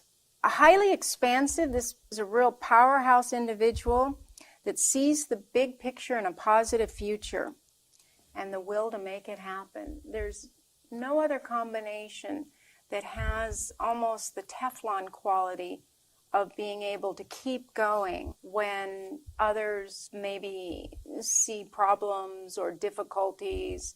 They can almost let those negative experiences or feedback bounce off of them. They're almost bulletproof, is the way I would describe this type. We need this archetype to see what can be and hang in there to make it happen. What's interesting about this combination is they want success, and when they have obstacles, they just see them as competitive challenges. It isn't like a deterrent. It's, oh, okay, we can handle that. And each type coming together will find a way to do that. Like the 3 will do it with more finesse, the 7 will do it with more schmoozing, and the 8 will do it by pushing a little harder and protecting that which they feel is important. Therefore, the life mission for this tritype is to see what is possible and find innovative ways to achieve goals and manifest the dream. This is the true mover and shaker, candlestick maker, and they are happiest when they are in a position of power to really see this vision come to fruition, and that they need to be doing. This is the real doing individual. Not in busyness, but in completion and big picture ideas to feel alive. If they're not doing, they don't feel alive. So they'll always have a project going. They'll always be in the midst of developing something big.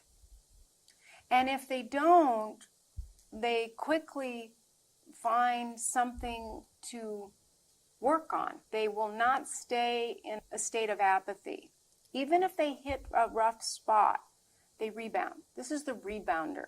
Is that the 7 influence? And 3. Threes will frame their failures as learning experiences.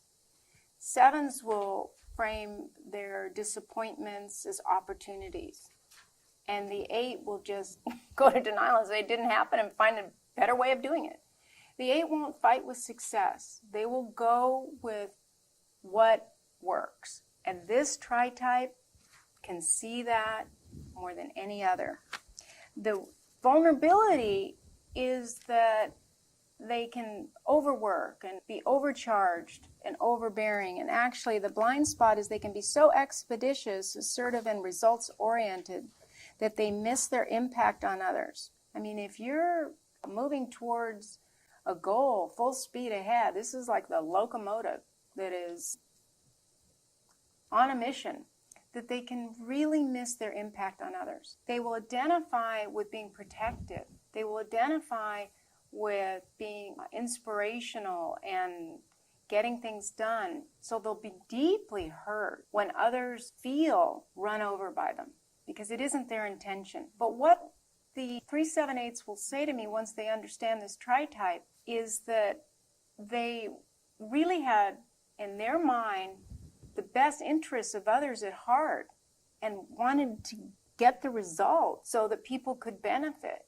and that they could see in retrospect that others could perceive that as out of my way. You're either for me or against me, and in particular when the 8 is in charge. But they truly are trying to create a world or a group or a business that succeeds, and you get results and everyone benefits from. So what they lose is the deeper meaning and significance of why they're doing what they're doing. So they can set out to create, let's say, a homeless shelter, and they put all this energy in, and they have really high ideals and values and vision, but because they need it to happen, and it must happen, and things need to happen in a timely manner, and they need to get it done, that they forget why they're doing it.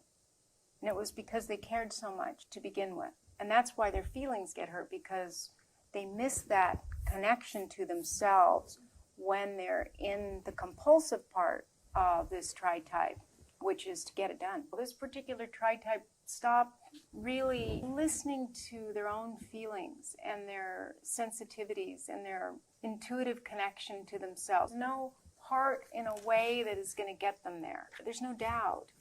This person does not have doubt. So instead they would feel, maybe in retrospect, they would be angry with themselves that they didn't remember why. They can have a lot of self-vengeance for that reason. This is the person that does what they need to do. But with the self-pres, it would, the empire building. But they don't really want to be alone. They're, in a way, they're group-oriented. They need an audience. They need a reason to be doing what they're doing. They're not going to take things personally, how to get the results. Yeah, so this isn't someone that becomes a shapeshifter. This is someone that avoids emotions like speed bumps. You go around them or over them fast.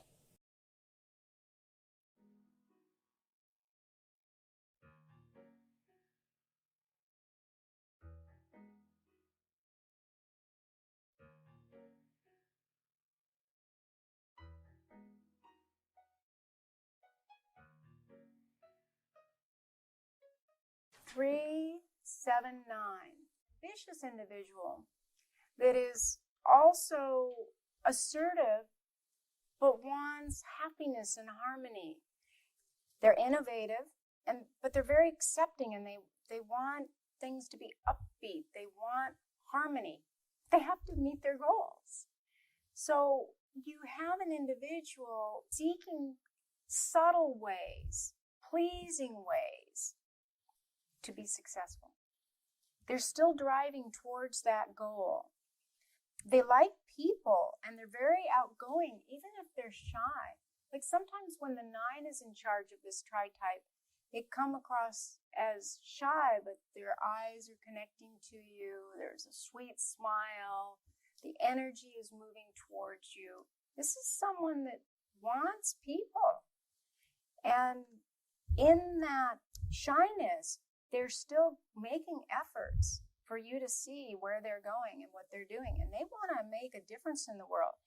They are easygoing and seek comfort, but they strive for success. It's almost like, again, a soft 3.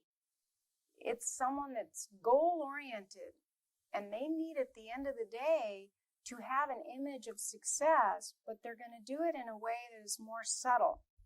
What they're seeking instead is a feeling of personal importance, of doing something that others will value, and in a big way. The 7 and 3 really are after the prize again, but instead of the 8 that's going to power through, the 9 is going to be a little more amenable and try to smooth out difficulties. So there's a gentleness and a kindness that comes with this goal-oriented, focused person.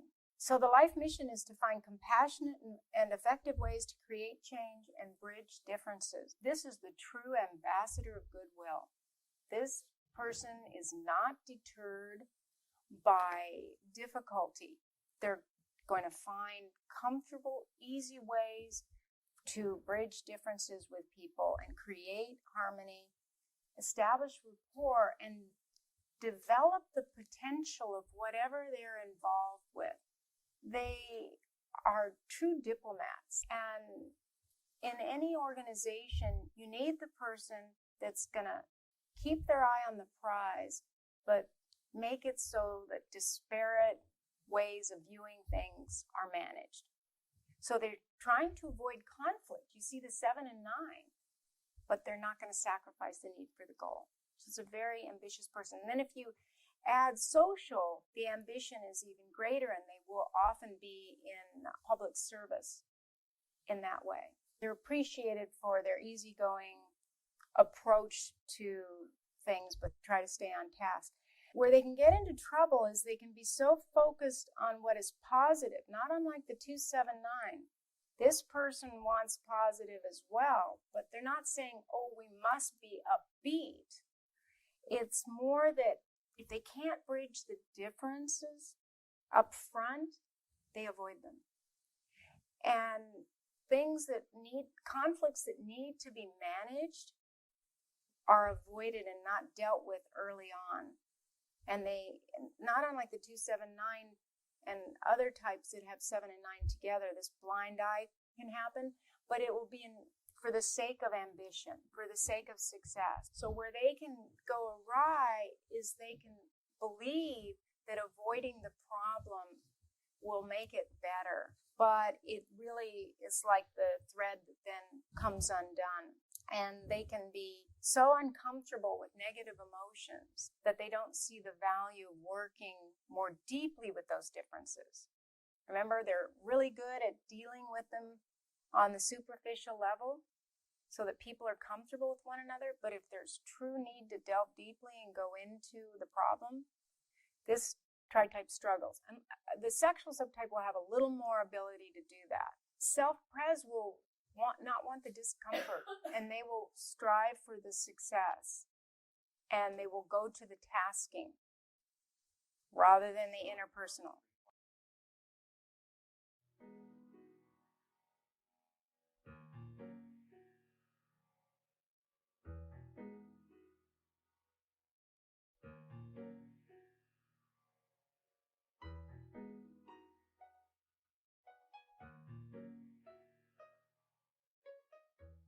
Four, 5, 8.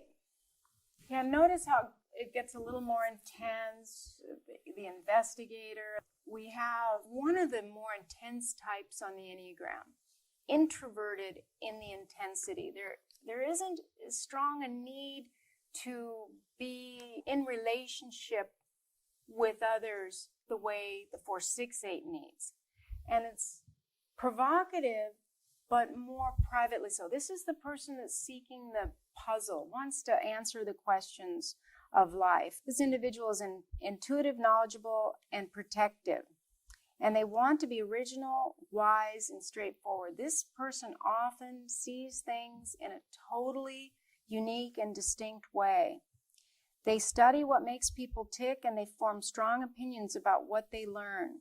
Generally introverted, but at the very least somewhat introverted, they're identified with being intuitive, but even more than intuitive, understanding things, like strategic thinkers. And they see interconnections that others may miss. They can be so astute that the opinionated aspect of all three of these types are very opinionated, that they will not be open to new data. Like the 4-7-8 will still remain open because they're curious and they're interested. This type will work so hard at defining and understanding something that they'll hold it as a hard, fast truth and be resistant. So first, the gift is they see what others miss and they get all those puzzle pieces and the detail, but they don't realize that maybe one of the puzzle pieces was from another puzzle kit and looked like it fit but doesn't quite. And if someone says, oh, here, this puzzle piece is important. No. Because once they make a decision when they're unaware, they have trouble modifying it. So the high side is that their life mission is to discover what is innately human and share these findings with others. In other words, go about seeing all the variables. This is someone that reads human nature really well. The problem is that 5 in there keeps them a little detached from their own involvement in it. And they believe that they're being logical and have a detached perspective. But what they don't have is non-attachment. They're not seeing their own engagement in the process. But this is the true scholar. And they passionately follow their own muse and are happiest when they can study what is of interest to them and then disseminate it. They feel an obligation to get the information out there, but they'll generally write about it more than speak about it. They'll write things that they wouldn't say to your face.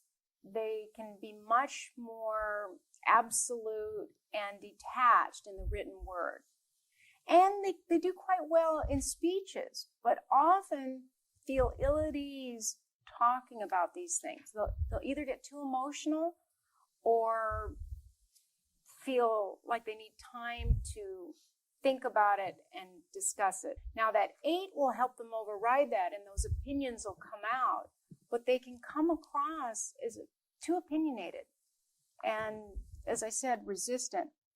And they can be so enamored with what they've learned, which is usually extraordinary. They can kind of put meta systems together and see the variables and put the pieces together and build models, not realizing that models are just that. They are not the actual territory. They're a map, and maybe the map isn't fully complete. And their resulting opinions can come across as self-absorbed, hyper-introspective, headstrong, and very cynical. So even with the 4 and the Tritype, they can be cynical about other people's worldview and their own. So what they're really saying is that they don't trust anything. They doubt and they need opinions to replace what feels vulnerable to them. Because 4 is still there. They're very intuitive people, unbelievably aware of creating maps and gathering the data, but they're unaware. They can feel too strongly about it and not realize there's a whole region that was missed, or maybe the boundaries weren't where they thought they were. But there can be a disconnect they can have a disembodied quality. They can be so into their intellect and their intuitions and their ideas about things and their feelings that they are not as grounded. You think that 8 would bring in groundedness, but it can kind of get swept up with that intuition and idea seeking. And then the 8's trying to prove and validate and feel strongly about it. So the journey for this type, the growing edge, is to remain connected to their true self and to realize that all these things they've learned are fascinating, but they need to apply it. and feel connected to themselves. Is that the blank box? This is the second time I think I've seen that in your collage. The empty box, right next to the thinker. Yeah, and You had it somewhere else. it's kind of symbolic in this case. It wasn't intentional.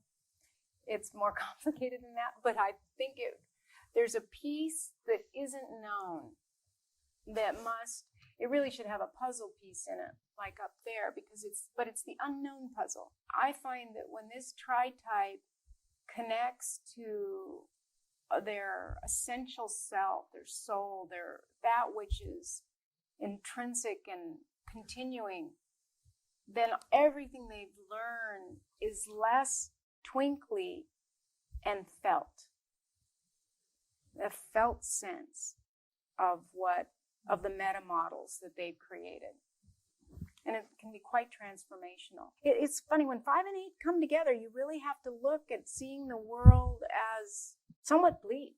What I want you to get from this person is there's an intensity of whatever it is they're interested in, and there's always a meta model.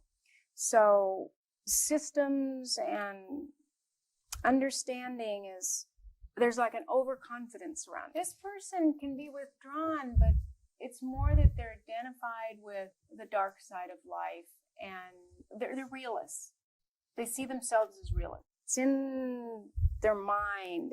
You're not going to see it so much unless you have a strong opinion or you're voicing an opinion, and they may just kind of dismiss it or ignore it if it doesn't match their meta model.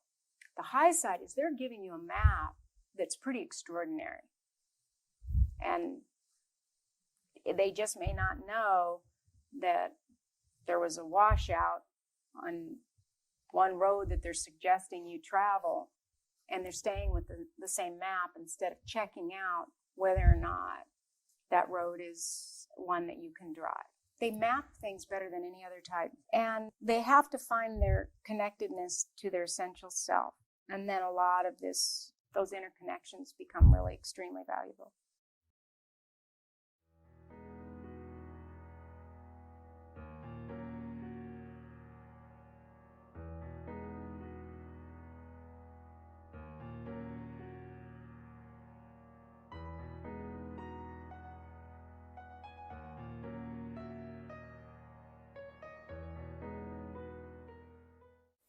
Four, 5, 9. We have someone that's also somewhat intuitive, emotional, introspective, and withdrawn, but that 9 brings together a tri-type we are familiar with. This is triple withdrawn. This is someone that is so deeply introspective that they're studying and trying to understand the world and life and people and things from a distance. They are intuitive, knowledgeable, and accepting. They want to be original. They seek wisdom, and they want peace.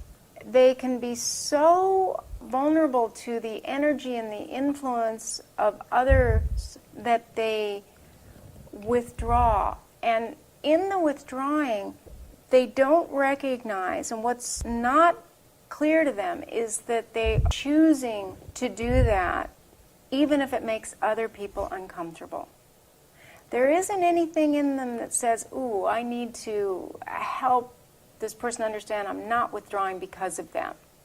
There can almost be a pride in their introverted nature, and they're often deeply introverted. If they're not, then it's very confusing to them because their stance is back. If you move towards them, they move away. And they can be somewhat critical of you without realizing it because they don't want to be invaded. They don't want to be bombarded.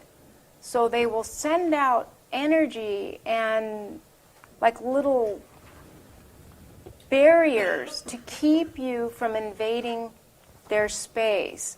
And in so doing, can be off-putting and not even know it. I mean, they're completely unaware of it.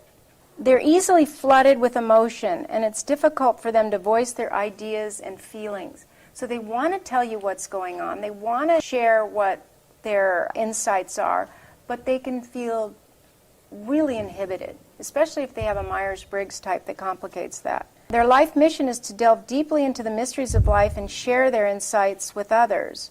This is the true philosopher. And they are happiest when they can write about their discoveries rather than speaking about them, because they could be thrown off.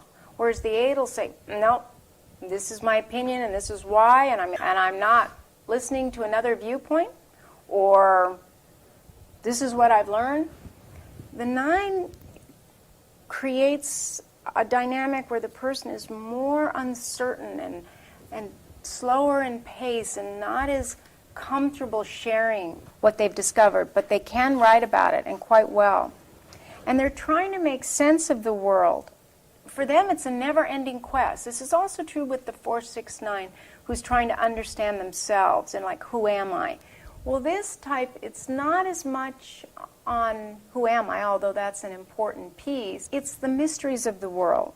And they can be so focused on this inner world and what they're feeling and sensing and reacting to that they can appear or behave in a way that's indifferent and just be silent. They'll even know that it makes people feel uncomfortable, but they don't know what to do about it. And what they don't see is that they come across as moody, and what is disowned is that they expect others to come towards them, especially with self-pres.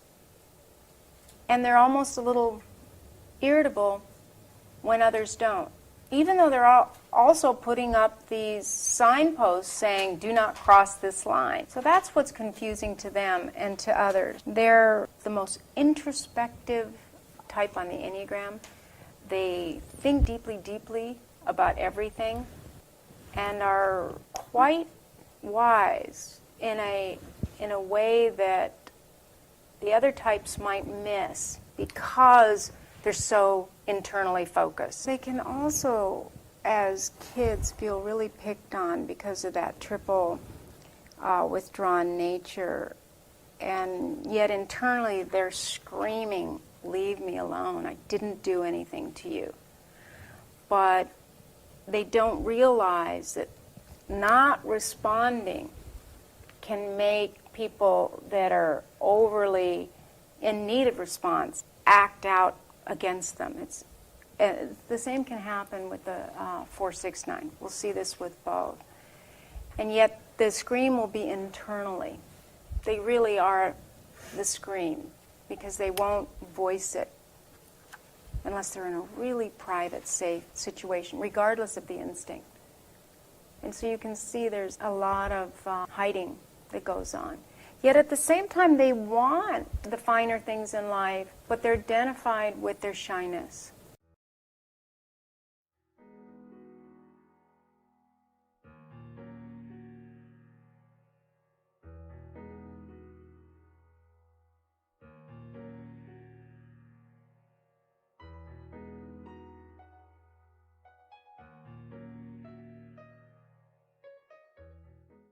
Most of us are familiar with the 4-6-8 tritype because it's hyper-reactive. They're hard to miss. We know they're present. We know when a 4-6-8 is in our lives because they bring with them intensity and a need to call off the truth, even if they do it with humor. This is the canary in the coal mine individual that's letting us know what is vulnerable, what is off, what is inconsistent and untrue, or at least not what it appears to be. This is the individual that says the emperor has no clothes. They feel compelled to identify what is insincere. They kind of have a meter of awareness. They're very intuitive, inquisitive, and protective. It's a quite dynamic type in that way. They want to be original, they want certainty, and they're very straightforward. They'll say what other people keep to themselves. They can't help but voice whatever they think or feel. It's kind of emotions with truth-telling, and if you think about it, they are the really kind of the self-pres version of each center. So they feel things strongly and they have an emotional reaction, and it isn't always just about heart feelings. It's very quick to action, and so fast that the rest of us might have missed the steps in between, because this type is naturally tracking so many details having to do with inconsistencies and calling off these hidden agendas, these misrepresentations, or expressions that are insincere. This person has a sincerity meter, and they know when someone is being authentic and connected to themselves. Now, the 4-7-8 is more individualistic and creative, but the 4-6-8 is more dutiful and feels this sense of responsibility to themselves and others. It's the most intense type on the Enneagram. Their life mission is to identify what is insincere and not what it appears to be, and alert others of the potential hazard. A true whistleblower, this tritype is happiest when they can protect others from being taken advantage of and misled. So it's a very creative individual that still feels compelled to focus on what they perceive is the truth of any given situation. The problem is that many people, and probably most people, do not want to be alerted at that level. That it feels like too much, and it can start to sound like the boy who cried wolf. But this type is noticing all those nuances, and we need the 4-6-8 to protect us from, again, tyranny, injustice, ways in which others will start to take control. So they're sensitive to those manipulations more than any other type. They will blow the whistle, whereas other types might feel these things, but not want to be the one saying it. They're often, the true whistleblower in the most extreme is usually the 6.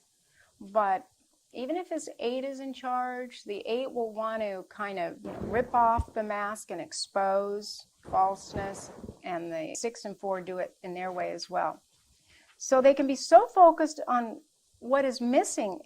It's also interesting, this type is the most sensitive to what's missing, not just what's insincere.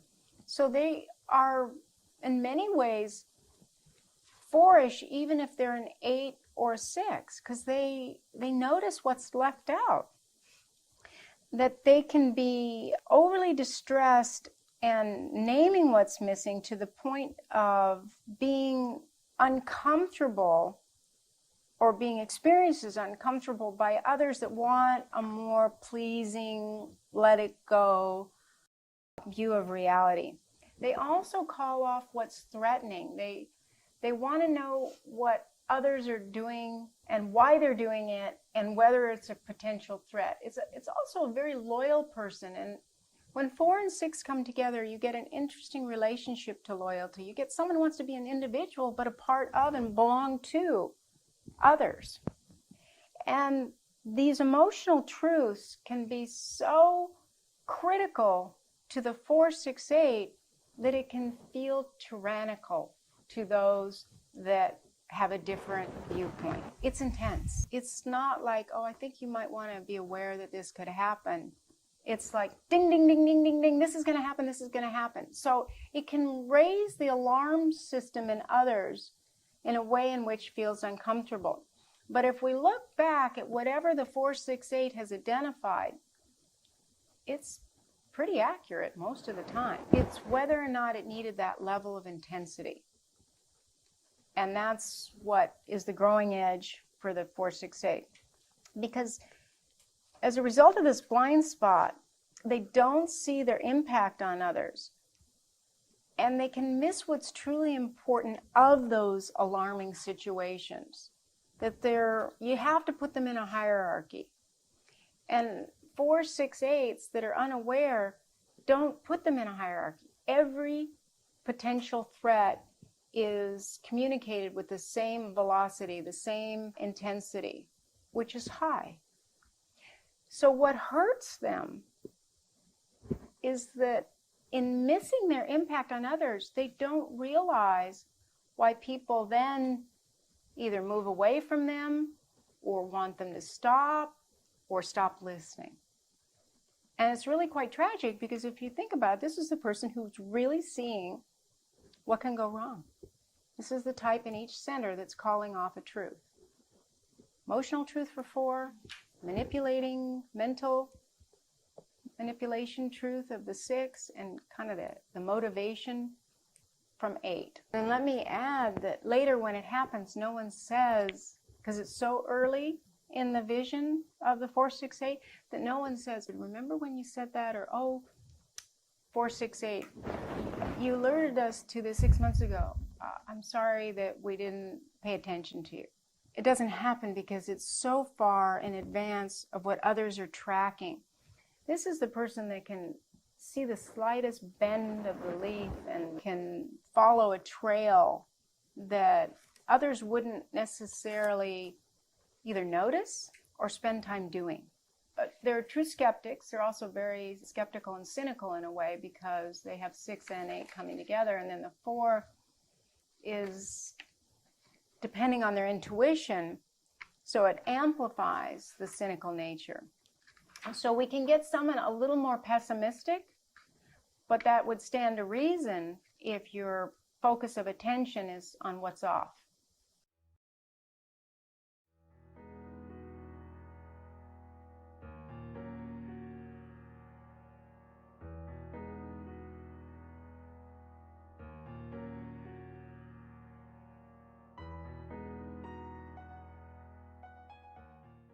If you're a 4-6-9, this energy now has moved from the intensity and the drama of 8, but there's a softness or a desire for peace. This person is also intuitive and inquisitive, wants certainty, wants to know what they can trust, but there's still this need for originality and expression coming from 4, while at the same time having the peace and the harmony and the gentleness. It's a fascinating combination because it's the type in each center that is experiencing doubt one way or another. The 4 has a lot of self-doubt. The 6 is struggling with doubting themselves and others and what they know to be true. And the 9 is trapped in the dichotomy of believer-doubter. Should they believe their positive idea about things, or did they find the little chink in the armor? So this tritype is very sensitive and allowing and accepting and deeply intuitive, but they don't know what to trust, and in particular with themselves. And they often can be mired in indecision and become more passive-aggressive than aggressive. Like with the 4-6-8, they'll go aggressive. The 6 is usually counterphobic in the 4-6-8. With this combination, the 6 is more often than not phobic. It can be kind of neutral. But this type is always wondering, who am I? Do I have all the pieces to understand who I am? Do I match my environment? Am I comfortable? Do I need to learn more to understand things? What do I need to feel peace and harmony and answer life's questions? There's a tendency to need multiple sources of confirmation on any subject to have certainty. And it isn't just the 6. At times, this person can look like a 6 because of doubt. They need to be individualistic, but along with wanting to be individualistic, they want to be a part of and belong, even if they're not a social subtype. They don't want to be separate from others. The 9 brings in this desire to be included, but they're not really good at making that initial connection or creating the relationship. They want it, but their focus tends to begin with Do you see me? What do you see in me? And then they look at you. Whereas 468 is looking at you, looking at you, looking at you. The 469 is looking inside themselves. Oh, who are you? Who am I? What does this mean? And until I know that, I can't relax. And what they want to do is be able to cope and relax. Life mission, as a result, is to raise questions about the mysteries of life, seek consensus, and share your findings with others. So this is the true seeker. Of all the types on the Enneagram, this is the tritype that is most focused on seeking and have the greatest difficulty landing on one answer, solution, or belief system.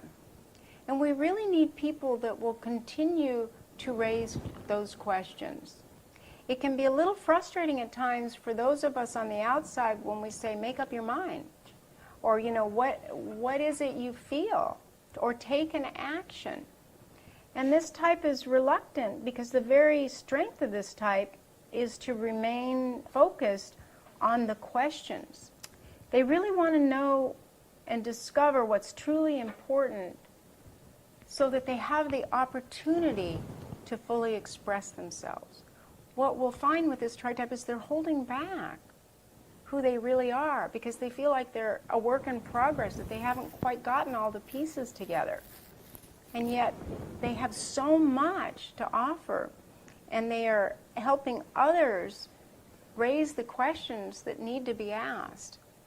It's just that they're not comfortable voicing the answers with certainty and clarity because they know there are more questions. There's also a kind of a way in which they're blind to the fact that they're so focused on the feelings of their insecurity, their doubt, that it can become a passion unto itself of what they're insecure about or what hurt them. That the doubts plague them and they can become paralyzed by taking action because they don't want to repeat the same mistakes. They don't want to re-experience what was so distressing, even when the 4 is in charge. And there's an incredible sensitivity to shame and emotional pain. And I find that this type, it doesn't feel like they can rebound from emotional pain, even when the 4 is in charge. So we think of 4s as kind of the emotional weightlifters of the Enneagram. But this particular type is really oriented towards making sure they have the right answers and they know what's going on because they don't feel like they can tolerate the pain that they would feel if they were perceived as off and not smart or didn't know what they were talking about, which is why they keep seeking but don't share as much what they've learned. And they're usually very, very wise. Of all the types on the Enneagram, this is the type most inclined to feel paralyzed emotionally and go into freeze, especially if they're social instinct. But self-pres can do this as well. They just try to gather whatever they can in the way of information before they speak, or they say nothing at all. And if they're introverted, it takes on a whole new dimension. And the hesitation, I mean, if there's that much questioning and doubt, you hesitate. And there's kind of wistful melancholy. Sometimes it can be more extreme when the 4 is in charge, but it's like inquiry only leads to more confusion and disappointment. So in search of finding the answers, what this type will find are more questions. And when the questions arise, then what comes up is, will I ever be able to know? Will I ever be able to relax and know who I am and what to expect? You'll see that a lot with types that have 4 and 9 coming together. There's an aesthetic appreciation, and it doesn't always have to be visually. It can be word choices, it can be the way things are stated, the way they do things. They'll want to put their own trademark on things as long as it's not going to bring conflict. Sometimes when A 4 has this tritype, people don't think they're a 4. And it's because the 9 and 6 are more withdrawn, that you don't see as much the personal expression that you do with the others, the other tritypes of 4. They're more visually out there. There's a more introverted. It's rare that this type isn't introverted. Aren't introverted, it can be kind of confusing to them. Whereas the 4-6-8 will fight back, the 4-6-9 will go away to avoid the conflict. And that's the difference between 8 and 9. You have to look at it simplistically.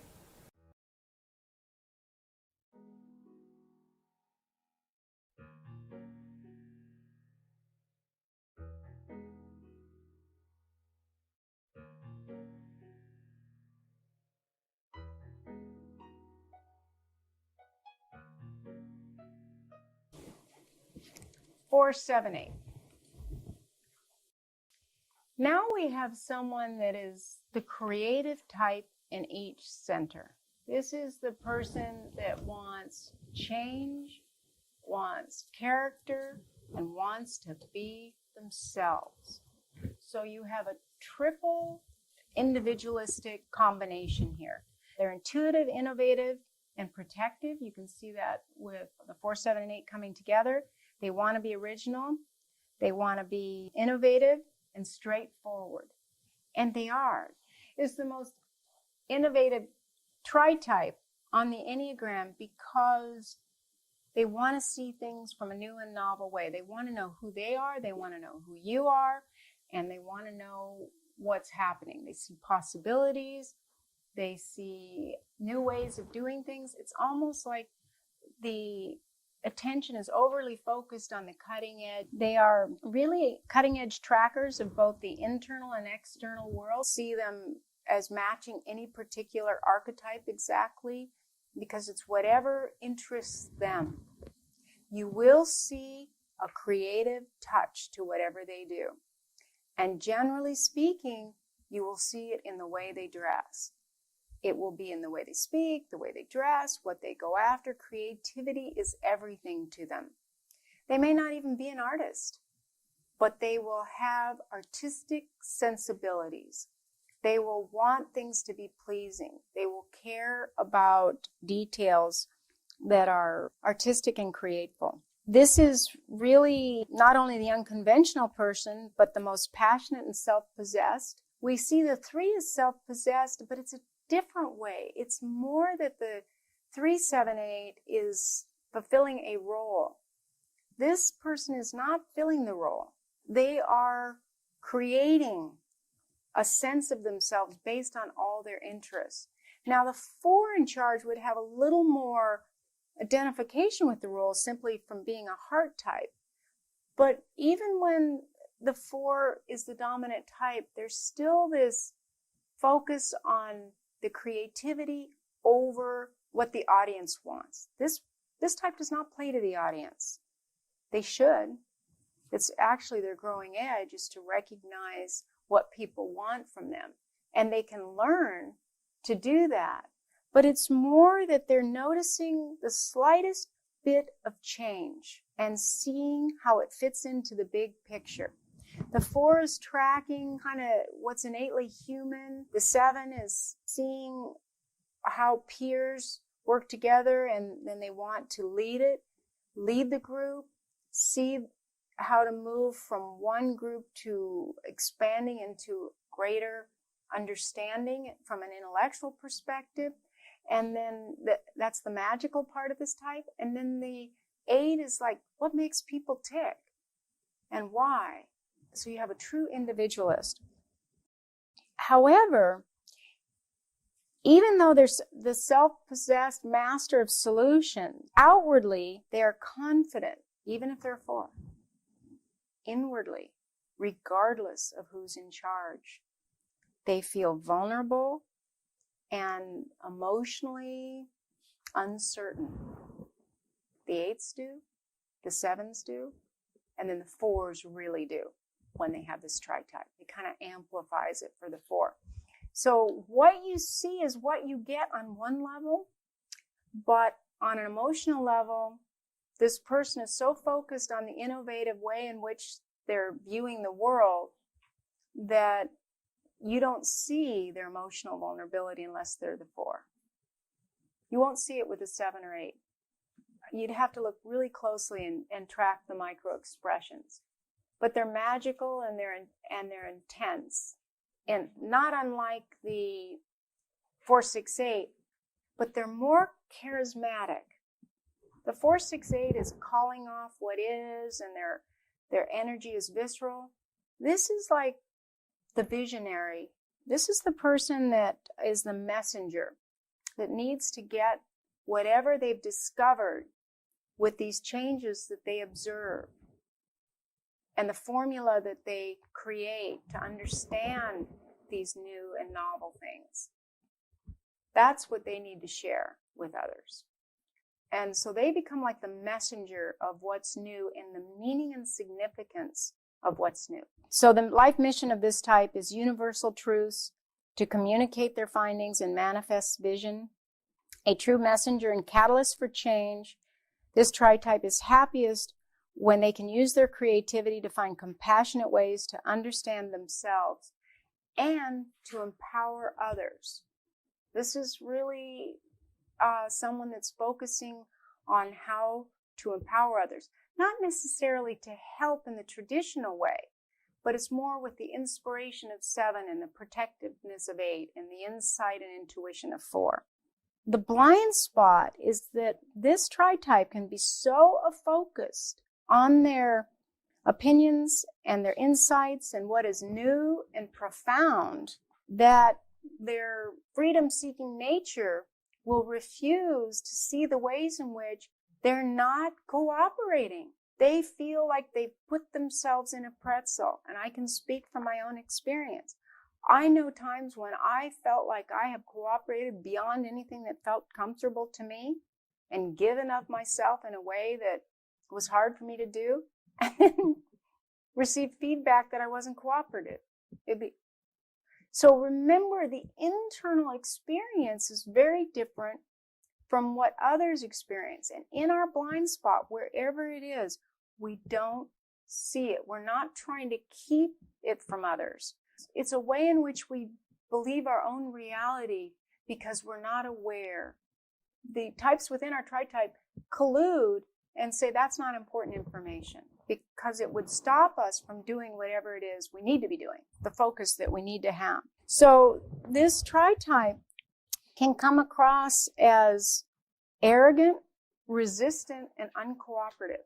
And if you ask people with this tritype at first, do they think they're that way, they would say no. But if they really think about it, and for all of us with our given tritype, if we remember the feedback we've received throughout our lives, this combination can very often become charismatic leader, but they'll usually have some unconventional message or information that they need to give out.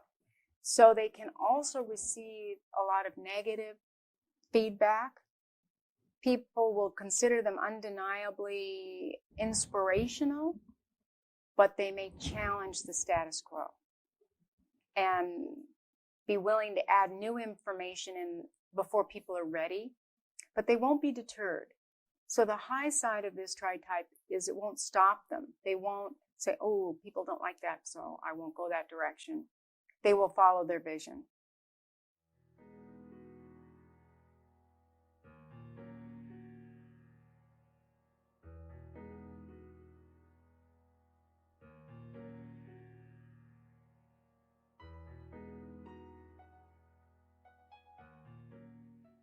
Four, 7, 9.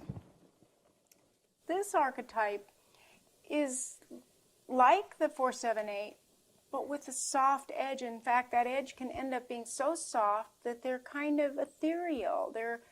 They're smooth. They can even be a little bit intangible. There's same need to be innovative and creative.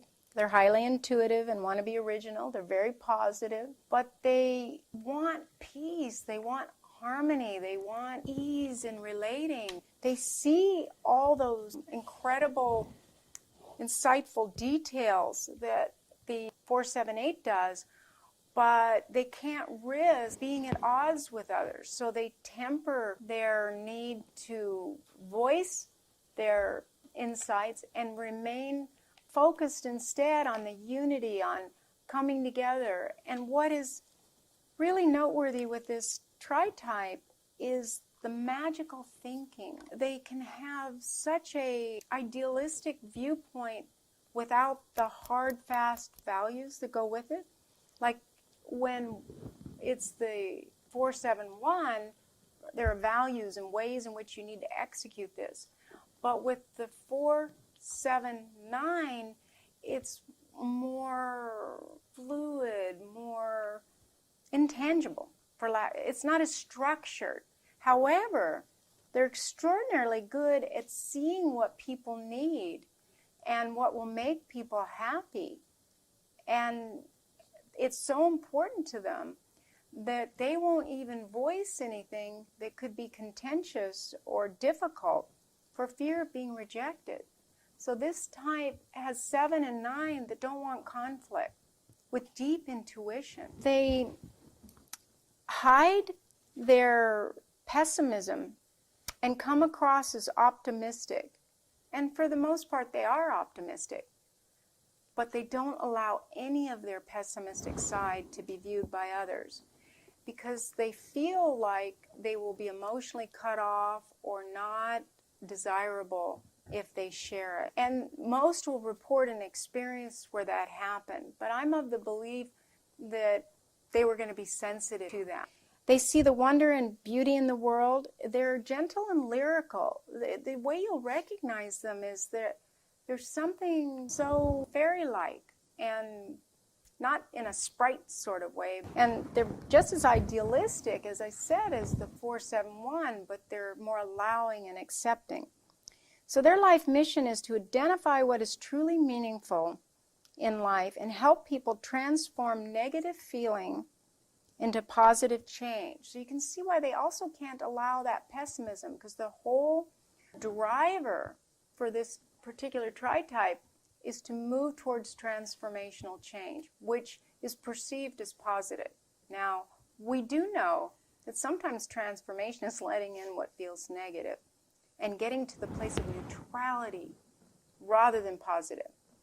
Because when you're neutral, then you've truly moved with the energy. But this tritype is focused on the transformational aspect and helping people feel positive. They're the true healer, and they feel happiest when they have the opportunity to creatively express and help others connect with their innermost self and facilitate change. I know clients and individuals with this tritype that love the healing arts, especially working with people discovering what's tender and sensitive and meaningful, and then transforming it and helping them frame it in a way that they can handle it. It's a very common tritype that seeks that kind of work. The blind spot is that they can be so focused on ideal circumstances and avoiding conflict that they become trapped in the magical thinking that everything's okay when it's really not okay. And they can fail to speak their truth for fear of having this rejection, so they don't act in accordance with their greatest gift. So true transformation for themselves and others comes from including their personal point of view and not leaving it out if it will be viewed as negative. I know that some people with this tritype go through hard times, but they might have a career profession where they're therapists or helping people work with difficulties, that they can't ask for help. They can't deal with their own painful feelings for fear of being viewed as someone that's not spiritual, someone who hasn't done the work. Whereas in true transformational change, you allow for that it's spiral, and that your level of health is going to move in and out and continue evolving. And that's what this tritype forgets. And they can be so focused on wanting that ideal that there's no there. Like some other types that have 9 in the tri-type. You can't quite touch them or reach them, and they can't touch and reach themselves. So they have to begin with identifying their preferences and what their values are. They need to be more like the 4-7-1 to get in touch, or the 4-7-8 to get in touch with what matters to them, because it's harmony and harmonious relating that matters to them. Really gentle, idealistic soul that can feel really good to be around, except when you need them to be there and hold a position. The messenger versus the healer is very different. Yeah, the whistleblower, the messenger, and the healer are the 3 types that we just addressed, and you can see that you need a different energy. And so this is that softer energy.